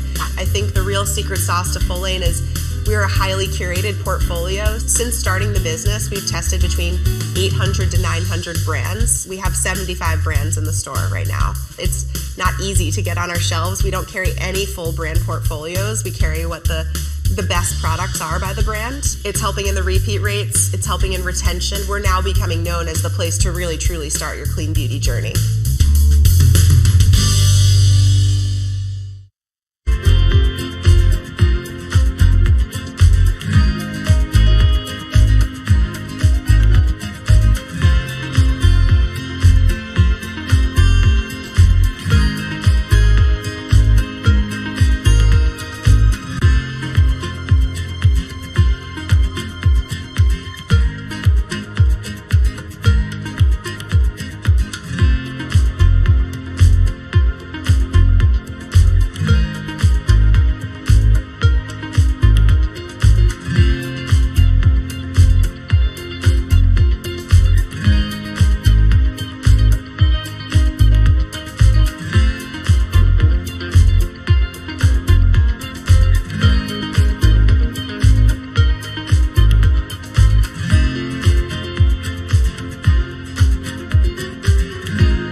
mission at Food 52 is to inspire people to eat thoughtfully and live joyfully. We are a comprehensive resource for kitchen and home enthusiasts, and that means that we offer both content and commerce, and then community is a tie that holds it all together. My co-founder Amanda and I both come from traditional print media backgrounds. We were editors and writers. In 2008-2009, we saw this opportunity to create a brand around kitchen and home that lived online. We went out and got a book deal. We got a $100,000 advance, and we actually used that advance to pay for the building of the initial website. In 2009, when we launched, we started really with recipes. Then in 2010, we raised an angel round, a seed round, of $750,000, which we used to invest in building out our own e-commerce platform. E-commerce represents about 60% of our top line revenue, and ad sales is the majority of the rest, with a very small bit being cookbook sales. The majority of our advertising is native advertising and branded content. The events are also a key part of all of our lines of business. We do a lot of events with brands on the ad sales side, and then we have our own events on the commerce side, often pop-ups where we're showcasing our products, which you can typically only buy online. Last year, during Cyber Weekend, we had an outage where the company that calculates our sales tax was down for over 12 hours. So we had just a total backup. What we decided to do was to remove the sales tax functionality completely from the checkout process so that orders could get through, and turn it to our advantage by actually making it a promotion. And we followed up with an email the next day, and we said to everyone, we will cover the sales tax through the rest of this weekend. When you have a community that you really are talking so directly with all the time, it enables us to have that sort of direct conversation with people via email, via the site. This is what we're going to do. We're going to turn it around to your advantage because you're that important to us. Right now, we are touching 12 million people on a monthly basis. Our unique visitor growth has been 65% over the past year. We're talking to Amazon Alexa about a partnership. Something we talk about all the time is, what does a Food 52 presence look like offline, a permanent brick and mortar presence? We're very close to profitability, and it is really one of our key focuses for the next 18 months is to become a sustainable business.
Sweetgreen, we make every single thing from scratch in store every day.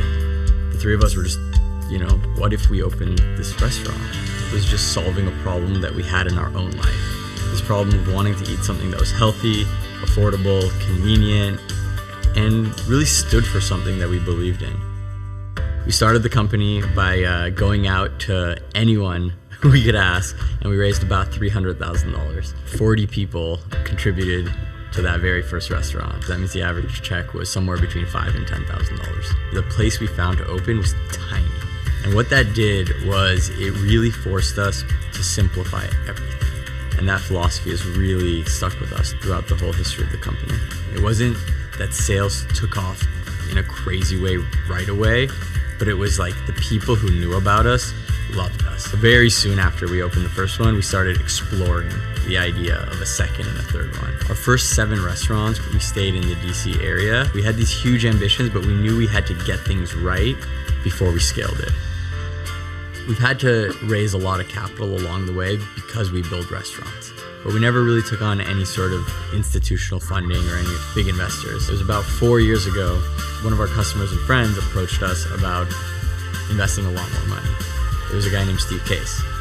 He really believed in our mission.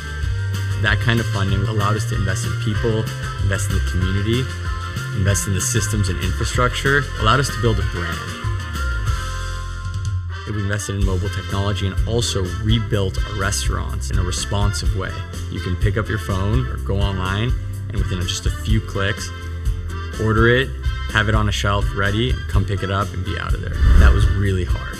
It was more than just building an app. Everything had to be redone. The way we operate, our kitchen systems, our prep, everything we did had to be rethought because all of a sudden it went from like one restaurant, one engine to 2. It took us about 2 years to build that technology. I think sometimes the easy way is not the right way. Instead of resisting it, embrace it and figure out a way to do it the right way, not just the cheap or the easy way. Today we're open across the country in 8 cities. So we're in DC, Philadelphia, Baltimore, New York, Boston, Chicago, LA, and the Bay Area. In 2017, we'll end the year with 85 restaurants. For the next 10 years, we're focused on not only just building restaurants, but building technology that can make it easier for customers to interact and eat healthy. We always say we want to meet customers where they are.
Swell really was, I wanted to create a better looking water bottle that would convert people to actually carrying a water bottle everywhere that they went, to stop using those plastic water bottles.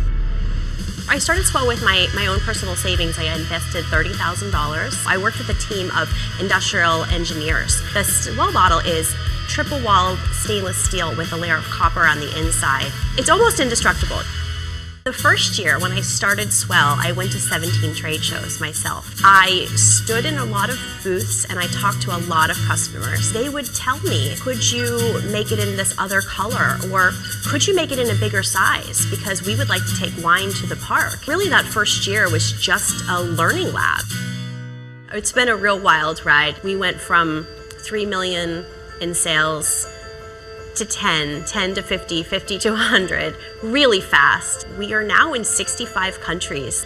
One of the challenges that we faced is we outgrew our office. We outgrew our systems. We were running this company at $100 million last year on spreadsheets. We outgrew our website. It mostly kept up unless somebody famous tweeted about us, and then everything, came down. For me as a CEO, it was really hard to turn my attention inward.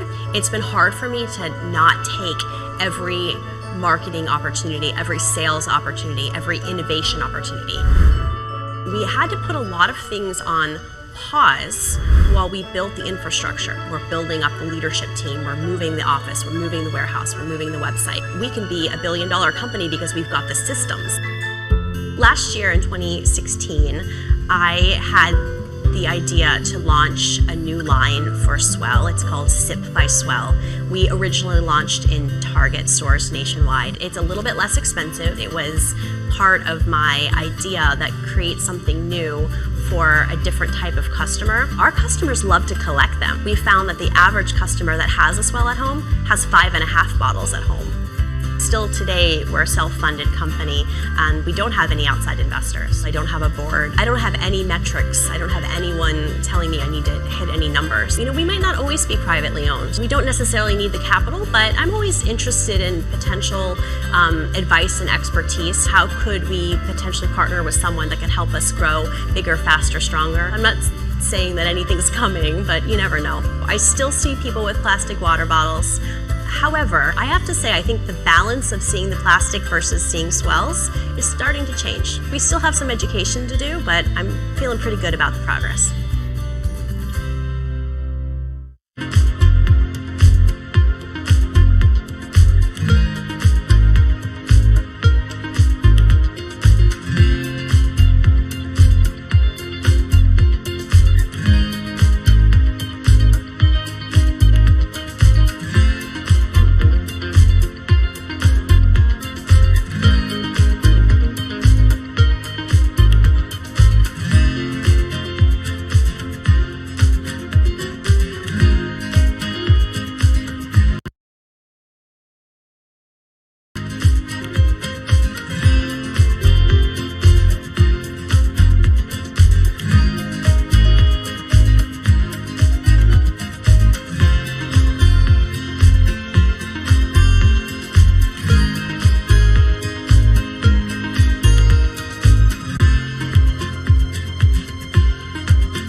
Gotham Greens is a commercial-scale urban farming company. We develop and operate high-tech greenhouse facilities for fresh vegetable production in cities. I was working in the field of sustainability and environmental engineering and became fascinated with the technology that was available to be able to grow crops using a small fraction of the resources compared to conventional farming. And at the same time, I really started to recognize the growing trend in the marketplace toward consumers wanting more local and regionally sourced food. So that's really when the light bulb moment went off. We cobbled together some funding and built a 15,000 square foot rooftop greenhouse in the Greenpoint neighborhood of Brooklyn in 2011. We started pitching supermarket chains, restaurants, we started inviting chefs into the greenhouse facility, and within 3 months we were completely sold out of the produce. And that's when we realized that we were really onto something and we should probably expand. And then a really compelling partnership opportunity came along with Whole Foods Market, which at the time was one of our largest customers, and we crafted an idea to actually design and build a commercial scale greenhouse into the roofs of one of their new supermarkets in Brooklyn, New York. That was almost double the size of the first one and provided our brand with a lot of visibility. Lo and behold, within a few short months of opening that second greenhouse facility, we were yet again sold out of the produce. So we started looking at Chicago, which is also a city with a thriving food culture and a consumer base that's increasingly demanding high quality fresh produce. And that facility is our largest until date, which is about 80,000 square feet or 2 acres.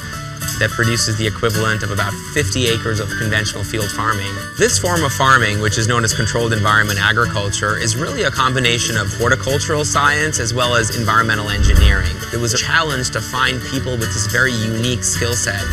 We conceived of an idea to establish an in-house training program that we now call Gotham Greens University. So we're able to take young graduates out of university or high school vocational programs focused on science and biology and train them to really design these facilities and operate them. Our company has built 4 greenhouse facilities across 2 cities. We have about 160 employees. We've experienced about a 20x growth rate since inception. In our first year of operations, we grew about 500,000 heads of lettuce and leafy greens.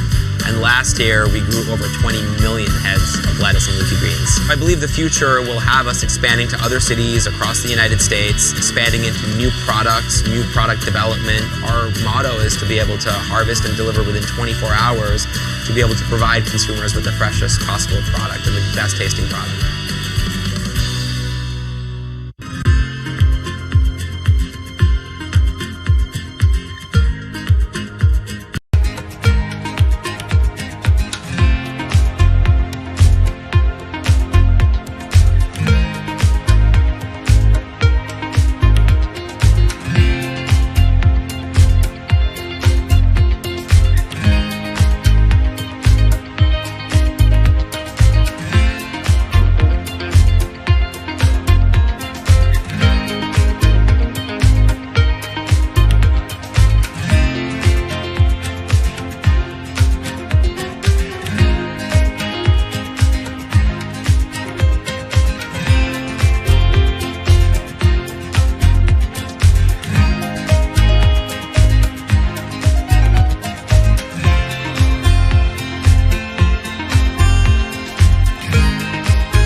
Gemmi is a new luxury brand that's providing the customer with the highest quality Italian shoes at prices that have never been historically possible until now. We looked at the luxury marketplace, and there were so many qualities about luxury that were great, but there were some qualities that needed some real reinvention. The incumbents certainly were not reinventing. Shoes happen to be a category that we fell in love with because we love obsession. We want to be a business that occupies a spot, a place in the customer's mind all the time. Shoes create that unique obsession. We think that you've got to be newsworthy. You've got to be different. You've got to have a story to tell. Our consumer knows there's must-see TV every Monday, and it's not about markdowns. It's not about private sales. It's about great new product. We actually don't release that many more products than other traditional retailers do. We just don't do it all at once. The way we describe our company to the consumer is we're old world meets new world.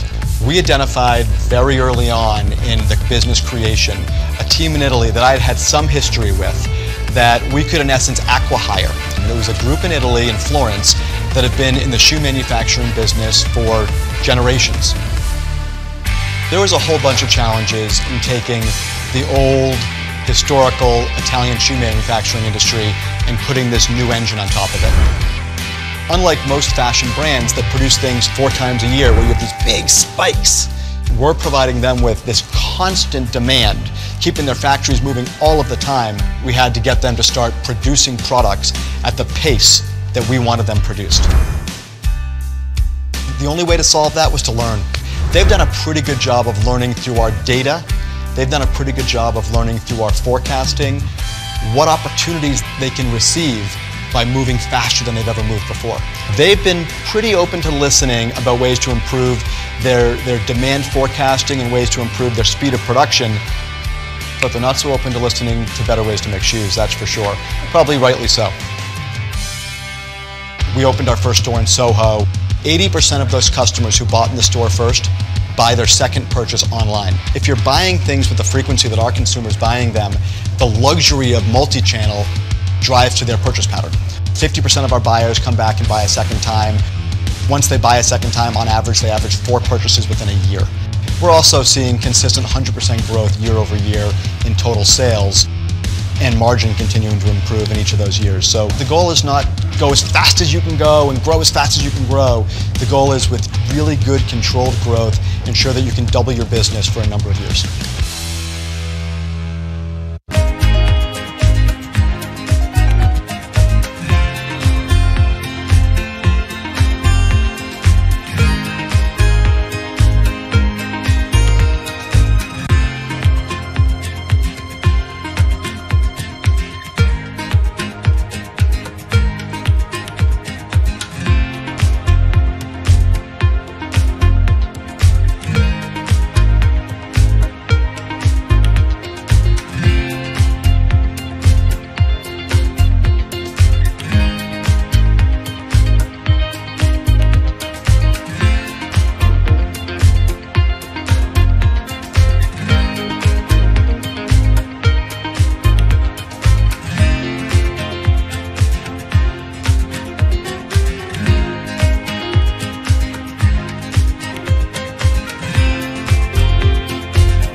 is an online warehouse club. We cut out the membership fees and we deliver it right to you, generally in 2 days or less with free shipping. I grew up in the suburbs of tropical New Jersey, and then moving into Manhattan later in life, I didn't have a car to get to a warehouse club. And so I thought, how many other folks around the country had that similar problem? And so actually moved back into the burbs to start the company in a small 2-car garage in Central Jersey, tape gun in hand. We went after and tried to solve that problem. In the early days, we actually didn't have a marketing budget. Our marketing budget was virtually zero. It forced us to be creative. It forced us to create a very good service where folks would talk about it. So Hoda and Kathy Lee loved the service. They were both like, genius. Sure enough, they talked about us, and from that moment on, we capitalized on that opportunity, went out and raised our first sizable round of financing, and then moved out of the garage.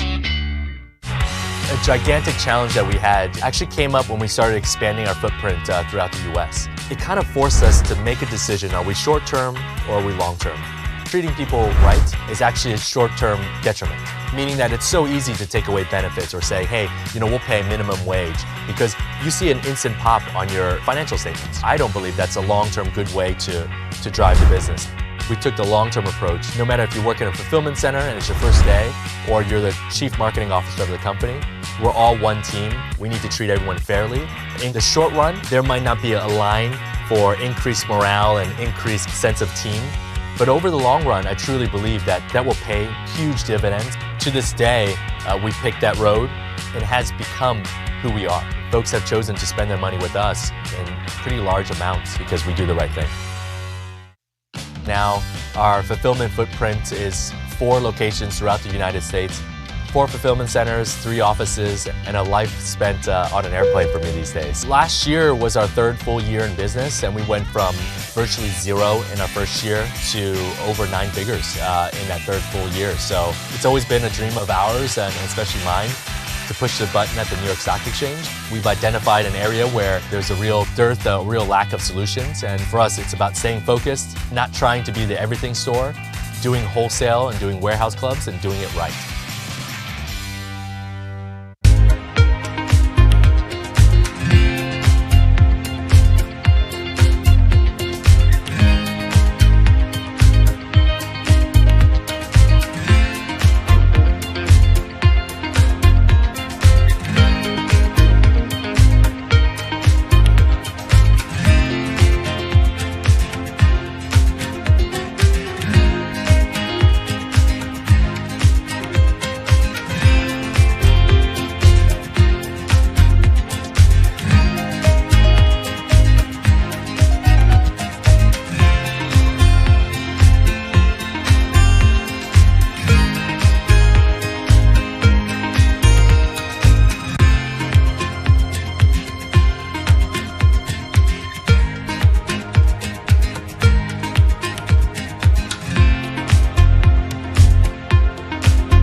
Co. is a new media company that largely reaches millennial women and aims to inspire, inform, and empower them to be more creative. My past is largely out of tech companies. I worked at Google and Apple, and I started realizing the world of digital media was becoming a big trend. I left Google at the age of 25. I was not married yet, and I had saved up enough money to bootstrap my own business for about 6 months. And ultimately, within that 6 months, I made enough traction to raise a seed round, and the rest was history. We have a three-legged stool of revenue. The first is through advertising, and we do primarily native advertising, so branded content as well as experiences and events. We also sell classes online. We have almost 100 courses that women pay for. And then the last leg is through our merchandising business. So one big challenge over the last 12 months has been the notion of whether or not to put our content natively on distributed platforms, ranging from Snapchat to Pinterest to Facebook and Instagram. A lot of the platforms will automatically give you a little bit more reach per their algorithm if you're putting content natively on them. However, they initially had not built monetization tools. So it was a question as to whether we wanted to sacrifice our control over our content and our distribution. I personally believed that the social networks and all of these platforms would get nowhere if they didn't have great high-quality content, and that they would figure out a way to support those people who are providing that content. And that's been paying off. We now reach 125 million uniques a month. We also have 350% growth in revenue bookings year over year. Some of our newer business segments, like our online classes, have grown over 300% year over year as well. We are producing over 100 pieces of content every day and hundreds of videos every month. I think it's so important for a digital brand to have an offline counterpart, especially for any brand that's trying to reach millennials or Gen Z. So we started an event called Remake 4 years ago, just a year into the business. Fast forward to today, it's a 15,000 person festival. It's been doubling in size year over year, which is proof that it's working and that it's only going to go bigger and better from here. We know millennial women, and we want to create content for them no matter where they are and no matter what they're listening to, reading, watching, or generally consuming.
We are a luxury bedding destination that's online only and direct to consumer. The company was started by my wife and I, and we were in the market for new sheets. We just really hated the shopping experience. It wasn't consistent with what we're used to with shopping with apparel or other items online. We first started with some of our savings, I'd say about $20,000 to get the prototypes going, build a website, do a photo shoot. It really went to the bare minimum product. And then we raised a little bit of money from friends and family, about another $100,000 or so. That got us to our Kickstarter, where the goal of the Kickstarter was to finance our first purchase order. Our goal was $50,000 of sales. We ended up selling $230,000 worth of product in the first 30 days with no marketing dollars spent, really just word of mouth. Social media has been really, really important to building the brand and getting the word out. There's some logical people that are in market for our product. People that move into new apartments. Facebook has this data of an address change. People recently engaged that are doing registries. Pinterest is really, really great for the home decor space. And then there's influencers, that people that really spread the word and advocate for the product. We're very confident that once it gets into someone's hands that they're going to love it. We didn't take any funding until very recently, and we bootstrapped the whole thing, so we had to sell to buy. We would sell all of our inventory, use that money, and roll it over to buy more inventory and more and more. And that created problems of like this up and down, up and down, up and down. It's very hard to get momentum and the wheels turning when that happens. It's planning ahead, getting ahead of your inventory, getting ahead of the demands, just to make sure that you have enough to facilitate the growth. It seems simple, but it's super complicated, the forecasting element that we've gotten much better at. And that's one of the biggest challenges to any consumer products business in year 1 or 2. Our first year of sales was about $250,000. It was mostly the Kickstarter. Year 2 was 10x growth. We broke 20 million in sales last year, so it was another 10x, and now we're on pace to more than double that yet again this year. 5 years down the road, who knows? We might be, the biggest, bedding home goods company in the world. We might get acquired by a bigger company that's looking to get a closer relationship with the customers. Once we feel like the bedding category, like we've really mined everything that's there that we could, then there's opportunity to move on to other categories that supplement it in the home space as well. But we're not ready for that. There's a lot more to do where we are right now.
Dia & Co is a personalized online shopping service for women who wear sizes 14 and above.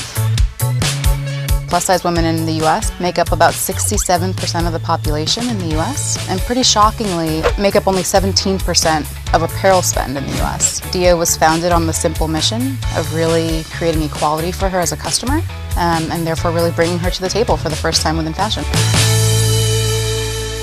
One of the things that was very clear for our customer was she was as underserved in retail as she was in media. And what that meant was that discovery channels were actually quite challenging. The one group of people who had meaningful sway and were truly, in a way, the gatekeepers of the plus-size community were the bloggers. And bloggers became our earliest advocates. From there, we benefited from word of mouth and the power of a positive experience, and we've kind of grown from there. We very quickly realized that we had this growing, avid, excited customer base and a distribution network that was working. And where we were having the biggest trouble was in finding really great supply. We're based in New York City, and we would literally scour Manhattan to find the best merchandise in our customers' sizes to send. Eventually, we were able to work with a group of designers that agreed to partnering with us to expand what they were offering. So we've worked with some of the best design and product development teams in the industry to develop 8 brands that are exclusively at Dia, and those brands in a lot of ways make up the backbone of the service. We recently elevated the call that we were making to brands by taking out a full-page ad in the New York Times on the first day of Fashion Week, really calling on brands to step up. The conversation around inclusivity in fashion is one that is had often, but what we haven't seen yet is an actual move from speaking about inclusivity to actually producing the garments that women can wear. And that's a role that we can play, that we feel a responsibility to play, and that we're very excited to play for our customers. The core of our product is understanding our customer as well as is possible. We serve women who are very early in their style journey and some who are much farther along in terms of understanding what they like and what they don't like. And the goal of the service is to really meet her where she is. And it really becomes an iterative relationship where we're showing her product, she's giving us feedback, we're showing her better product, she's giving us feedback, and over time, we get to know her incredibly well. Our mission at Dia is to be the beloved brand of plus-size women.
able to start Warby Parker with $120,000. That enabled us to build a website, get some PR support, and purchase our initial inventory of frames. I remember launch really vividly. It was February 2010. We made it live February 15th. We didn't tell our friends or family because we didn't know the website would work. Immediately the orders started pouring in. We hit our first year sales targets in 3 weeks, sold out of our top 15 styles in 4 weeks, and accumulated a wait list of over 20,000 people. We had to start cutting class because we were full-time students at Wharton at the time, getting our MBAs. It was really crisis management. We had orders coming in. We actually didn't have enough inventory to fulfill those orders. We had to think about a communication strategy, a customer service policy. We would just profusely apologize, but also explain to people what was going on. We just launched. We didn't expect to have this much demand. And when you tell people the details, they can have patience and they can understand and sympathize. Brands build relationships with customers much like human beings build relationships with other human beings, and that's through vulnerability.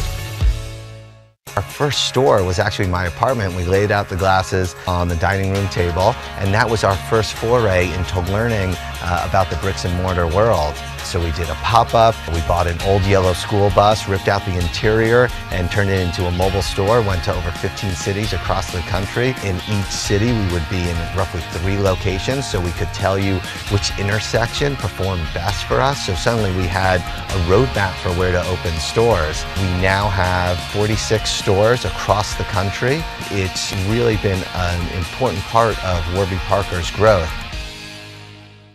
We founded Warby Parker to create a company that would do good in the world. At the very beginning, we committed to distribute a pair of glasses for every pair that we've sold, and we've now distributed several million pairs of glasses to people around the world.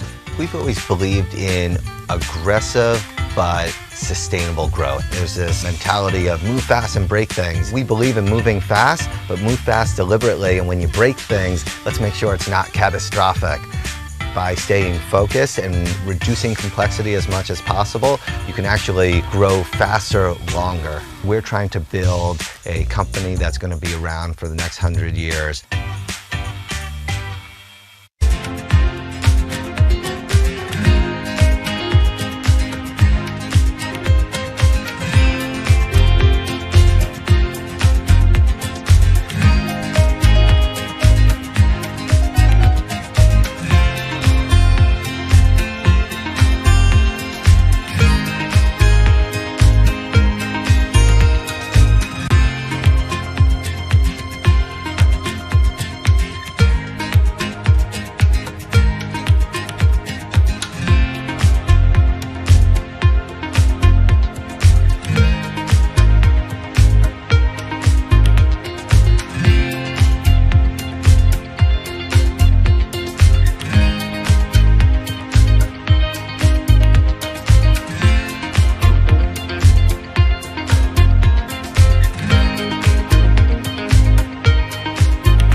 Laura, thank you very much for coming here. Thanks for having me.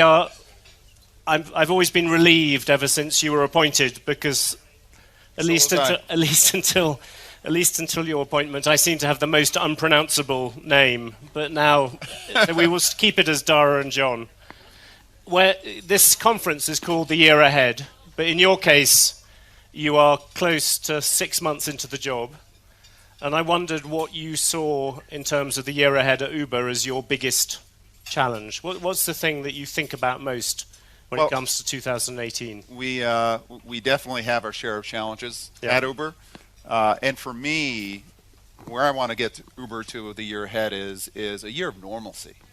2017 was, I think, will go down as one of the most difficult years for any company out there. And I have to give credit to the Uber team and the employees there. It is a group of true believers who believe in our mission, who believe in mobility as a service being available to consumers everywhere at a reasonable cost. And what my job in 2018 is to get rid of the distractions and get the company back to business, get the company back to normalcy. There's a lot that we've done in the past 6 months as far as bringing in new investors, driving a new culture and norms where doing the right thing, period, comes first, bringing in a new management team, et cetera. There's a lot that we've gotten done, but this is a company that knows how to execute. This is a service. Mobility as a service is something that's universal, that's needed in the world, and I just want to get back to doing business. It's quite interesting. You said true believers. Yeah. Normally, true believers are the last possible people where you're able to change a culture.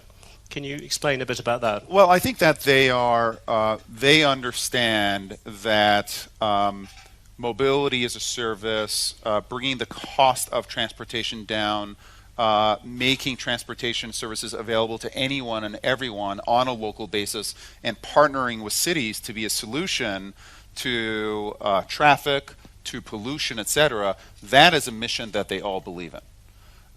And I think that they, having seen what happened in 2017, to some extent the crisis, the enormous crisis that the company has gone through, is a benefit, because everybody at the company knows now that we need to change, that we need to break with the past as far as the way the company was run. We need to go from growth at any cost to responsible growth and growth in partnership with other players out there. That's clear, but now I've got to kind of get the company down to the normalcy of execution, of building great technology, and I think we're going to get there. It's still some tough sledding early on, but I absolutely think we're going to get there. When you talk about execution, is profits one of the things you want to get? I think you lost $4 billion last year. Well, profits, peanuts by the standards of... Profits will help. So at some point we absolutely have to become profitable, and that's part of the plan. Do you have a kind of goal for that? Do you think you should be profitable by 2022 or by 2020? I think that we'll be profitable before 2022.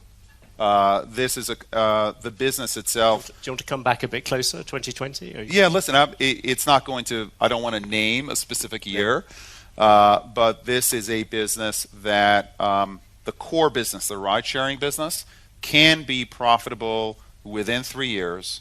We will continue to make very aggressive investments in building out autonomy, because we think that's a terrific opportunity for building out new technologies such as Uber Elevate, where near-term profitability is not a goal, but long-term growth is. So we will look to balance near-term profitability, but as a company, we will always be a company that makes big, bold bets and takes big risks. To what extent, though, do you think that drive to become profitable fights against a little bit of this culture change? If you want to make, you talked about making money, but not at all costs. Do those two things?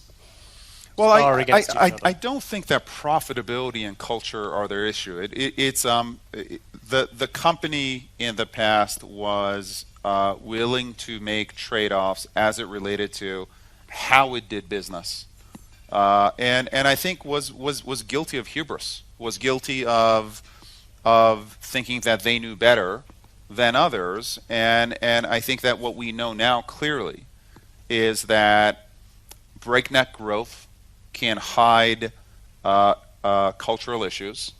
that there are no excuses for not doing the right thing, and that you do have to make trade-offs. And as a management team, we're specifically talking about those trade-offs that you have to make.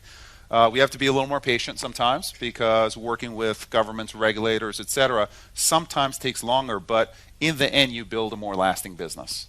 And so maybe what we went through was necessary, but we're here. We can control our actions from this moment onwards, and I think everyone at Uber from this moment onwards wants to build a great company, not only in terms of growth, but in terms of the kind of company anyone would want to work at.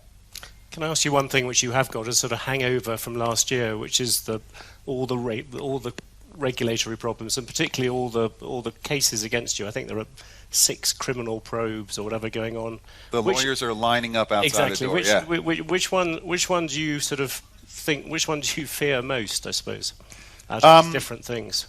Listen, I think that all of them are serious issues, and my response is that we're going to be transparent, and we're going to take responsibility for our actions in the past. I do think that there are certain circumstances where there was smoke but no fire, and I think as a company we have to defend ourselves and work within kind of the appropriate frameworks. And my goal is just to get beyond this stuff. Some of these things like pricing policies, surely they go right to the heart of what Uber is, or am I wrong about that? Yeah, I think they do, but I think that there's a way of being smart but transparent at the same time, and that's where we've got to take the company. Take me through governments. When you talk to governments privately, do they talk any differently than they do publicly? Governments? Yes, governments. I think that they are honestly a bit relieved with how we are engaging with them, because I think that the engagement is now real. I think they feel like we're out there, we're genuine because we've learned our lessons of the past, and I do think that we can take, for example, the data that we have in terms of traffic and in terms of movement of our drivers and riders, and we can use that data to partner up with cities in order to solve congestion issues, because congestion doesn't help anyone. It wastes enormous amounts of time for consumers. It hurts the environment.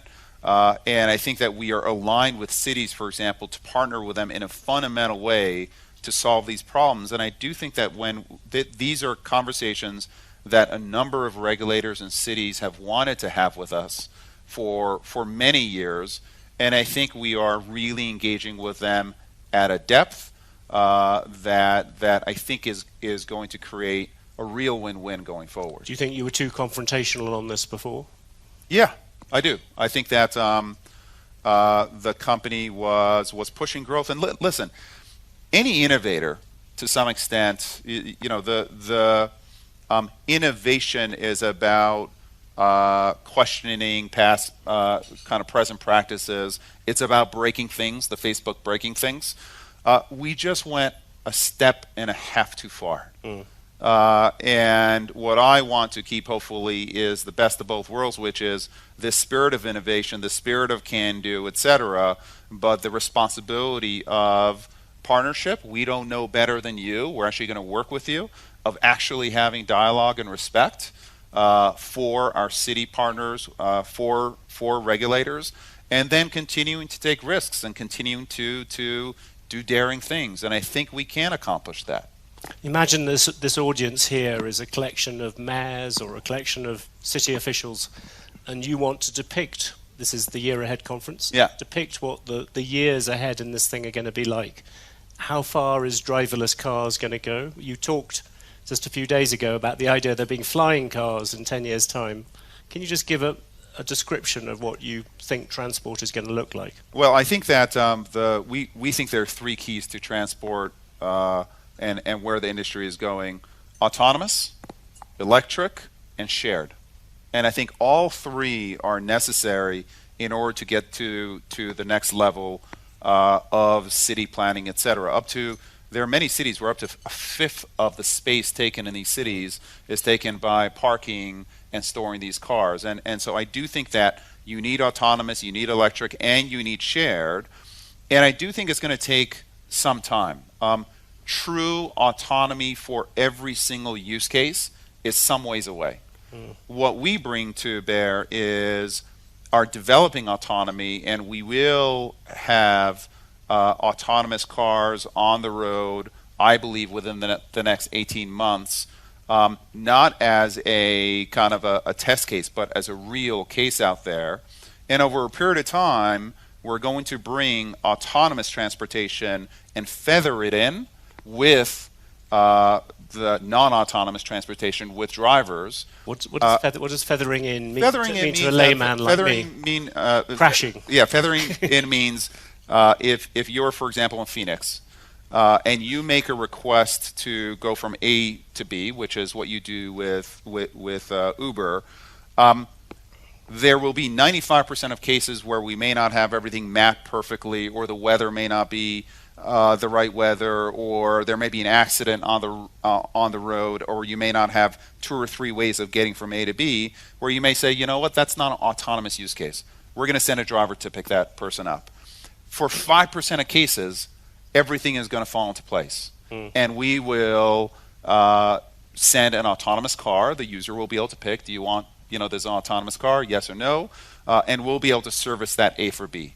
That 5% is going to go to 10 and 15 and 20 as our computers and our algorithms learn more and more about what it takes to drive in a city in a real life situation.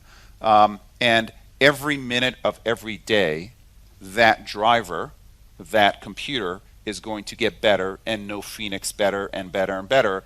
And in 5 years, we'll have the perfect driver in Phoenix. We will have to retrain that driver in every single city. We're going to have to build out 3D maps of these cities. And it will take time, but over a period of time, you essentially have a driver who becomes the perfect driver. It'll take 10 to 15 years, but that's the feathering in that I'm talking about. And will a child born today, will they ever need to learn how to drive? A child born today? No, I don't think so. So within sort of 20 years from now, we will... I don't think so. Listen, I hear some groans. And also, I heard a couple of groans. 1.3 million people die from car crashes every year. 1.3 million people die from car crashes every year. That doesn't count an estimated 20 to 50 million people that are injured. Okay, this is actually a public safety issue. If you look at cars, 96% of cars, 96% of time, cars are sitting there not being used. It is a huge amount of pollution that's caused by these cars being in the road, and a huge amount of wasted time. So the safety is there. Electrification is absolutely key, and sharing these platforms is going to allow us to be much safer and also put our assets where they add value. But it's quite interesting because when you first came in, I remember you sounding somewhat more skeptical about self-driving cars. You've been converted. Is that a? The choir has spoken, and I'm listening. It's pretty exciting technology out there. But again, it will be a hybrid technology for some period of time. What about flying cars? That came as a slight surprise. Yes, that's a great project that we're working on. It's called Uber Elevate.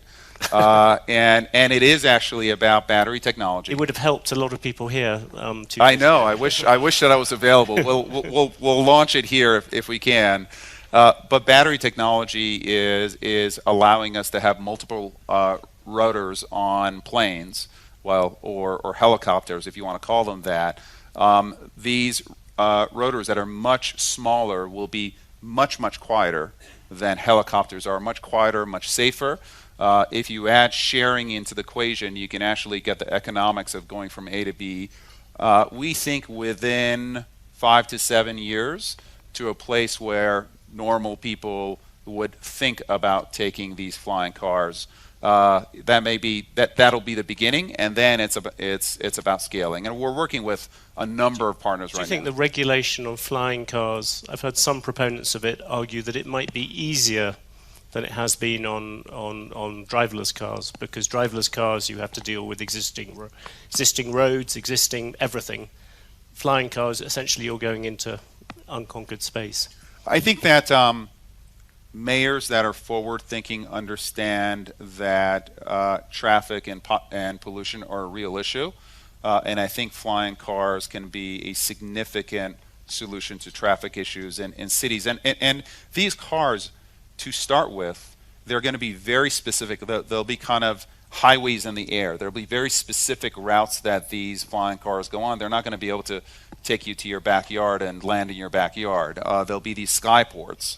So there'll be very specific routes that you go on. And I think if you build a regulatory framework that has that kind of structure around it, I think you get to a better solve. Can I drag you back somewhat reluctantly back to the real world? But you have Rajiv Misra, who came in with you from SoftBank. Yes. He's going to become a director. Last week he said that Uber should focus on repairing its market share in the US and on key European markets rather than going to new ones. Do you agree with that? Is that the way you look at Uber? I think one of the fundamental strengths of Uber is the global scope that we have. This is you had that motto, everywhere. What's it? Everywhere for everyone. Yeah, everywhere for everyone. Do you want to make it some places for some people? No, we like the everywhere for everyone. It's much sexier than some places for some people. That's telling me. Just not interesting. I do think seriously though that the global scope that our company brings is important. Our being able to build technology that we can amortize essentially everywhere in the world is hard, but it is part of the fundamental value that we introduce. So I would look at Uber very much as a global brand. That said, we're going to look at all opportunities, but at this point we are leaning forward, and 2018 for us is going to be very much a lean forward year for the company. But without, I'm not trying to create new boardroom tension at Uber, but that would appear that SoftBank is keener on a more limited idea, whilst you're keener on everywhere for everyone. Well, listen, SoftBank is a very important shareholder. They're our largest shareholder, and many of our shareholders have opinions over what's the right thing to do. Ultimately, the governance of the company is going to be at the board, and we'll have those discussions at the board, and we'll set our long-term strategy, and then execute on it. One of the things which Uber played, perhaps not very fortunately, a role in was the whole sexual harassment questions and everything to do with that. I suppose one very obvious question: do you think that you have solved that part of the culture? But secondly, do you think that this is a real revolution and it's going to stick? I think that what was happening at Uber was serious, and I think that while what Uber went through was difficult, I think the Susan Fowler blog was probably one of the best things that happened for Uber, and it certainly started a movement that's an incredibly important movement of the company. I'd be reticent to say that it's solved. Yeah. But it's not an endemic issue within the culture of the company, and I think the company has learned, and I think the company took very harsh and appropriate steps to make sure that kind of behavior is absolutely clear, that kind of behavior is not accepted in any way, shape, or form of the company, regardless of where you are, regardless of if you're a great performer or not. So I think we're at the right place for Uber as a company, but I think in general we're not where we need to be in terms of women in senior positions, making sure that we're welcoming of women in technology, and we help women really build their careers within our company. There's a great kind of bottoms-up energy there, but we're not where we need to be, and we have a lot of work ahead of us. On the issue of, you talked about the top performers, is that looking back, and also I suppose looking forward for many of the people in this room, because there are a lot of people's businesses which have been affected by this. If you had to give lessons to other people who are now looking at this issue, perhaps more seriously than they have done before, is the really bad issue, and I suppose I'm thinking some ways about the media industry in this, is that giving top performers more room for maneuver or whatever than people, or more discretion than people thought? Is that top performers need to be treated the same as everybody else? I think they absolutely need to be held accountable. One of the really valuable lessons that I got early in my life was actually through Jack Welch, and he said, it's very tempting to allow top performers to misbehave in any way, but for me he was talking about being aligned with the CEO. Sometimes you allow top performers the tendency is, well, let them get away with some kind of behavior that is not the right behavior because they're so good. And what Jack told me very early on is that it's the top performers who are problematic culturally that are the most dangerous because they have followership within the company because people look up to them. So he's like the dumb person who is bad culturally. He's not the problem because everyone says, well, that's a dumb person, so who cares? It's the smart person who has followership. So it is incredibly important for the top performers to actually be held to account more radically than anyone else because they're the ones who have followership at the company and they have to set the example. So for me personally, that has absolutely guided how I've managed. Expedia was a company that had, excellent cultural values. And one of the first things we did at Uber was to go out and reset our cultural values, and we call them norms because to me it's not just these values that you put on the wall and kind of people stare at and it's all nice. It's about behavior, and we set out to change behavior at Uber, and I think that the company was thirsting for it, and we are starting on a path, and I believe it's going to be a positive path. An inevitable question, I hope you won't regard it as a cheap shot, but you talked about smart people who have followers throughout a company. I mean, Travis would seem to be the epitome of that sort of figure. Is that, do you think of him as being in that category of people that Jack Welch was talking about? I think, listen, Travis was the CEO of the company, and he had incredible followership, and he was held to account, right? I mean, he's no longer the CEO of the company. And he's a board member. He's a big investor, and so he's absolutely going to play a part on the board.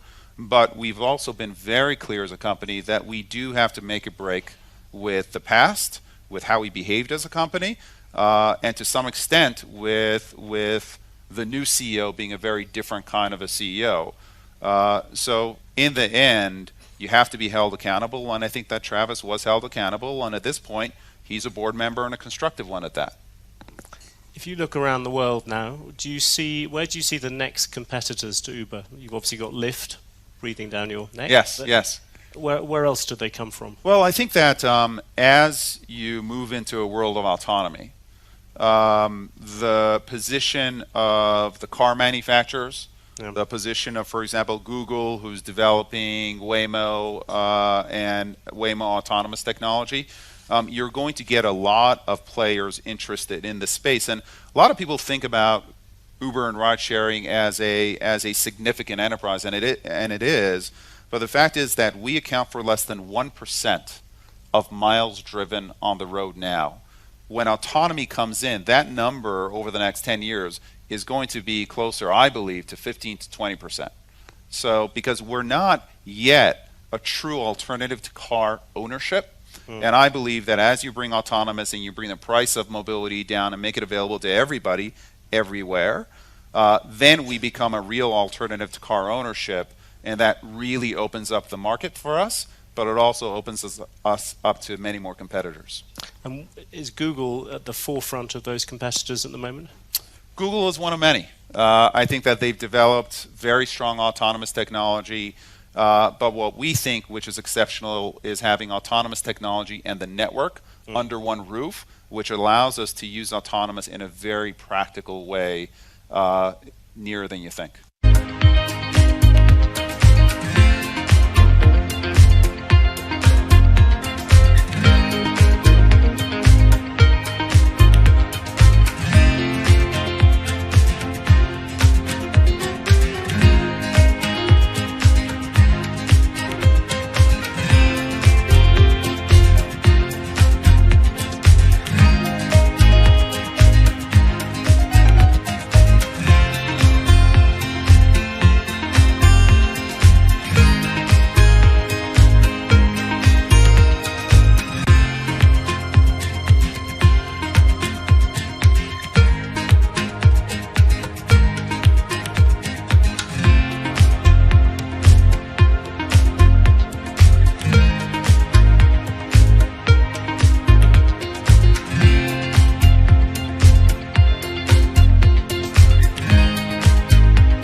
There's an inherent attraction to light and being human. And I think on a very deep psychological level, light is this way in which we experience the energy surrounding us in a very personal manner. My name is Matt Dilling. I'm the founder of Light Bright Neon Studio, and we manufacture, produce, and restore neon works of art and design.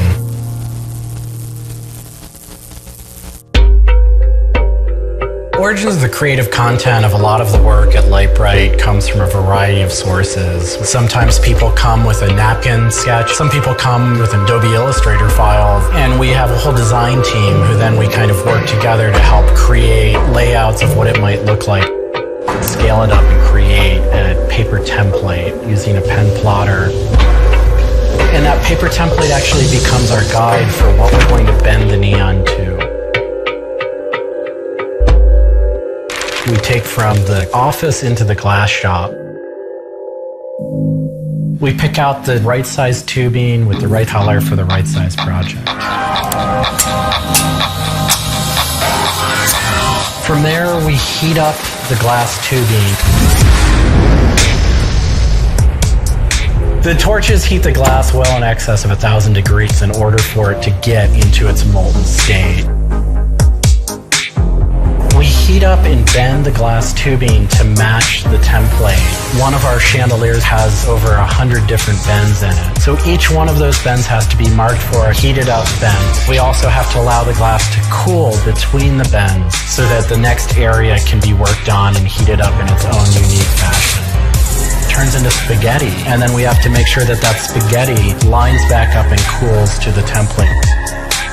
We use a blow hose to connect our mouth to the tube, create a volume that's closed, and we can control the pressure in there with our mouth. There's just a variety of challenges that come up inherently in working with glass. Glass can crack due to stress, and sometimes you'll just have a batch that all it wants to do when it gets near a torch is crack.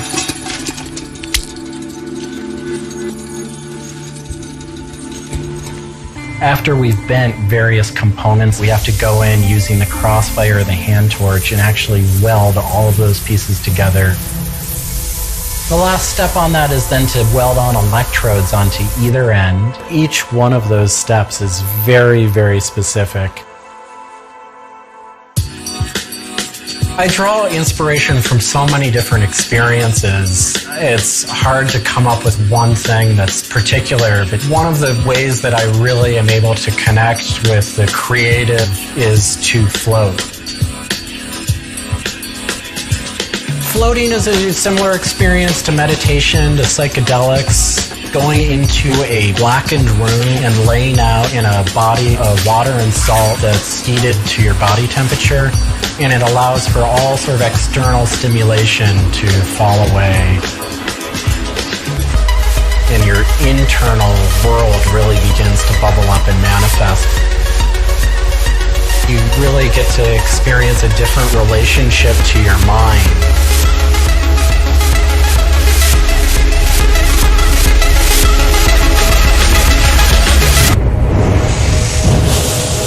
I think I work with neon because I can't not work with it. It's so challenging and so rewarding. And those things are so intertwined that there's no way of separating it out. I've learned so much and continue to learn so much by working with it. I find so much inspiration in working with it, and I just continue to experience new and different things through the medium. It's that close to me at this point.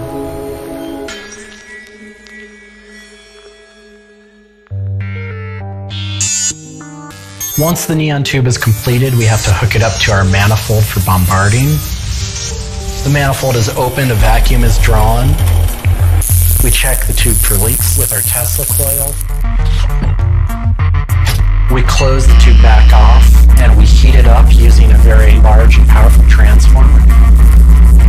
As the tube is heated up, it releases anything that's not inert inside the tube, and we evacuate that out. We introduce the gas into it, and we seal the tube off. sealing into that tube whatever gas we introduced into it. I think my favorite part of making a neon light is when I see it lit up for the first time. Different gases, when electrified, emit different wavelengths of light. Neon gas is this very bright orange, fiery red color. Argon gas creates a very intense blue. But that light output that is produced can then be expressed in a different wavelength by coating the inside of the tubes with a phosphor coating that takes that one wavelength of light and emits a different wavelength. We bring it over to the aging table where we hook it up to an age-in transformer and allow it to settle, age the gas in that we've introduced to it. There's always a stray particle of something left inside the tube. But that time that the oxide coating can act to scrub whatever is left inside the tube while things are getting settled into place.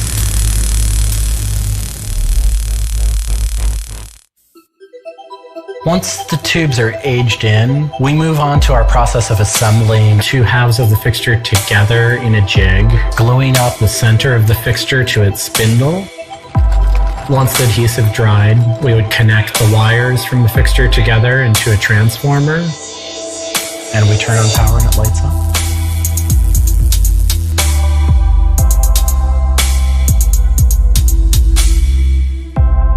Part of what we love about what we do here is that we try and put out into the world the kind of things that we'd like to see.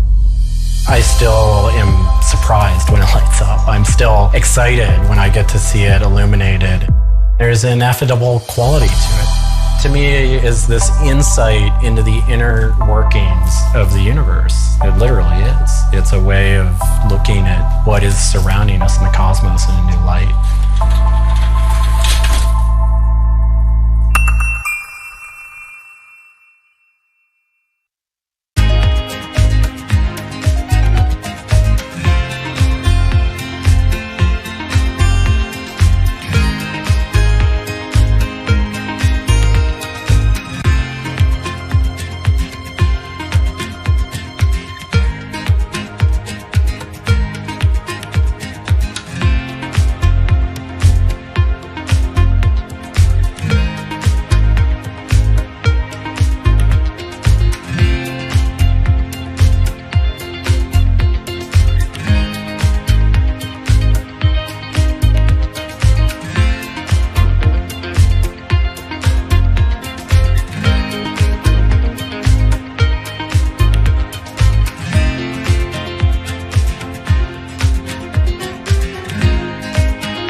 It's Daybreak Middle East. Your top stories this morning. Asian stocks slip following none from Wall Street, mid caution over the risks from the Omicron variant, as central banks' efforts to rein in elevated inflation.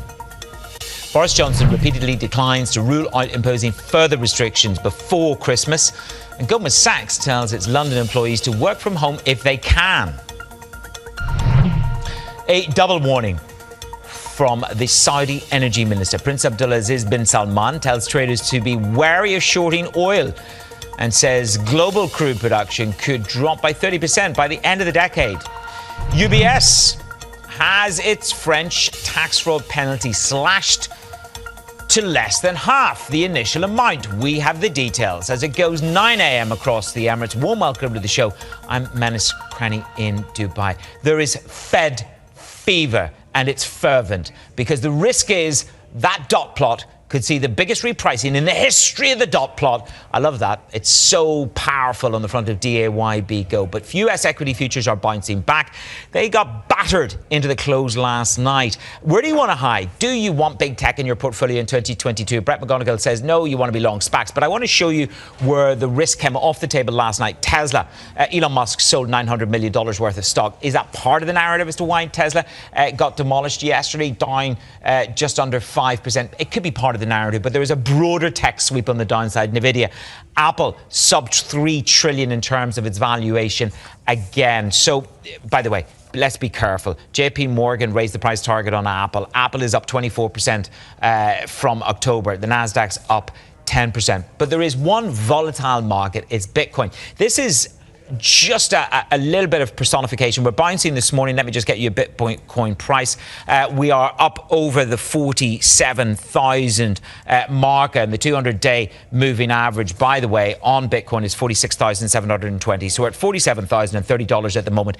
We've lost 30% since its zenith. We're in week 5 of a slide in the currency itself. Volatility is deadly in this product. Bannockburn Global FX say volatility is deadly, and its other supposed attributes like hedging against inflation seems spurious. So will they buy the dip? Buy the dip. Let's have a look at the oil market. They will be ouching like hell. Prince Abdulaziz bin Salman's warning. Let traders dare to do another Thanksgiving. Naughty, naughty. Don't try and knock the price of oil down because you will ouch like hell, because he's in touch with his cohorts on OPEC Plus on a daily basis. I call my friends every day. We chat. We share notes. So they're tracking everything in the oil market. OPEC, by the way, released their report in terms of the demand outlook. That is going to be boosted in the first quarter by the scale. The boost for demand from OPEC's report is the equivalent of the annual consumption of growth pre-pandemic on a yearly basis. So they think in the first quarter, you're going to get that kind of a spike in demand. Let's get to Sydney. She's got the market movers. It's Juliet Sally. Hey, Manus, we are seeing Asian stocks lower for a third session. Certainly a lot of those concerns you mentioned, Omicron, and also just as we look ahead to what kind of slowdown we might see in China when the November data is released tomorrow, weighing on sentiment. Where we are seeing a lot of weakness too is in the tech players in Hong Kong, following similar moves to what we saw in the ADRs. But we've also had Weibo being summoned in terms of what regulators are calling some content that they want to have a little look at. This after we saw the Weibo regulator, Beijing branch, I should say, fined Weibo's operator 3 million yuan. So again, these concerns about the crackdown on tech. Having a look at the yuan, it is a little stronger there against the dollar. The fix today was fairly in line with what the market was looking for. And the other big story we are watching is this big sell down coming through in the developers. Yesterday, we saw Shimao bonds and stocks falling. We're seeing Shimao under pressure again today. JP Morgan cutting Shimao to underweight and saying that they see the China property sector likely to stay range bound in the near term. All of that could weigh into what kind of slowdown we're going to see when that November activity data is released from China tomorrow, Manus. Okay, Jules, yeah, it's going to be a big one to watch because it'll sort of set the agenda for what kind and quality and scale of stimulus we might get in the first quarter. Juliet Sally in Sydney. So we've got new research and it shows, as feared, Omicron variant dents the protection from the double dose of both Pfizer and AstraZeneca COVID vaccine shots. Let's bring in Rachel Chang. She leads our health coverage in Asia. So tell us more about the study, Rachel. Good day. Yeah, that's right. We were waiting for the study from the other vaccine makers. After last week, we got the information from Pfizer, BioNTech that the level of neutralizing antibodies produced against Omicron fell 20 to 40-fold. Now we have the study out of Oxford, which of course collaborated with AstraZeneca on their vaccine, level of neutralizing antibodies falling 30-fold. So, it confirms exactly what was predicted. The vaccines that we have are less effective against Omicron.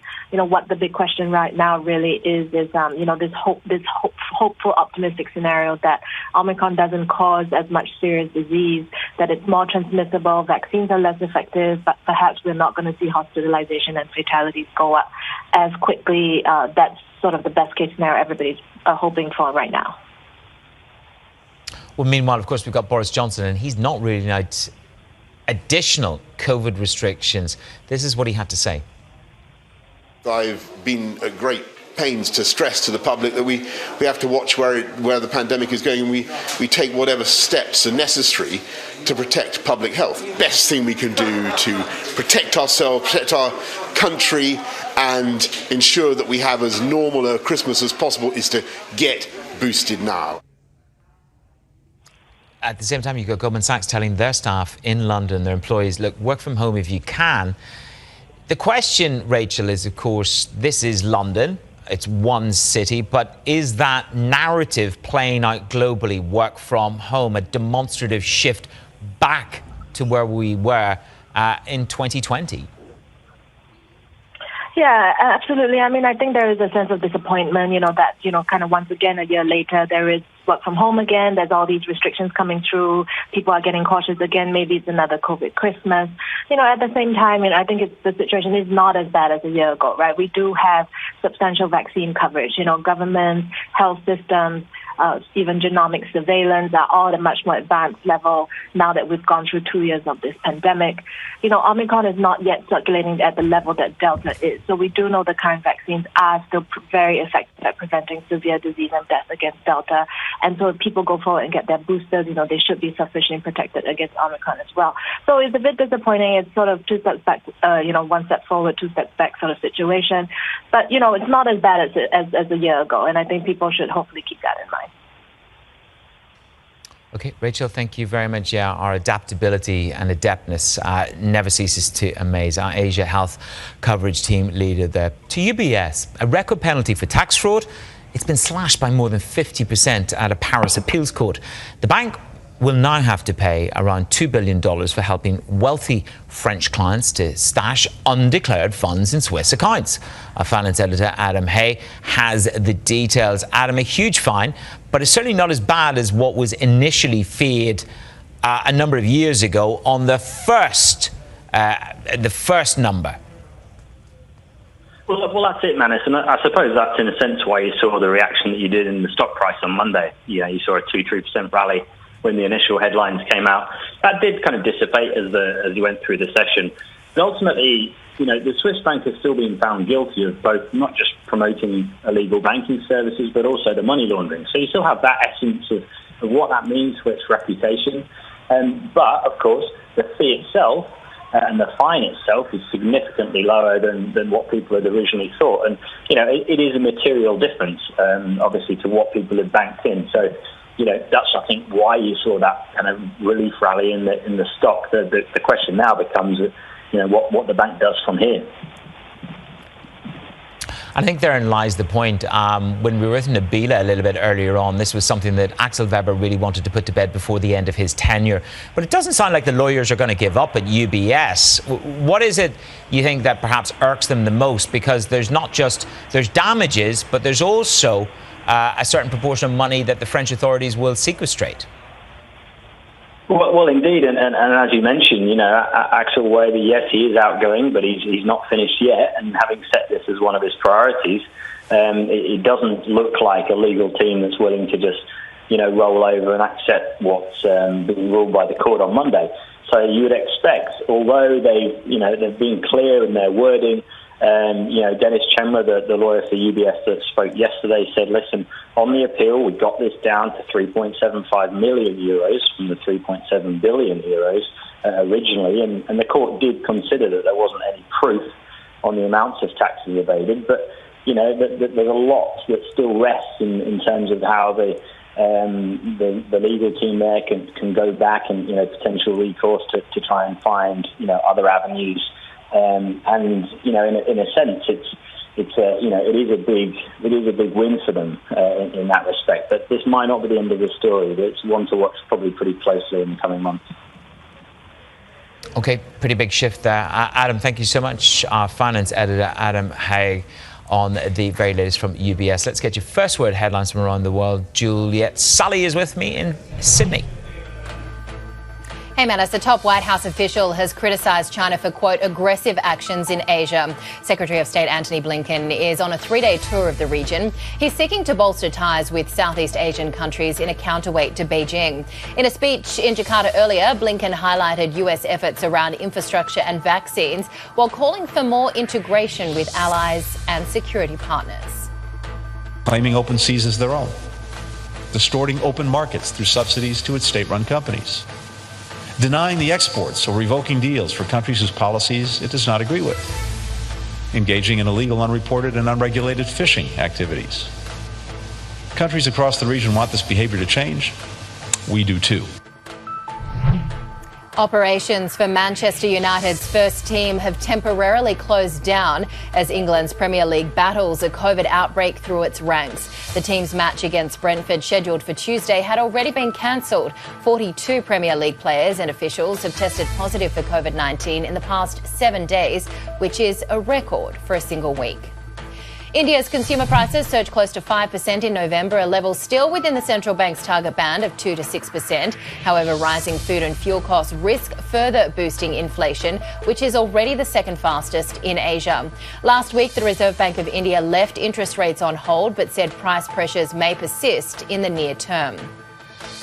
And Time magazine has named Elon Musk its Person of the Year. The publisher said few people have had more influence than Musk on life on Earth and potentially life off Earth too. The award has previously been presented to the likes of Barack Obama and Mark Zuckerberg. It caps a run in which Musk has solidified his standing as the world's richest person and turned Tesla into a $1 trillion business. Global news 24 hours a day on air and on Bloomberg Quick Take, powered by more than 2,700 journalists and analysts in more than 120 countries. This is Bloomberg Manus. Jules, thank you very much. We're going to discuss our regional markets with Nomura Asset Management CEO Tariq Fadlallah. He joins me shortly, and we'll take a look at the global markets with Aberdeen Asset Management Investment Director James Athey. This is Bloomberg.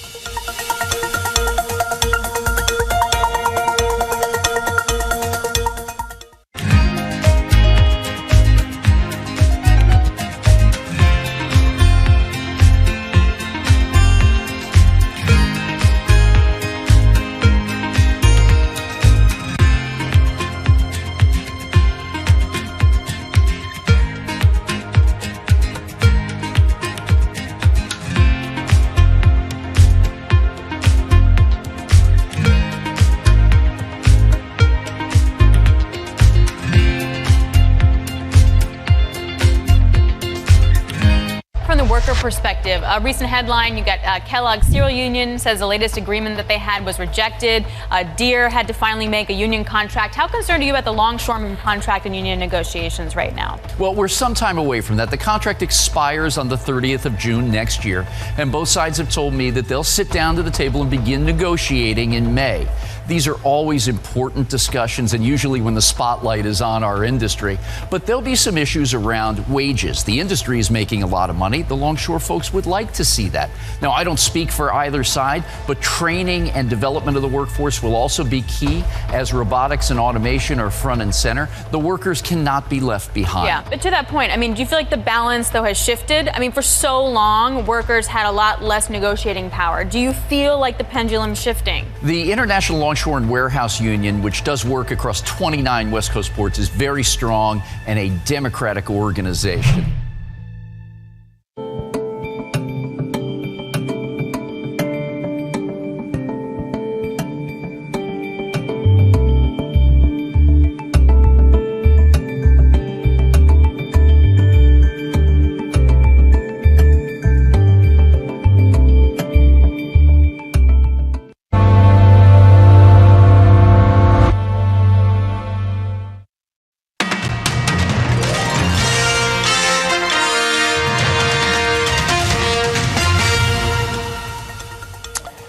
Risks from Omicron and the central bank efforts to rein in inflation are keeping investors on edge.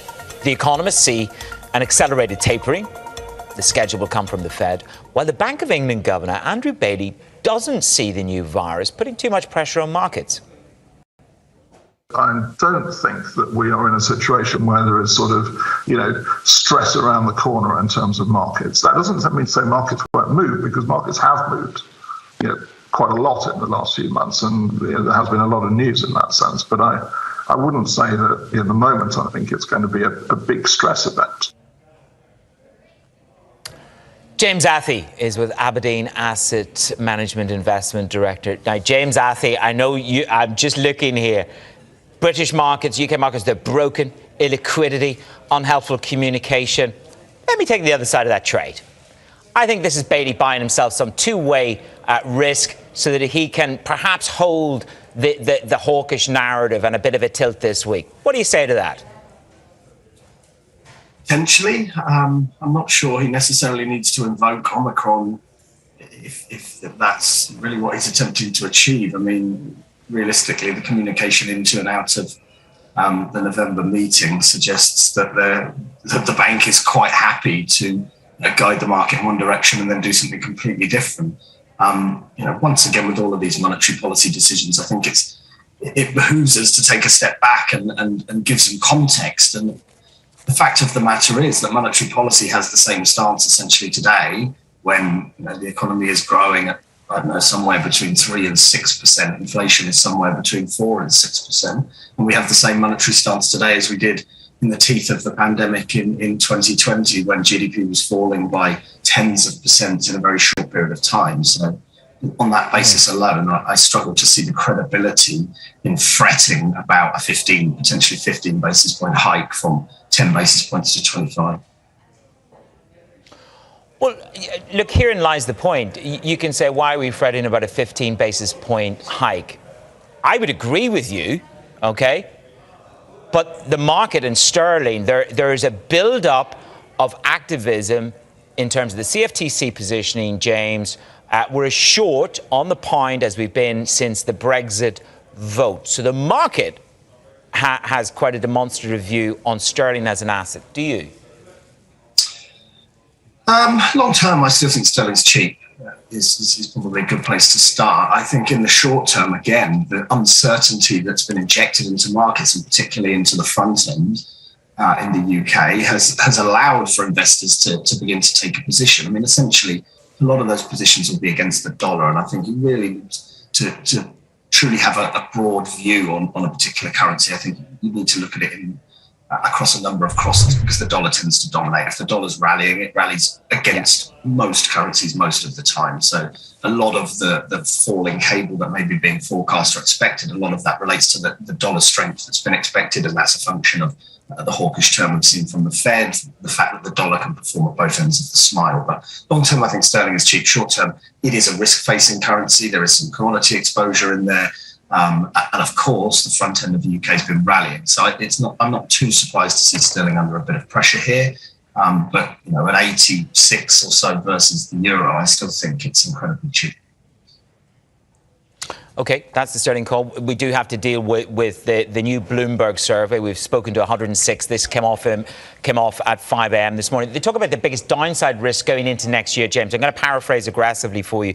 But topping that agenda is, on the upside, is positive demand and inflation falling back below trend. So that's the upside. On the downside, which plays into the Fed meeting, let me just tell you what it says. It says the taper, a policy mistake, in other words, perhaps a more aggressive taper, which we expect, and perhaps a policy mistake on hiking and runaway inflation. Let's deal with those two downside risks. Are they the dominant risks for you 2022? It's interesting, isn't it? Because those two seem to be at opposite ends of the spectrum. Essentially, the market's saying the biggest downside risks to the stock market are either if inflation isn't interfered with, shall we say, by central bank policy, or if it is interfered but to a greater degree. That feels like a rather narrow window for central banks to thread, and yet risk markets are once again prepared to take the view that narrow window is the appropriate base case. So it doesn't surprise me that's the behaviour we've observed from stocks. And I think a lot of that relates to a lot of technical drivers of stock markets as much as it does fundamental investors taking a call. But they do feel like appropriate risks to the stock market. Essentially, the stock market is highly valued here. There isn't much risk premium in there at all, and yet we do have an incredibly uncertain environment where both ends, if you like, of the spectrum could be damaging for stocks. And that's kind of why I've liked flatness in the dollar for most of the second half, actually most of the last 12 months, because I think with the US dollar and with a flatter US yield curve, you're sort of buying those two ends of the distribution. You say that risk assets will, markets-wise, I expect risk assets to waken up and smell the coffee at some point.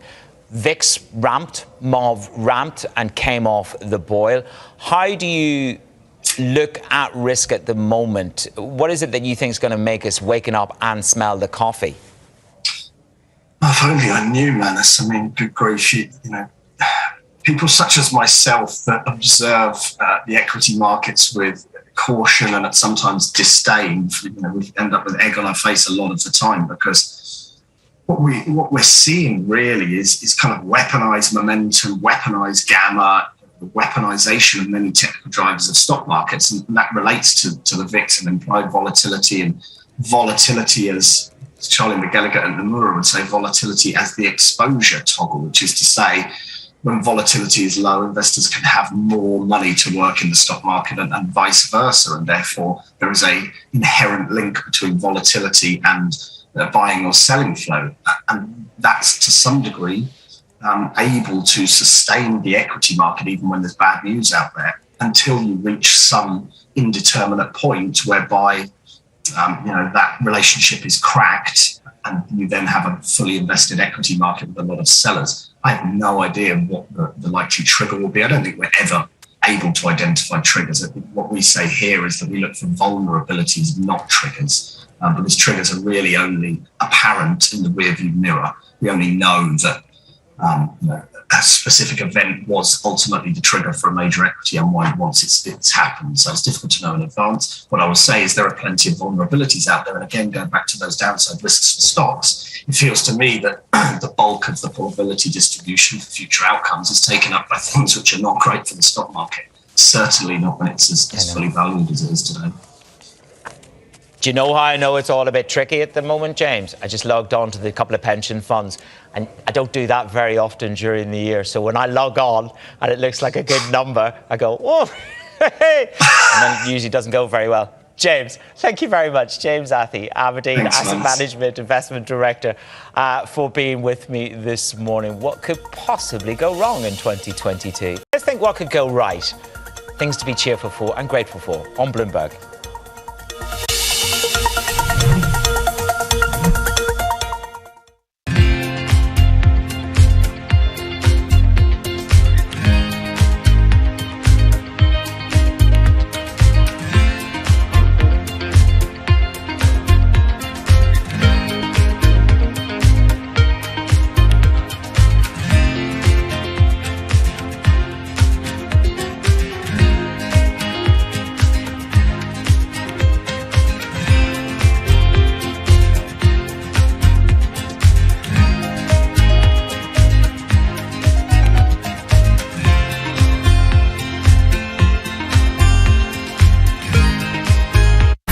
Breaking news. The world turns to Bloomberg. Big news, the United Arab Emirates will switch its weekend to Saturday and Sunday. The UAE is breaking rank with the rest of the Gulf region. Now we are aligned with the world economies. The working week will be 4.5 days, with Friday, a holy day in Islam, being a half day. Positioning itself as being an international hub. I haven't once seen this as a gap or a concern by international investors. The interesting thing will be to see how the private sector does respond. The power of Bloomberg.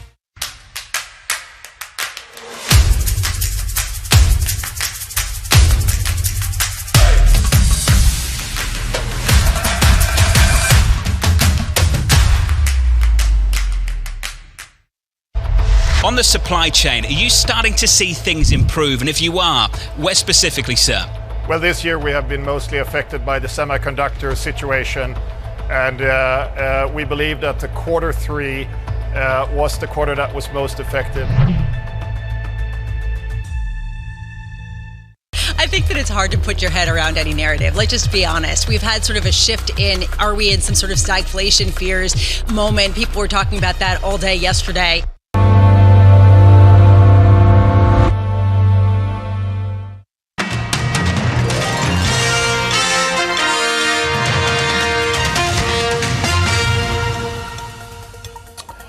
What's the inflation hedge? Might not be Bitcoin. Dropped by 8% yesterday. We have given back 30% of the value on this product since its record high just a couple of months ago. 7.4% was the drop yesterday, the lowest close since October. So you are seeing pressure coming to bear on this cryptocurrency. By the way, the whole Bloomberg crypto galaxy, which is what you've got in front of you here, it down 7.4% yesterday. We're going into week 5 of a collapse in the price of this cryptocurrency. And of course, there is the 200-day moving average, which is everybody is focused on, 46,720. Keep an eye on that. I take you to the global market map. There's a couple of themes coming through.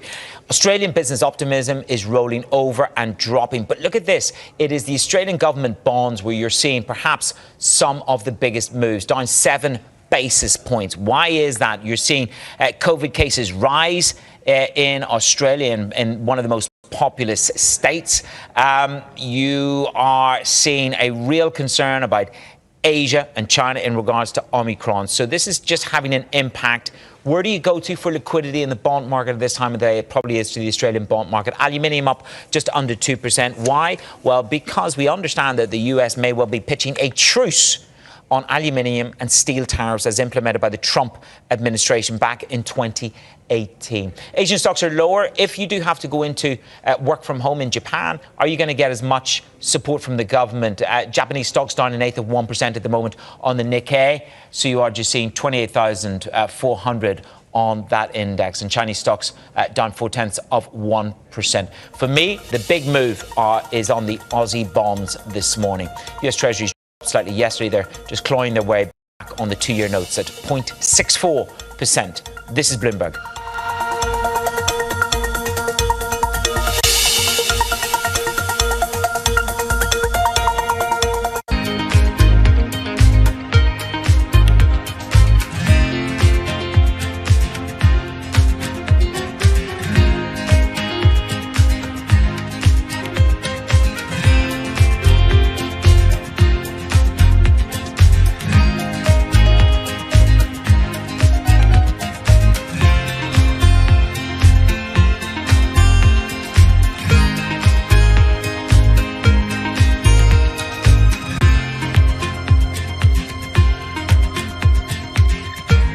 While India might be securing jobs for its highly skilled elite, complicated, uncertain taxes have pushed most foreign companies in need of cheap labour towards China.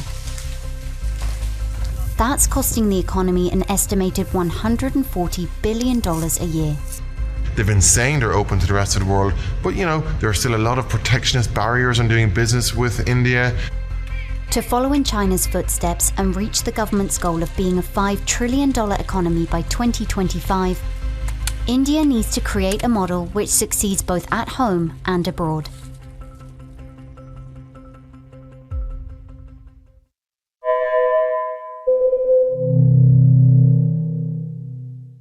Bloomberg has enhanced search on the terminal to deliver what you need when you need it. Now, you can simply type phrases in everyday English in the command line.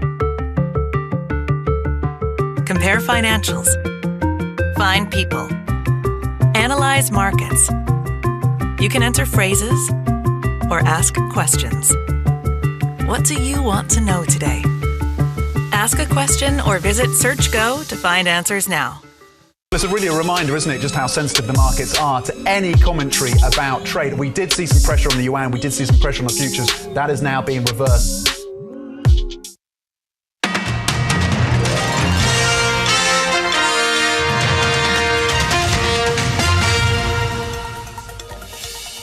It's Bloomberg Daybreak Middle East. Your top stories this morning. Asian stocks slip following on from the Wall Street drop.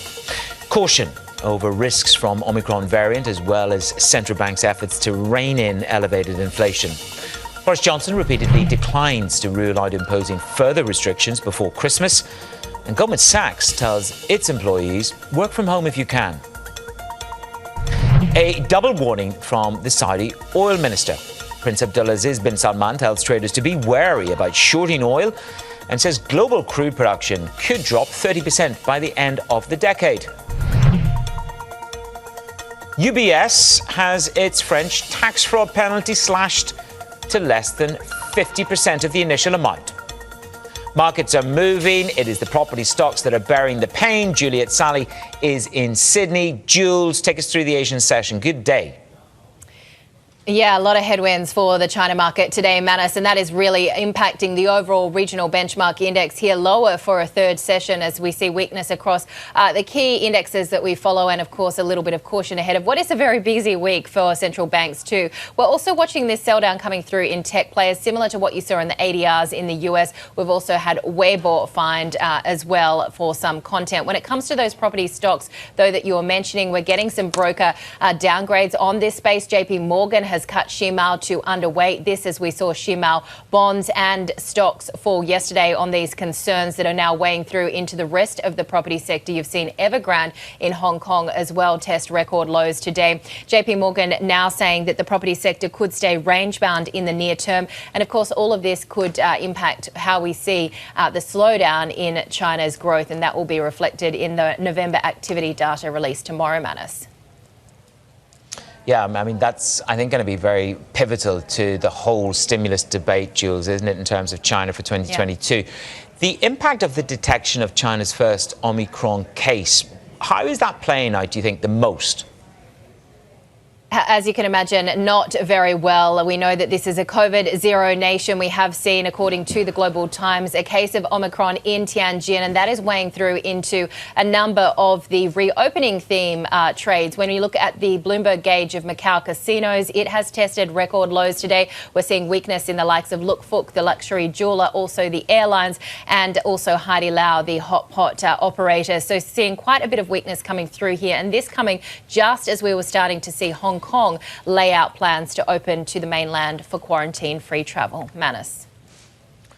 Yeah, the best laid plans go awry. Jules, thank you very much. Stay safe in Sydney. Juliet Sally down under. More now on the UAE shift to a Monday to Friday working week. So goes the theory. Our next guest says the move, which comes into effect in January, as a boon for the financial sector and businesses which operate in global capital markets. Tariq Fadlallah is my guest, CEO of Nomura Asset Management for the Middle East. How much of a boom will it be, Tariq? Good morning.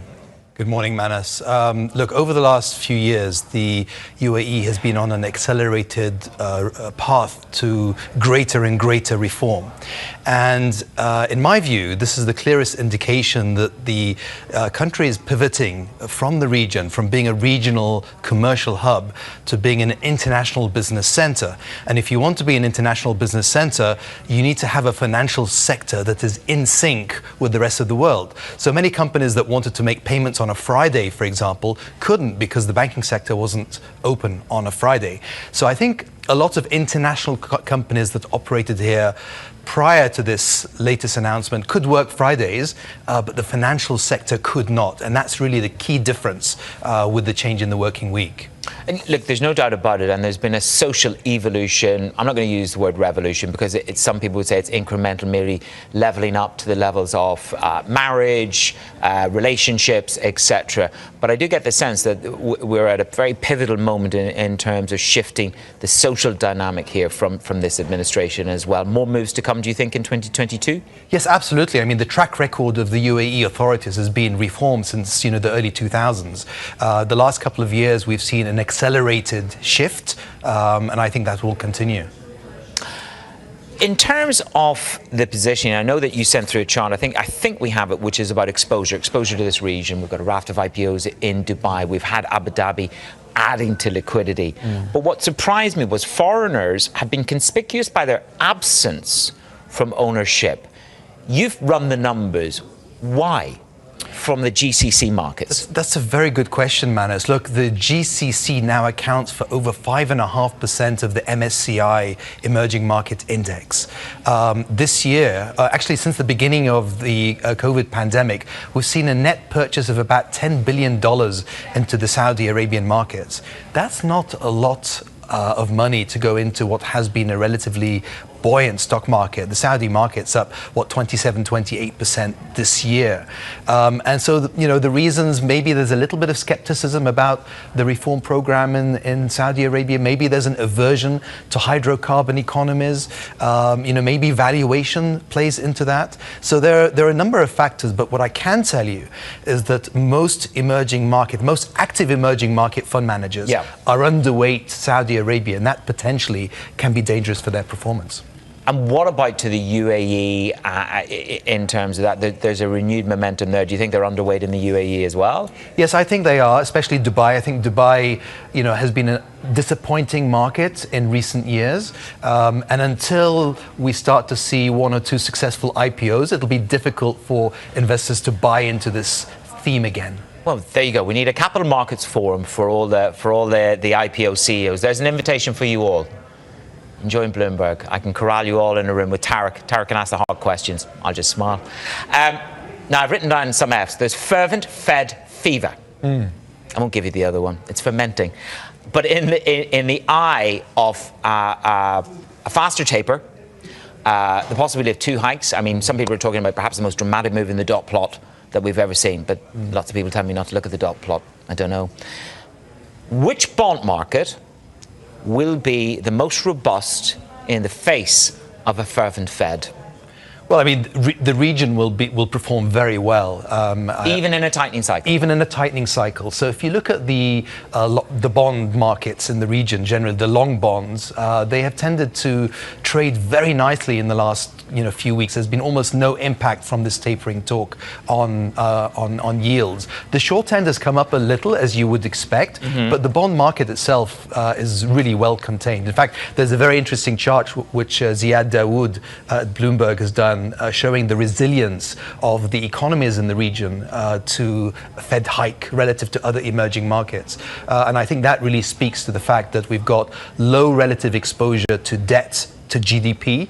We've got the currency peg, which is well managed. So I don't really see too much risk from, as long as, of course, these hikes are moderate and not off the charts as perhaps Mohammed El Arian would like to see. He's very fervent in regards to, re-grasping control of the narrative.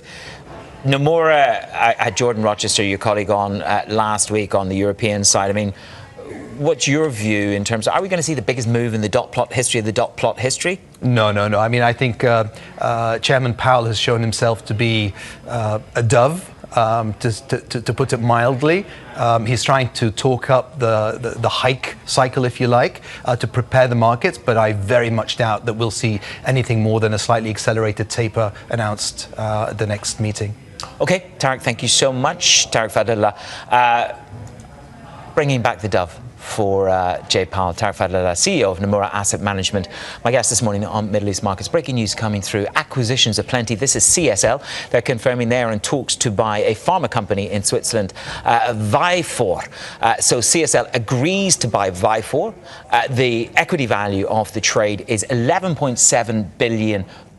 So they had confirmed that they were in discussions. CSL will keep the market informed, as they said.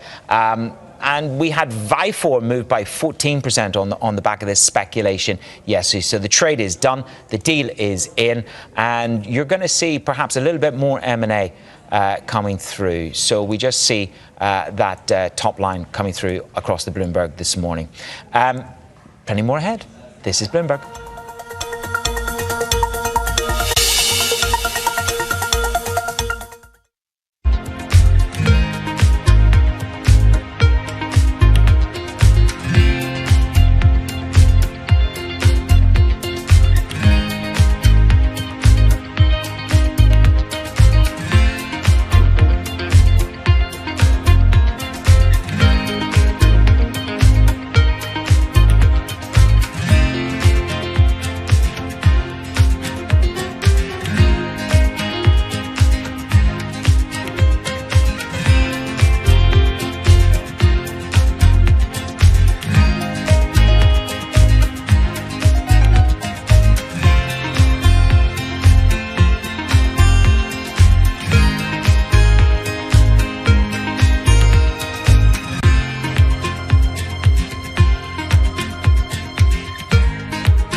Will pricing have to adjust or not as a result of your greener ambitions? We ran a big survey around 32 countries. More than 30,000 people took part. And as you say, there was a big gap in between people that were worried about climate and people that were taking action.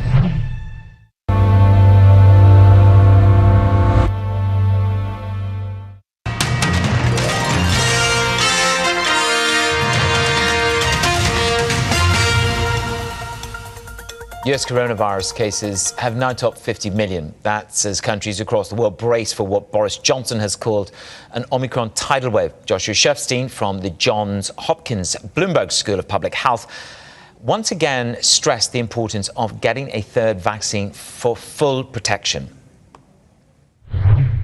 The numbers themselves, how many cases, what percentages of Omicron, those are true. The governments are saying. Unfortunately, there's some percentage of the population that has tuned everything out. But I think most people realize that this is a new variant, just like Delta was a new variant, and we're going to have to respond accordingly. Given the fact that Omicron is now expected to become the dominant strain in the United Kingdom, as Boris Johnson was outlining this morning, is the third dose, is the booster shot going to be considered required in order to be fully vaccinated?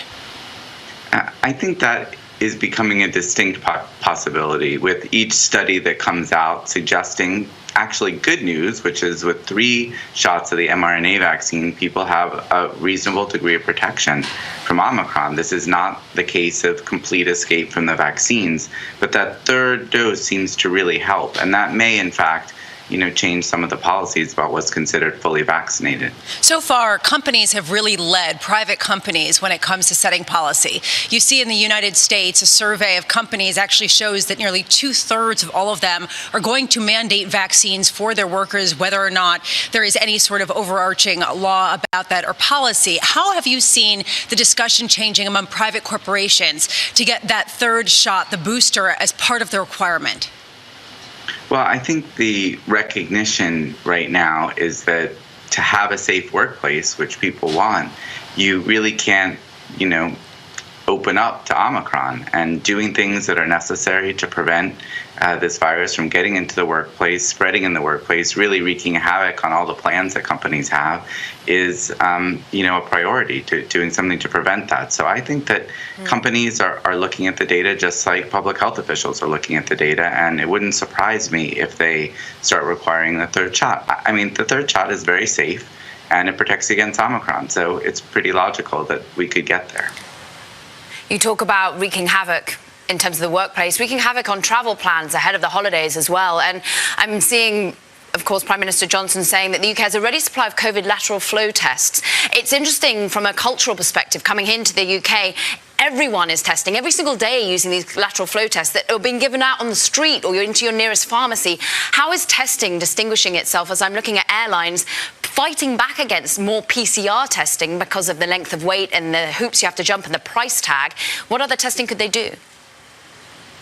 Well, I mean, they could be doing the antigen testing as well. I mean, I think that we now are at a point where, with the virus sticking around and, making itself the unwanted holiday guest, it's really important to have testing, but to integrate testing into our lives. And PCR testing isn't that great for that if you've got to wait an entire day.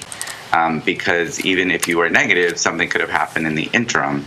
And so these antigen tests offer the opportunity to do things quicker. I don't think we've really figured out completely, particularly with travel, how to integrate it into our routine, just like, not too many years ago, we integrated all the security stuff into our routine. We have to integrate testing for a while into our routine. And, we're in a little bit of a rocky phase while that gets worked out. And this is what everyone from an individual perspective worries about, and it becomes a macro issue if everyone starts to worry. Prime Minister Johnson saying, look, he declines to rule out new COVID curbs before Christmas. It's an important family moment, but it's also an important economic moment for spending, for consumer sentiment. How likely are we to see further lockdowns in the United States and worldwide?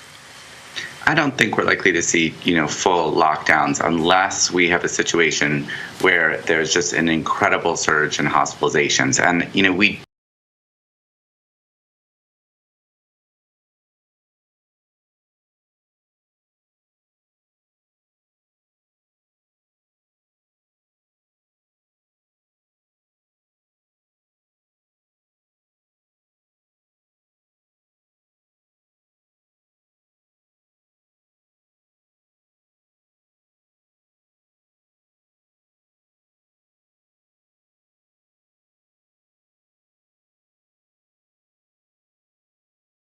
that Omicron is going to cause that in a highly vaccinated population. So we are going to have to see. If that were to happen, and of course the healthcare system were to come, be at risk, then probably all bets are off on the kind of restrictions that might be necessary. But probably we'll see very, very limited and targeted policies to reduce the spread. Again, it's the uncertainty that gives everyone anxiety. But we are not back in March 2020. We have vaccines that provide protection. We know a lot about the virus. We can find it. We can test for it. So I don't think that people have to be so worried they're going to be watching a replay of last year. Doctor, just quickly, how much more time do you need per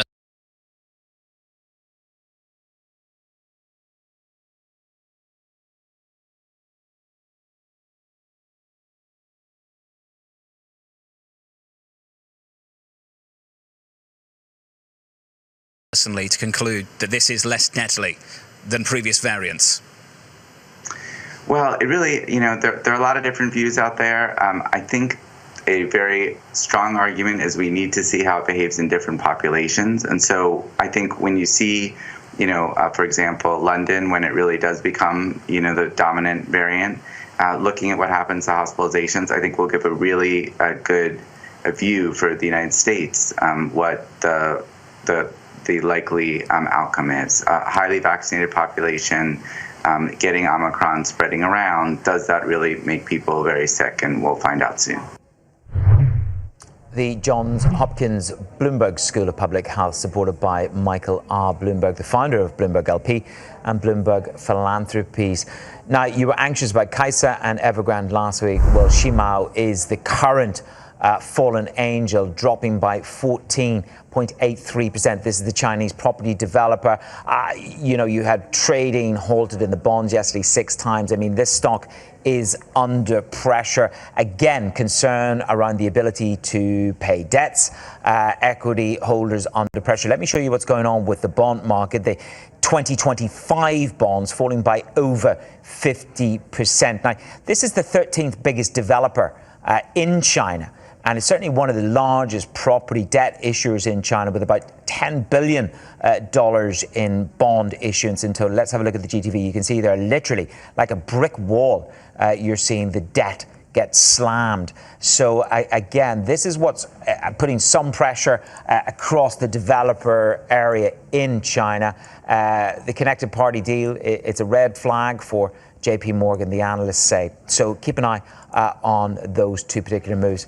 One other market which I am tracking is that of the oil market, as His Royal Highness Prince Abdulaziz bin Salman warns very clearly, I'm going to keep you guys and girls ouching like hell if you think that you're going to have another day like you had on Thanksgiving, the day after Thanksgiving, slamming oil by 10%. Be careful what you short, according to His Royal Highness. This is Bloomberg.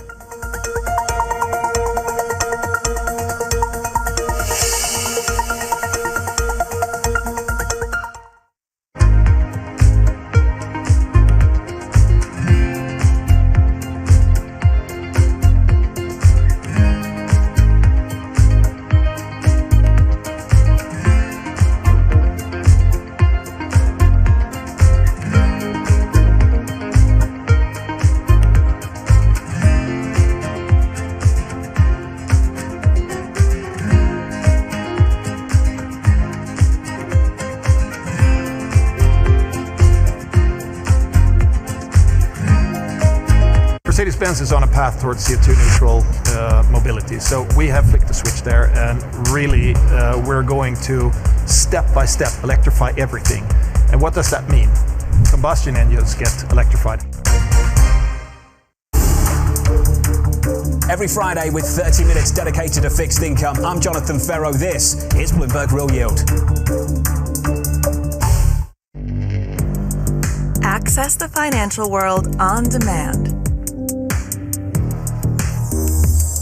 Hear from leading economists, policymakers, and industry experts via live and on-demand webinars, only from Bloomberg. Start exploring to see what's moving the markets. Visit Bloomberg.com/webinars.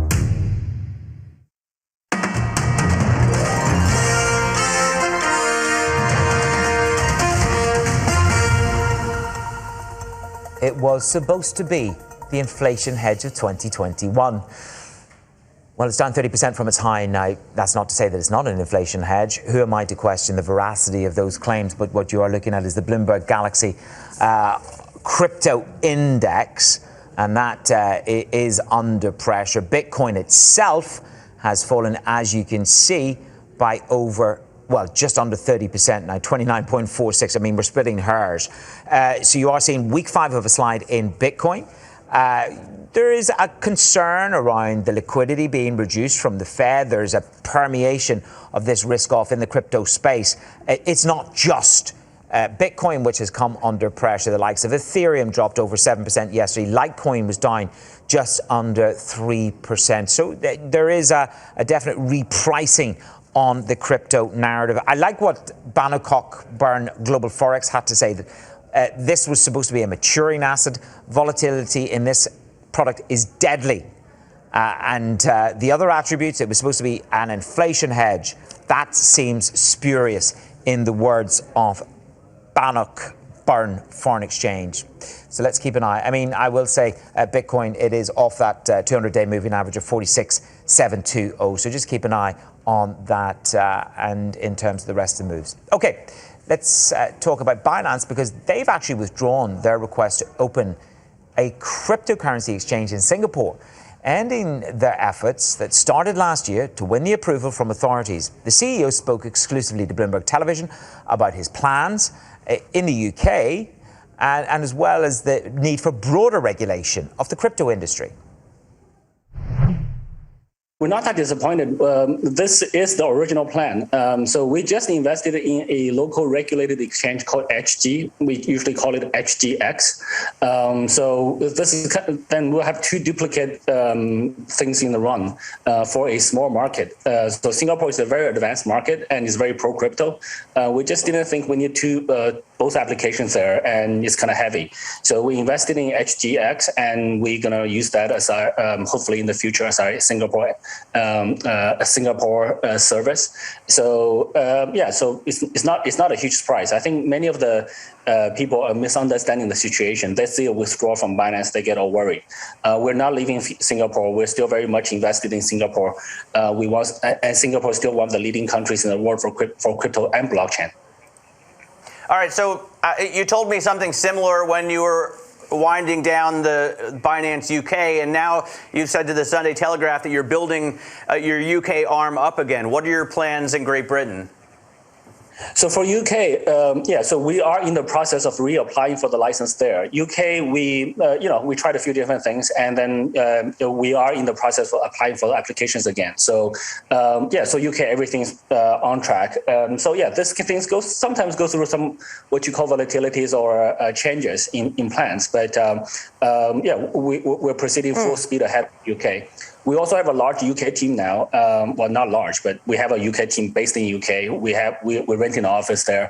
We're establishing a physical presence, all the usual requirements that's required for getting a license. I wanted to ask you more about that and your plans in London. What is it that's more difficult to comply with when it comes to UK regulations? Is this around money laundering regulations? Is that why this takes some time? So to be honest, the KYC AML is the really easy part for compliance. Those things are done out of the wazoo in the banking industry. In the crypto industry, we actually do more, or at least on par with the banks. So that's a very established process. That's not that difficult to follow. In the crypto world, we also use what we call on-chain analysis. So we look at blockchain analytics to determine which transactions come from where. And there are very fairly mature third-party tools that's being used for that. So that part is actually the easy part. Many of the regulations today only focus on centralized exchanges. So they don't look at DeFi, they don't look at NFTs, they don't look at many other things. So we are often talking with regulators, say, hey, how do we regulate these other parts? So we're really wanting to help regulators to have a broader view of the crypto industry. Crypto industry is not just centralized exchanges, not just KYC AML. Even in the centralized space, we have to think about things like listing framework. How do exchanges choose which coin to list? What's the criteria there? How do we handle customer disputes? In what situations do we compensate users or not? So there's a lot of this kind of things that current regulations don't look at, and we actually want to educate regulators to look at more broader scope. The Binance CEO there speaking to the Bloomberg team. We've done the survey. It's 106 participants in it, and there's a touch of Josh Groban in it. You raised me up. We're talking about the upside risks for 2022. A positive demand or economic growth surprise. Now, 40% of the respondents went in for that, and inflation falling back, very much playing into Paul Krugman's narrative that I've put out from the New York Times op-ed from late last week, where he says it's not going to be 1970s, it's going to be more like 1946, 48. Spike and roll, baby. Let's see what's on the downside. James Athey was with me just over 40 minutes ago, and James, of course, says it's quite interesting how you know, the two things that the market's leaning into. On the downside, tapering. In other words, if you taper too hard, too fast, you're going to, take all the juice away from the party. But of course, that is what keeps inflation from spiking too hard on the upside and runaway inflation. Now, in terms of where you want to be positioned, let me just tell you, 24% say that value is their top pick. 2022 is going to be about reinvesting, reshoring, digital economy, and small caps is where you probably want to be. Quick snapshot of US equities. They've managed to turn it around from quite a battering into the close yesterday evening on tech. We'll pick it up in just a moment on Daybreak Europe.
この短期間に一気に上がってしまったので、正直きついのはきついですね。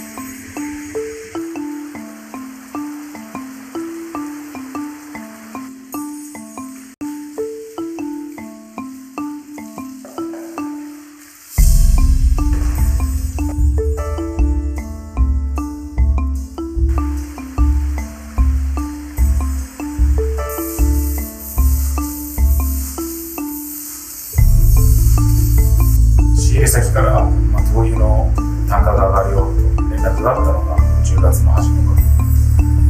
当初はこんなに上がると思ってなかったんですけど、初めに5円上がって、その先10円。で、その次に3円上がって、で、また今日ちょうど2円上がったので、ここ銭湯ついでから20円ほど上がってしまったんですね。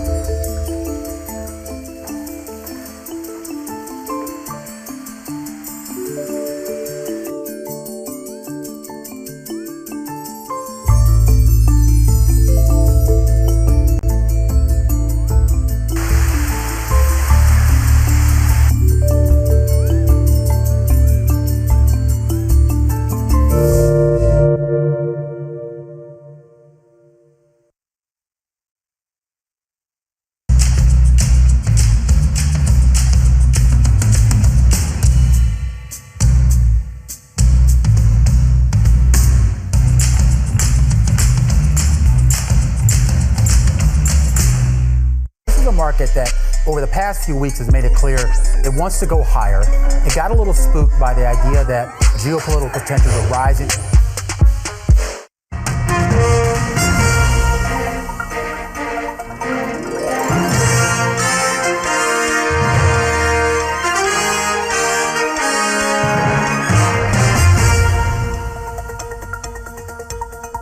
Good morning from our Middle East headquarters in Dubai. I'm Manus Cranny. It's Daybreak Europe with the stories that set the agenda. All eyes on the taper. Investors fret that central banks may ruin the party for stocks. Tech leads the sell-off. Asia follows suit. Drug makers defy the drop. Omicron continues to spread. More banks tell staff to work from home as Boris Johnson doesn't rule out tighter curbs. Plus, energy crunch. European gas prices hit a new record amid tensions with Russia. Saudi Arabia warns oil output could drop 30% this decade. It's just gone 6 a.m. in London, 10 a.m. in the DIFC. We have fervent Fed fever. It's fermenting everywhere. This could be the biggest move in the dot plot that you've ever seen. Although lots of people tell me the dot plot doesn't matter. But we are definitely gearing up for a demonstrative shift in the guidance from the Federal Reserve, and hence the fever. And it's palpable, perhaps, in the equity market into the close last night. We've done the survey. We've spoken to 106 asset managers. And this is what we are perhaps most concerned about. There's still value in tech. Let me take you to the Bloomberg survey. Tapering.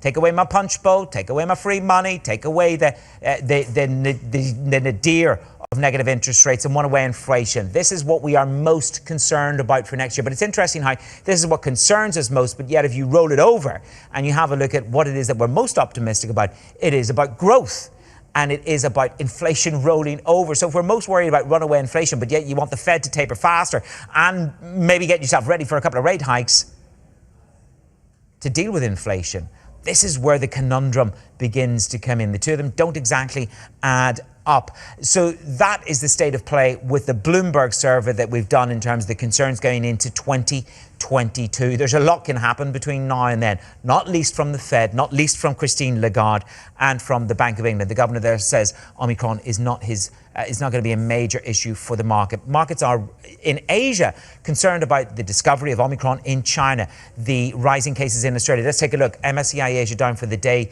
3 in a row. The Nasdaq bounces back from a plunge yesterday. So MSCI, as I say, down again. She goes. That's about China and the builders. Really being the pervasive risk of there. Nasdaq bounces back even though Apple, Nvidia, Advanced Micro Devices, along with Tesla, took a smashing into the market. And I can tell you that the one stock that we're tracking on record, Shimao Services, is now down 31%. This is the builder in China, is down 31%. NYMEX is down an eighth of 1%. His Royal Highness Prince Abdulaziz bin Salman now tells the market, be careful, do not short this market, I will be having you. Let's talk about the rest of the risks on the board. The UK Prime Minister Boris Johnson isn't ruling out more COVID restrictions. Goldman Sachs, they're saying to the staff, just the latest bank, to say to their employees, work from home if you can in an effort to curb the spread of Omicron variant. Let's bring in our Asia Health Coverage team leader, Rachel Chang. Rachel, how much of a shift back to remote working are we seeing? It's the narrative in the UK, but it's not a dominant theme globally. No, it's not. I mean, I think in different places, the level of control of the spread is still quite different. I mean, here in Hong Kong, for example, there's not been a local case, for months. So people are at the office as normal.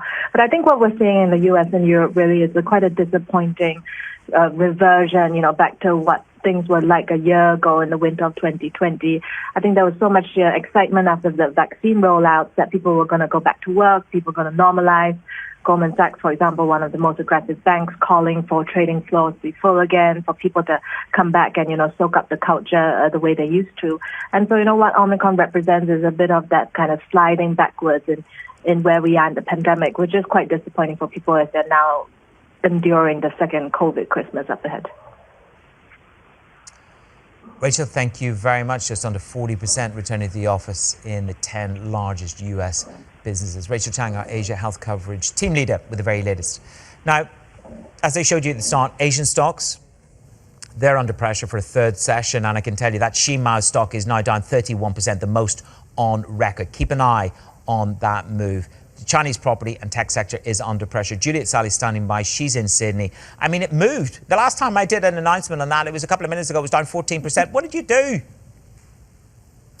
Look, I think it's more what JP Morgan did with this cut as well, saying that this issue really raises some red flags. We've got a lot of concerns about the overall property sector. But as you pointed to and what Rachel was pointing to as well, it sees Omicron concerns too. It's the concerns about the crackdown on tech, all leading through into a negative session here in Asia. And we're particularly watching this sell down coming through in tech players and also those reopening themes. The Bloomberg gauge of Macau casinos hitting a record today as we heard that Omicron case in China. Let's have a look, though, at those property developers. As you mentioned, Shimo hitting a record, the property index at its lowest close since 2017, headed for that level. And also, of course, flowing through into a number of the other property developers because we've got these contagion concerns as well. Evergrande, the first one we heard of, hitting or getting towards a record low today as well. And it's not just the stocks. We've also seen Shimao bonds fall yesterday. The developers, CNY bond due 2025, if we can have a look at that GTV chart, tumbled over 50%. So a lot of concerns here about this sector,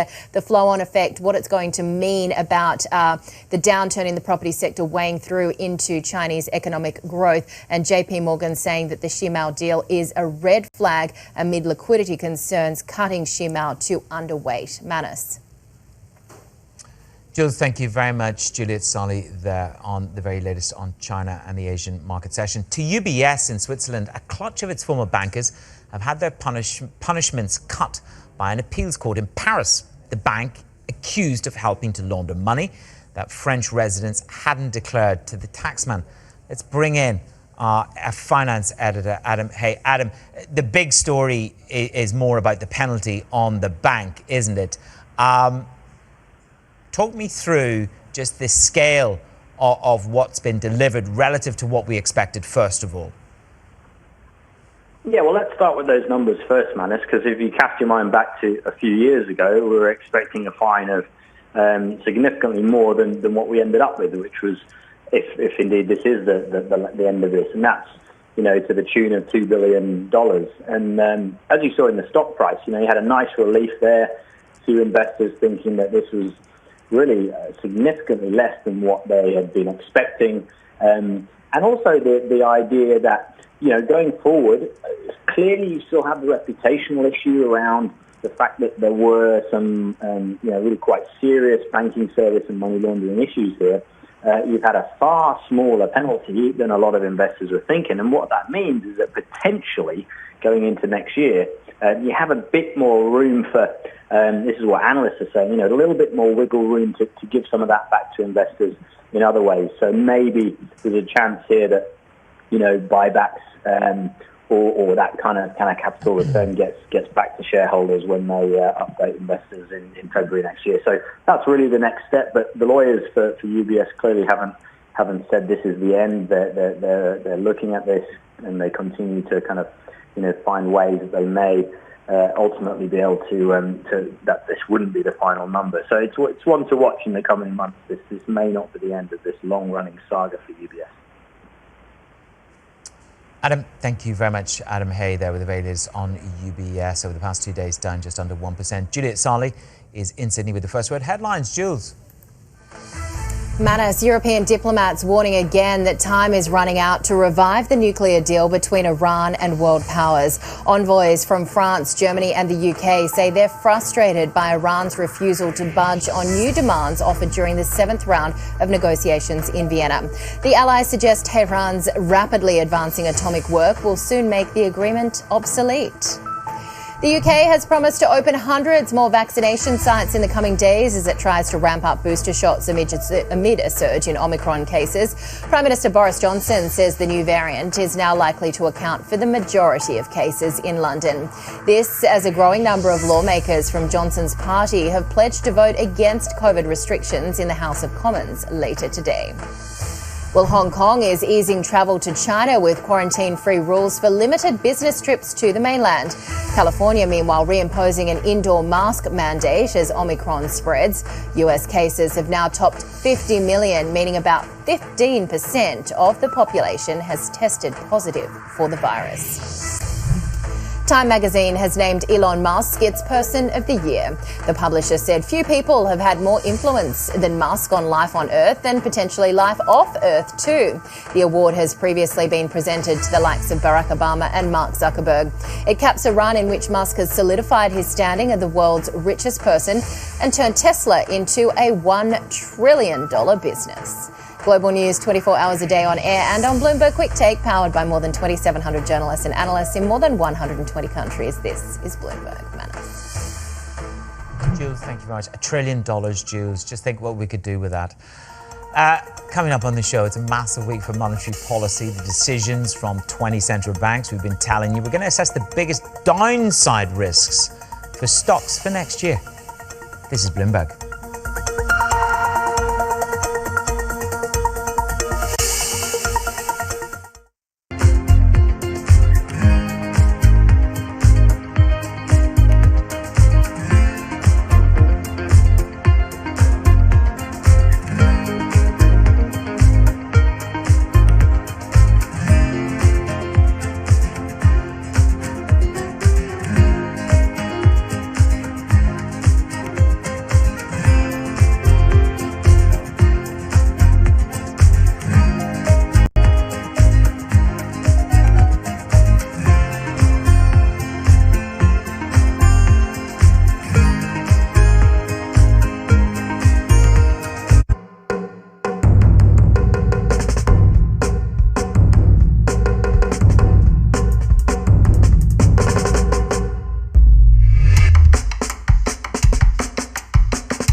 Hard to put your head around any narrative. Let's just be honest. We've had sort of a shift in, are we in some sort of stagflation fears moment? People were talking about that all day yesterday.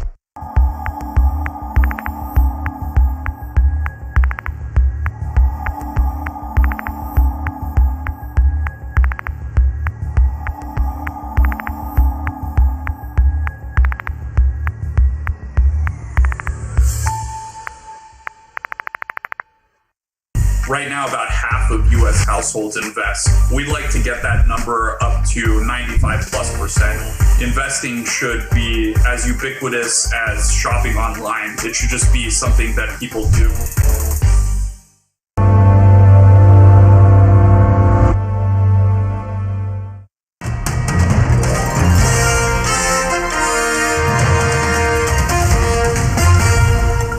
I don't think that we are in a situation where there is sort of, stress around the corner in terms of markets. That doesn't mean to say markets won't move, because markets have moved, quite a lot in the last few months, and there has been a lot of news in that sense. But I wouldn't say that at the moment I think it's going to be a big stress event. Bank of England Governor Andrew Bailey there assessing the Omicron risk. For more, let's get to our UK economy reporter, Lizzie Burden. Lizzie, good to have you with us. So here we go again. The Governor redefining some of the narrative. Now he's saying that there won't be too much stress from Omicron for the markets. What did we learn? Well, it's a curious timing with the Bank of England's decision on Thursday. Andrew Bailey saying that he doesn't think Omicron will be a stress event for markets. He says even though they did have marked movement after the news of the Omicron variant emerged, some of that has now been reversed. The Bank of England saying that the UK's 8 biggest banks will have the capital to weather the double-dip recession. And interestingly as well, the Financial Stability Report looking at the UK housing market and saying more of the recent price boom is to do with this race for space, people leaving city flats for better value in the suburbs, and less to do with interest rate cuts from the Bank of England. As well, it said that the growth in crypto could pose some risk to stability, but the Deputy Governor, John Cunliffe, saying that the bank will need to have the necessary regulation in place before that becomes a problem. Race for space. There you go. Lizzie, thank you very much. Don't race out of the centre of London. We need you on early morning programming. Lizzie Burden in London HQ. Let's bring the conversation to Tatjana Grail Castro, Portfolio Manager and Co-Head of Public Markets at Muzinich. She joins us now. Thank you so much for being with us, listening to the Governor of the Bank of England. Again, I'm always a bit cautious now when I listen to central bank governors and their guidance, but we're going into the Bank of England meeting. The presumption is that they wouldn't dare to raise rates. That's gone. But do you expect a slightly hawkish tilt to come from the Bank of England? Because that's the growing consensus across these central banks, the Fed, the Bank of England. Yeah, I mean, starting out with what Bailey said, because it's the first time I hear him, speaking directly. And the way I see it is that he says, well, there's no stress, like, indicating there wouldn't be similar stresses than we saw in March 2020, which I completely agree with. Nobody expects that. So, could there be volatility? Yes. So I think when you look at it under that light, I think it makes a lot of sense of what he has said.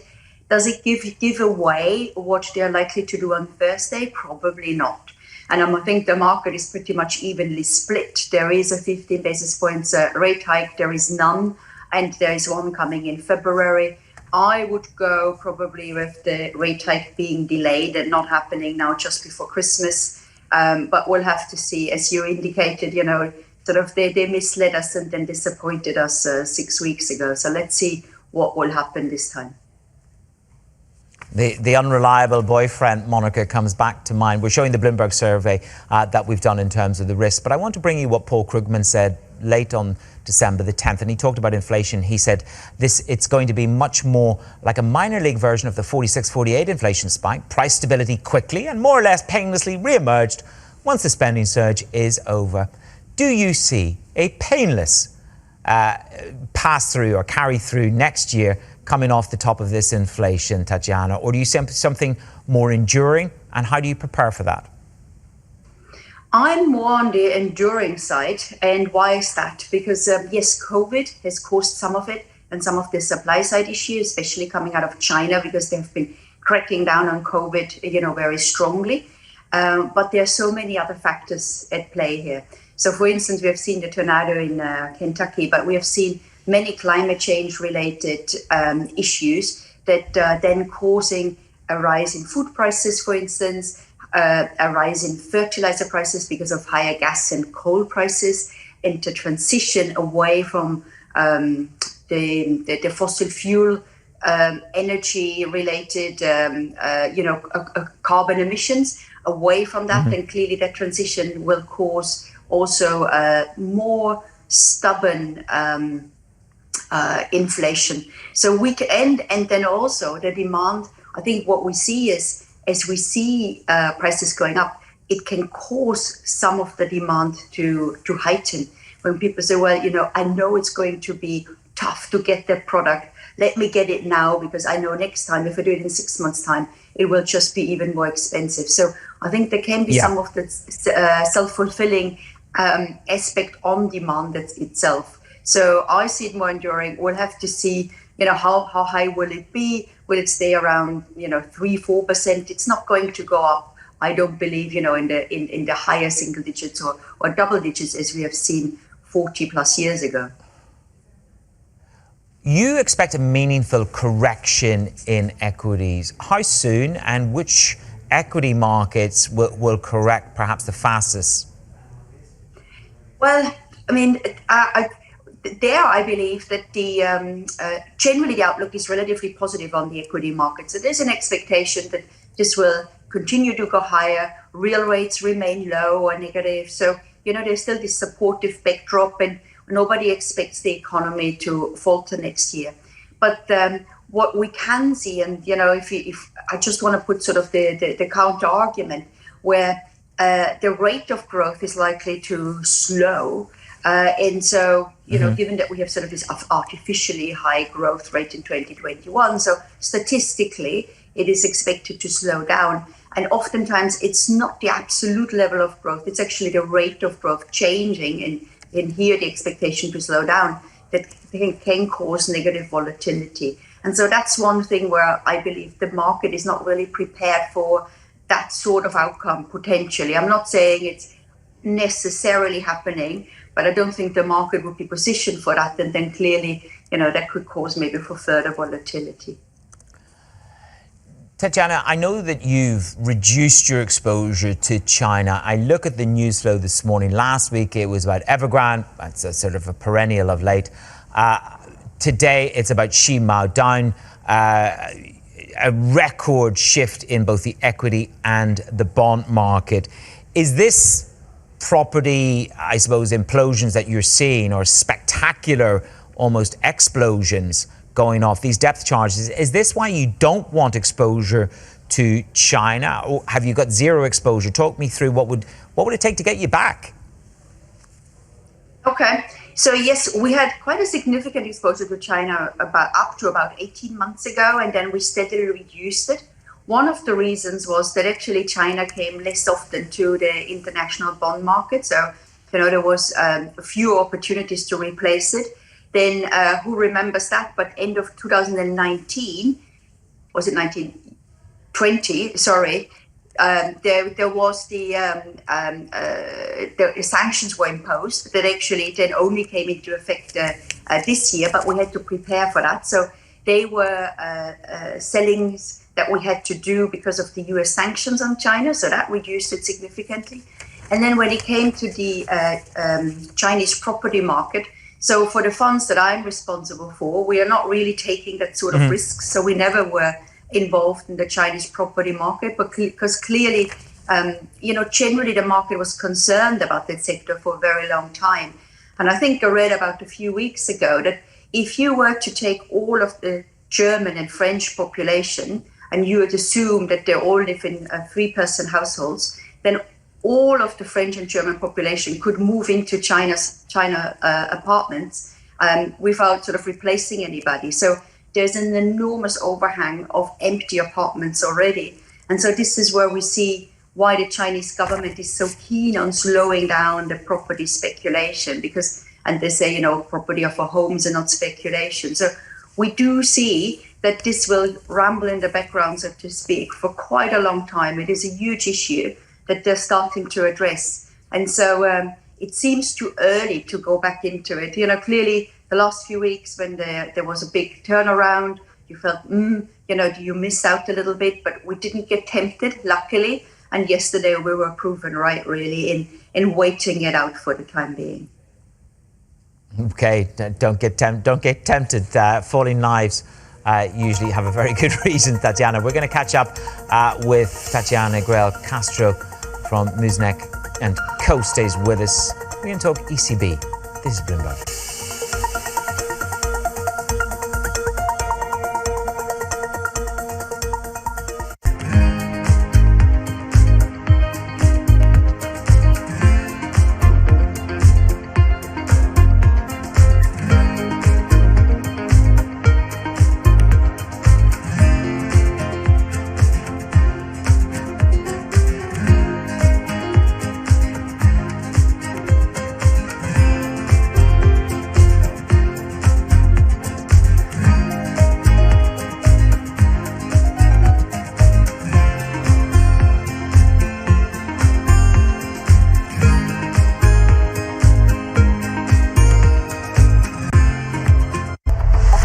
$1 trillion in spending, not increase inflation? By increasing the productive capacity of this country. And that's a very important thing that we frankly have not successfully done across most of my lifetime.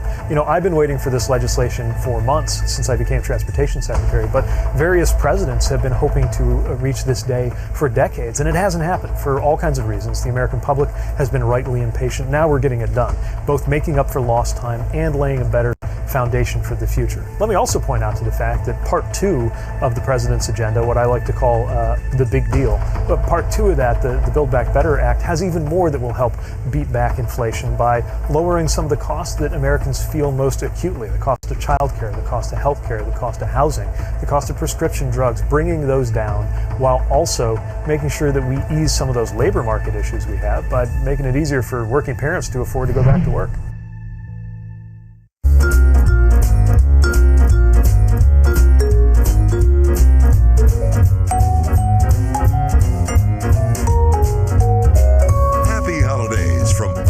us at Bloomberg.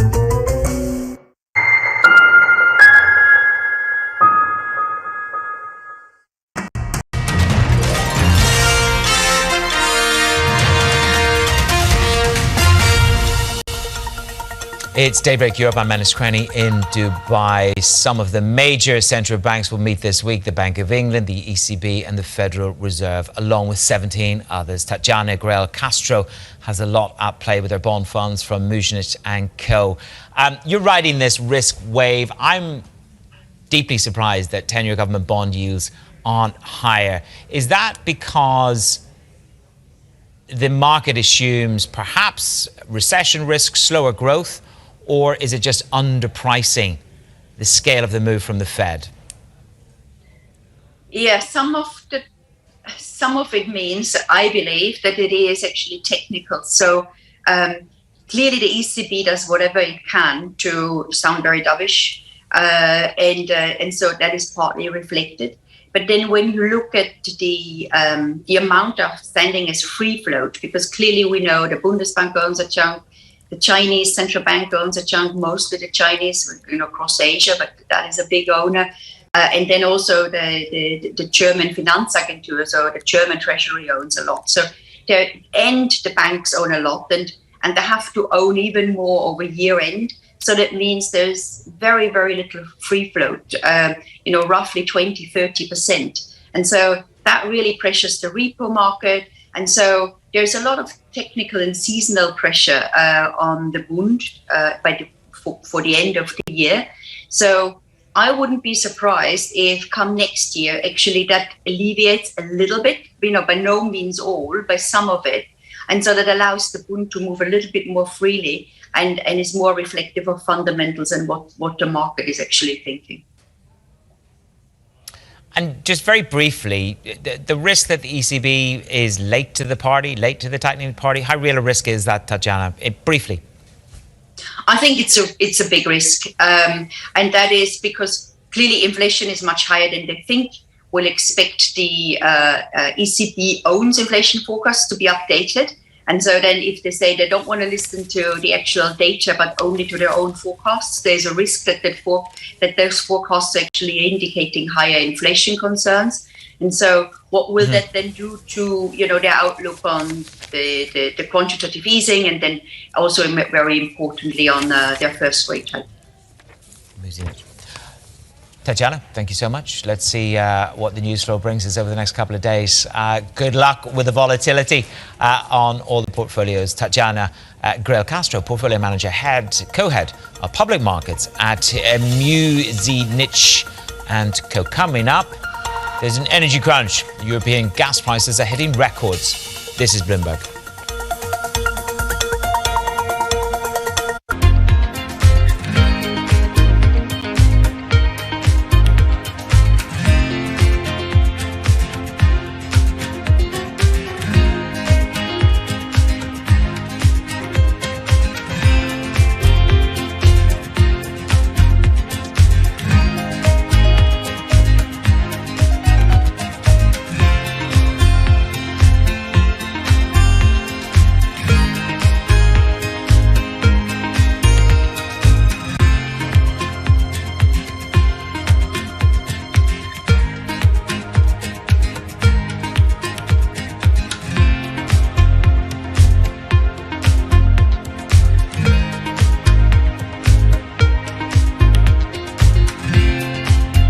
What's happening on Wall Street? It's the basic law of economics. The Fed is telling us this is transitory. Need to catch up? This is Bloomberg Wall Street Week. I'm David Weston. We've got the information and insights. David, you just hit the nail right on the head. From businesses most influential and instrumental. And that's the way you run good risk management. We need to invest in our systems. Bloomberg Wall Street Week premieres Friday with replays all weekend on Bloomberg Television and Radio.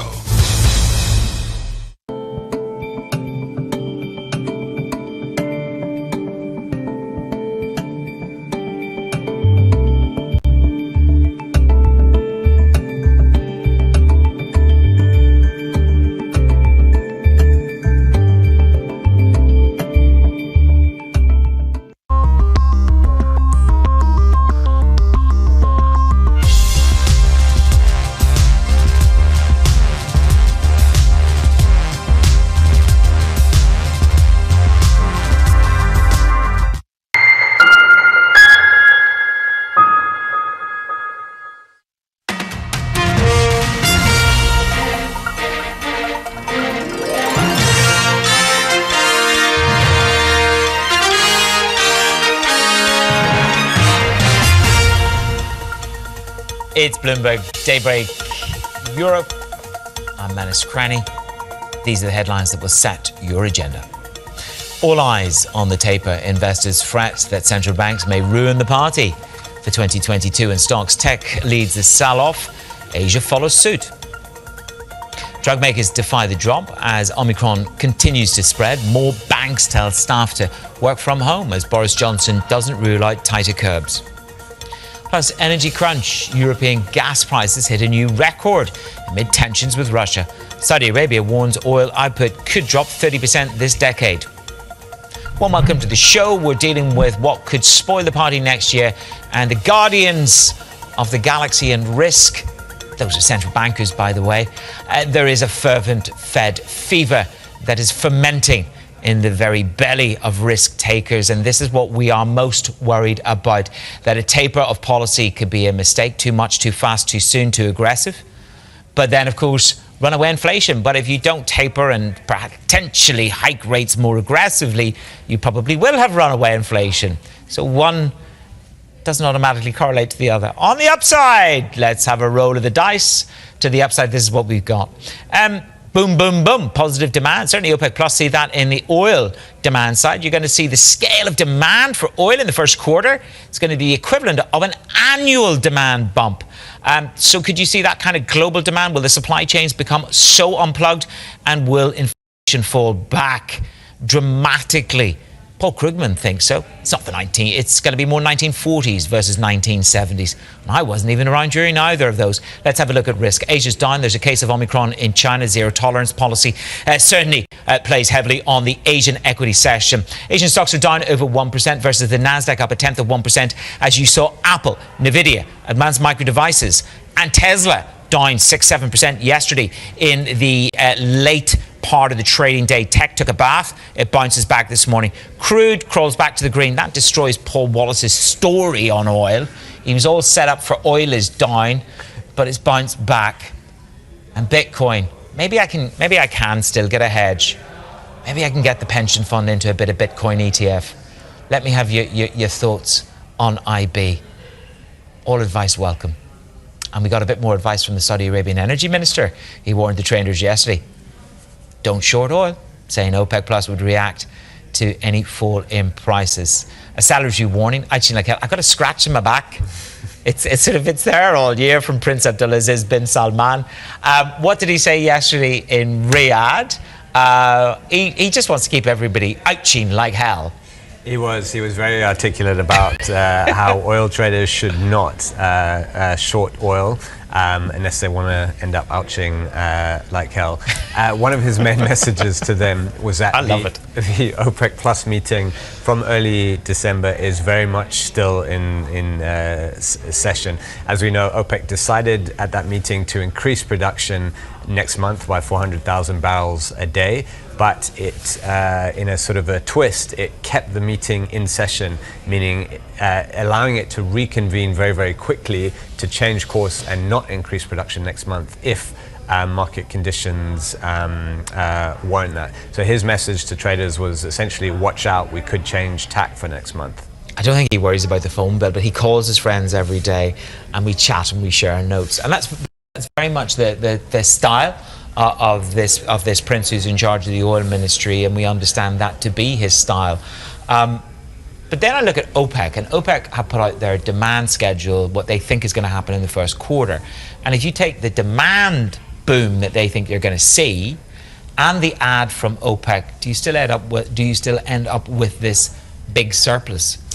Yeah, but even according to OPEC's new numbers, you still end up with a surplus next year. So almost whoever you read or whichever analyst you look at, they're saying that the oil market is going to switch from a supply deficit at the moment to a supply surplus early next year. It's just a question of how big that surplus will be and also how long it lasts. But it's interesting that the market didn't seem to become much more bullish at all after OPEC put out its report yesterday. For now, at the moment, the market is still very much focused on Omicron and what impact that will have on oil demand. Look, absolutely, and they don't want to have an ouch for Christmas, so to speak. Paul, thank you very much. Paul Wallace there with the very latest on the oil markets. And of course, that warning came from His Royal Highness. You know, don't even think you're going to have another sort of post-Thanksgiving swipe at the market. We're going to stick with the commodities theme, and the US has pitched a truce to Japan to resolve the Trump-era steel, aluminium tariffs. Iron ore, meanwhile, held up. We had a nice jump yesterday on the optimism about China's economy and stimulus. Joining me now, Fiona Bowl, head of commodities at S&P Dow Jones Indices. Fiona, good to have you with me. Can we start, first of all, with... I saw this Japan note this morning that the US would proffer some kind of a truce with Japan over aluminium and steel. That's a bit of a good news shot for some of those hard commodities. Your first take on that prospect of a step back from the Trump era tariffs of 2018?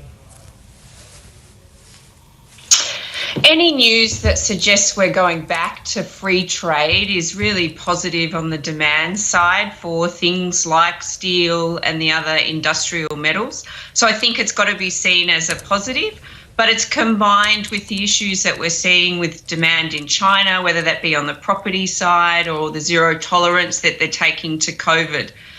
So we're seeing good and bad prospects in the market at the moment. Now, we just showed a big old chart there of iron ore. I mean, it roared to life yesterday, 7%. We got a triple R cut from China last week. We're grappling with what this housing slowdown is in China. Talk me through how I can unemotionally assess what to do with iron ore. Iron ore's had a crazy run this year. I'm not sure anyone knows what to do with iron ore. Look, on the one side, I think, signs last week out of China that they would be looking next year to focus on stabilising the economy, which likely means additional stimulus is probably a positive for iron ore. But how this property crisis plays out, I think in the short term is going to be a bigger driver. So the kind of almost head fake rally that you had yesterday, mind you, it hasn't been dramatically unseated today. For 2022, if we do get a settling in this housing market in China, do you get a sense that they will restock, or do they need to restock? What's the most important aspect of the market that I need to look at? Certainly, I would be looking at stock levels, imports in China. I'd be looking at shipping issues, whether they've been fully resolved and whether it's actually possible to get the iron ore into the Chinese steel makers. And then I'd be continuing to look at things like energy supply and China's commitment to reducing pollution. It's really quite a complicated picture when you try and sort of unravel the Chinese steel market.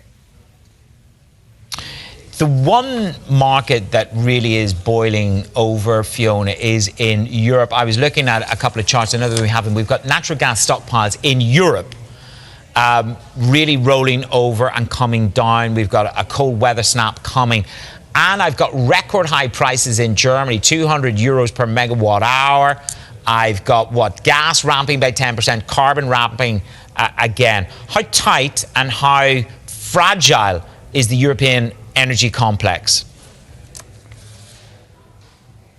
The European energy complex has been incredibly fragile for a number of months now, and it just seems to keep getting hit with new crises. Look, news yesterday that the European Commission is even going to consider allowing joint purchases by countries of gas for strategic reserves indicates just how precarious the situation is. And, one of the things we've got to remember is that energy crises are not new, but we're recovering from a sort of once-in-a-generation economic shock. And on top of that, particularly in Europe, we've seen increasing commitment to renewables and to zero carbon, and that really can complicate the situation in the short term. How much higher do you expect these European energy power prices? I'm showing the German chart there on the screen for you. Just, I think it was 205 euros per megawatt hour. Do you expect a much tighter market and higher prices in Europe? The market's doing its job. I mean, prices are rising to the point where demand gets disrupted, and that occurs initially in the industrial sector, and we've already seen that with sort of zinc smelters in Europe closing down. And so I think, the big unknown for the next few weeks certainly will be the weather. But we would expect that prices are getting to the level where, we are making those necessary cuts to demand, although those cuts are sometimes, unfortunate and not very popular. So we understand that in the United States, they've begun the SPR, the Petroleum Reserve Release. Just under 5 million barrels is what we reported went to Exxon. Now, there's another 45 million to go. First of all, do you think they'll do the full 50? And what impact will that have? Because Japan have yet to decide how to begin to distribute theirs. So just talk me through whether the SPR release will go the full Monty, so to speak. And when Japan joins in, what is it to prices in gas and oil? We're not talking about massive amounts of oil being released from strategic reserves. What we're talking about is the Biden administration showing intent to be involved in the oil market and to make attempts to reduce prices at the pump for US consumers, and similarly what we're seeing in Japan. So I'm not sure whether we should really get too fixated on the volume to be released. It's the intent saying we will do something about higher energy prices. Yep. It's all about the intention and whether you will really go head to head with OPEC plus. Fiona, thank you so much. Fiona Bowl, head of commodities at S&P Dow Jones, my guest this morning on the commodity complex. Juliet Sally's in Sydney. Let's get the first word news. Jules. Hey, Manus. The UK has promised to open hundreds more vaccination sites in the coming days as it tries to ramp up booster shots amid a surge in Omicron cases. Prime Minister Boris Johnson says the new variant is now likely to account for the majority of cases in London. That's as a growing number of lawmakers from Johnson's party have pledged to vote against COVID restrictions in a House of Commons debate later today. UK ministers have been told they should make tech firms liable for hosting scam adverts. A report today by a cross-party panel of lawmakers says regulator Ofcom should sanction companies that consistently host advertising which leads to fraud or disinformation. A wide-ranging bill aimed at cracking down on big tech is expected in the UK Parliament by March. Goldman Sachs has told its London staff to work from home if they can, as the city's biggest firms adjust to the latest government guidance. HSBC, Deutsche Bank and Citigroup are among big firms to have also told employees to return to home working if it's possible. Global news 24 hours a day on air and on Bloomberg Quick Tech, powered by more than 2,700 journalists and analysts in more than 120 countries. This is Bloomberg. Manus. Jules, thank you very much. Juliet Sally in Sydney with the very latest on the news. So coming up on the show, our interview with the Binance CEO as the firm withdraws its application to set up a crypto exchange in Singapore. This is Bloomberg.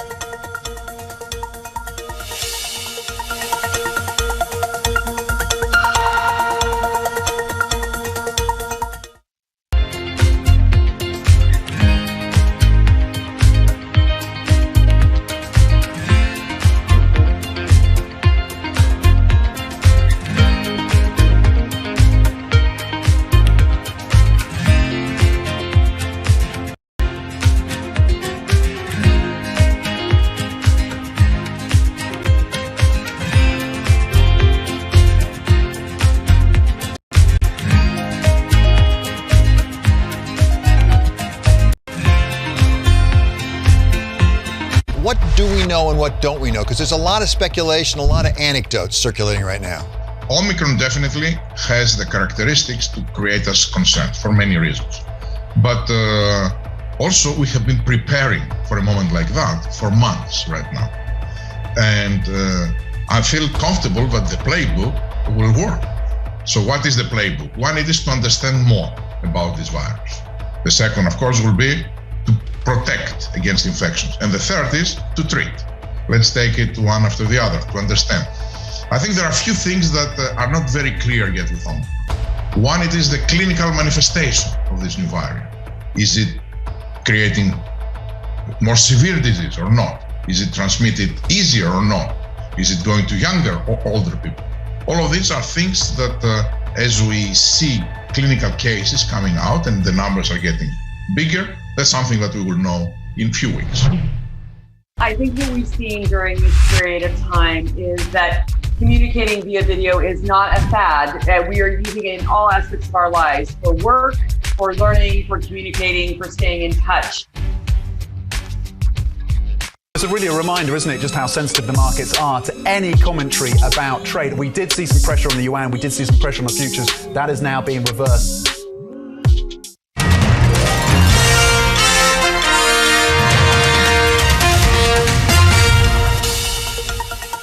It's Daybreak Europe. I'm Manus Cranny, resident in Dubai. What a week for crypto.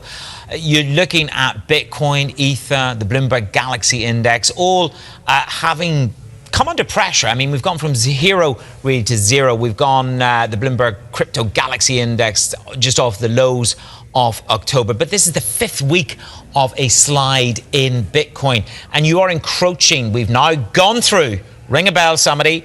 We've gone through the 200-day moving average as Europe comes in. 46,720 was your 200-day moving average. Roll it over and you begin to understand the scale of the destruction. This is, again, down by almost, we're down through the 30% level now again on Bitcoin. That's the red chart at the bottom, and the Bloomberg Galaxy of crypto indices, again, under serious pressure. I like what Bannock Global Forex had to say. Volatility is deadly in Bitcoin and its other supposed attributes. It was supposed to be a hedge against inflation, and that seems spurious at the moment. So the crypto universe is again under pressure as Europe rolls into town. To Binance, they've withdrawn their request to open a cryptocurrency exchange in Singapore, ending an effort that started last year to win the approval from the authorities. And the CEO caught up with Bloomberg exclusively about the plans there and in the UK. We're not that disappointed. This is the original plan. So we just invested in a local regulated exchange called HG. We usually call it HGX. So this is then we'll have two duplicate things in the run for a small market. So Singapore is a very advanced market and is very pro crypto. We just didn't think we need to both applications there, and it's kind of heavy.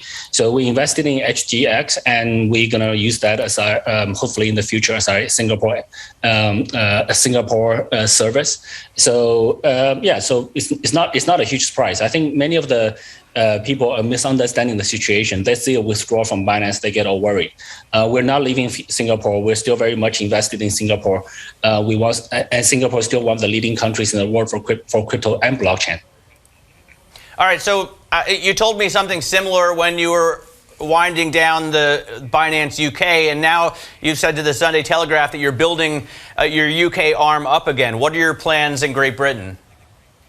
So for UK, so we are in the process of reapplying for the license there. UK, we tried a few different things, and then we are in the process of applying for the applications again. So so UK, everything's on track. This things sometimes go through some what you call volatilities or changes in plans, but we're proceeding full speed ahead of UK. We also have a large UK team now. Well, not large, but we have a UK team based in UK. We're renting an office there. We're establishing a physical presence, all the usual requirements that's required for getting a license. I wanted to ask you more about that and your plans in London. What is it that's more difficult to comply with when it comes to UK regulations? Is this around money laundering regulations? Is that why this takes some time? So to be honest, the KYC AML is the really easy part for compliance. Those things are done out of the wazoo in the banking industry. In the crypto industry, we actually do more, or at least on par with the banks. So that's a very established process. That's quite not that difficult to follow. In the crypto world, we also use what we call on-chain analysis. So we look at blockchain analytics to determine which transactions come from where. And there are very fairly mature third-party tools that's being used for that. So that part is actually the easy part. Many of the regulations today only focus on centralized exchanges. So they don't look at DeFi, they don't look at NFTs, they don't look at many other things. So we are often talking with regulators, say, hey, how do we regulate these other parts? So we're really wanting to help regulators to have a broader view of the crypto industry. Crypto industry is not just centralized exchanges, not just KYC AML. Even in the centralized space, we have to think about things like listing framework. How do exchanges choose which coin to list? What's the criteria there? How do we handle customer disputes? In what situations do we compensate users or not? So there's a lot of this kind of things that current regulations don't look at, and we actually want to educate regulators to look at more broader scope. Binance CEO there speaking to the Bloomberg team. Coming up on the show, we've got the latest on the Omicron variant. Risks are rising. Markets are reacting to research that suggests there's a dent in protection offered by just 2 vaccine doses. This is Bloomberg.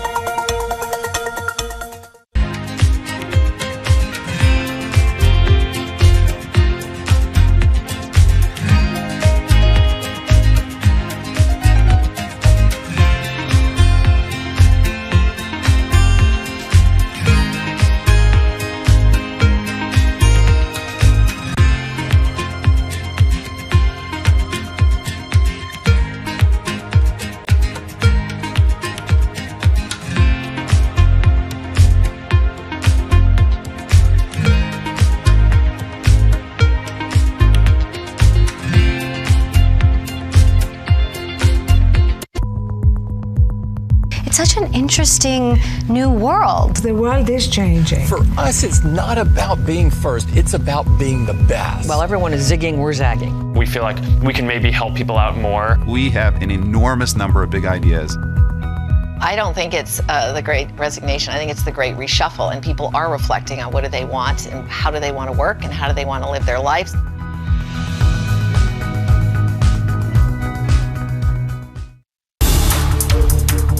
Every Friday with 30 minutes dedicated to fixed income, I'm Jonathan Ferro. This is Bloomberg Real Yield. On the supply chain, are you starting to see things improve? And if you are, where specifically, sir? Well, this year we've been mostly affected by the semiconductor situation. And we believe that the Q3 was the quarter that was most affected. Wednesday, Bloomberg surveillance. The Fed decides. What's the Fed's forecast? Will they speed up tapering? Will we see earlier rate hikes? Tune in Wednesday starting at 1:30 Eastern on Bloomberg.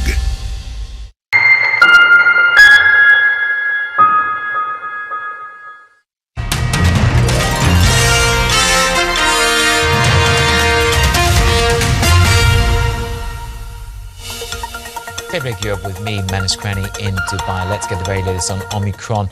New research showing that, as feared, that Omicron variant dents the protection from a double dose of both Pfizer and AstraZeneca vaccines. Let's get more with Rachel Chang, who leads our health coverage in Asia. So this is going to be a race then for vaccine number 3, or booster number 3 for many people. Rachel, what does this study tell us? Right, exactly. And I think over the last 2 weeks, we have got that initial data from Pfizer and AstraZeneca, 2 of the most widely used vaccines in the world. We're seeing a significant drop in neutralizing antibodies against Omicron. For Pfizer, that was 20 to 40-fold. For AstraZeneca's vaccine, it was 30-fold, researchers from Oxford said today. So indeed, that is as feared, that the vaccines are less effective at preventing symptomatic disease. At the same time, it's still an unknown over this sort of best case scenario that people seem to be interpreting from South Africa, which is that, this Omicron is much more infectious, but people are not getting as seriously sick. Hospitals are not coming under strain. The fatality rate is not going up. So if that trend that we're seeing in South Africa does hold for the rest of the world and is, scientifically proven, then that is a very positive outcome. Now, Boris Johnson is opening more vaccine sites, but he's not ruling out additional restrictions. What do we understand?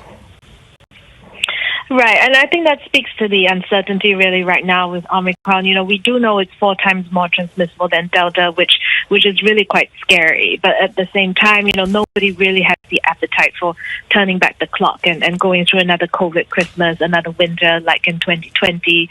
I think there is some level of protection still with current vaccines and people, although they're asking them to be cautious, to work from home, to take precautions, people are very much wanting to move forward and get back as normal.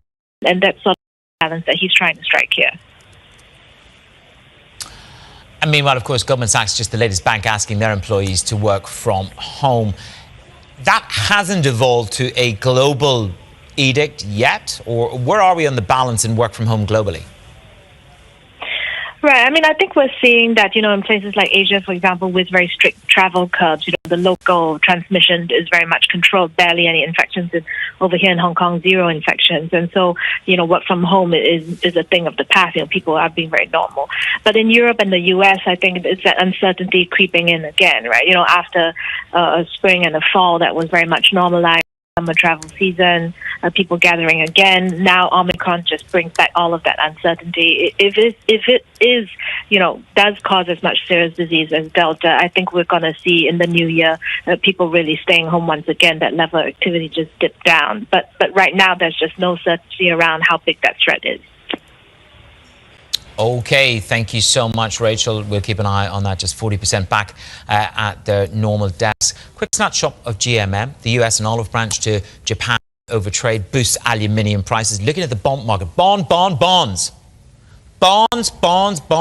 Australia yields are dropping, so you're still seeing the haven trade to the bond market. You saw it in the US yesterday evening. It continues as there is Fed fever in the air. This is Bloomberg.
So what happens is that we create some icons, we call them tags, and they have a signal within them. And when you stare at that, your eye responds to it in a particular way. So the way in which that eye response occurs is a signal that we pick up on the visual cortex of the brain at the back of the brain. So the sensor is looking for the signals we create here that come through the eyeball, through the brain, and then onto the visual cortex. Once we've got it there as a signal, we can grab that, we understand what that signal looks like, and we can turn that into a command for whatever we're trying to control.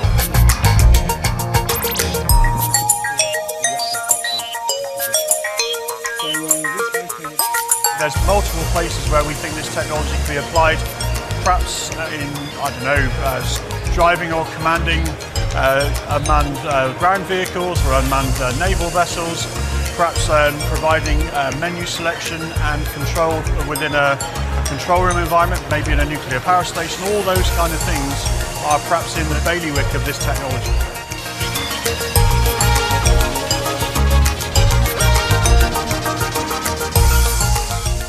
In crypto, you have a world of young people that want their own financial system and their own culture.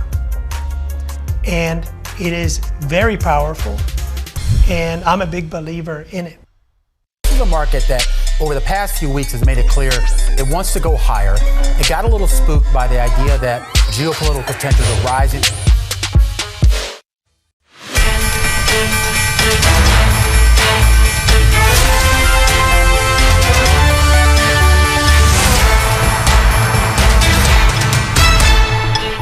Good morning. Welcome to Bloomberg Markets Europe. I'm Anna Edwards, live in London. Mark Cudmore, our Markets Live managing editor, joins me from Singapore to take us through all of the market action this hour. The cash trade is just less than an hour away, so here are your top headlines. All eyes on the taper. Investors fret that central banks may ruin the party for stocks. Asian equities sink ahead of the Fed meeting. Drug makers defy the drop as Omicron continues to spread. More banks tell staff to work from home as Boris Johnson doesn't rule out tighter curbs. Plus, energy crunch. European gas prices hit a new record amid tensions with Russia. Saudi Arabia warns oil output could drop 30% this decade. Good morning, everybody. It is it's just gone 7 o'clock here in London. Mark is with us, of course, as usual. Mark, what are the markets saying to you? Good morning, Anna. Well, it's been a bit of a risk-averse session in Asia. That follows on from the US, where tech stocks led this bout of risk aversion. There's a little bit of nervousness out there, some profit taking ahead of the Fed meeting, and of course, a little focus on the surge in Omicron numbers around the world at the moment. But I must emphasize, it does feel a little bit like Christmas markets, like holiday markets. There seems to be a lower participation out there generally.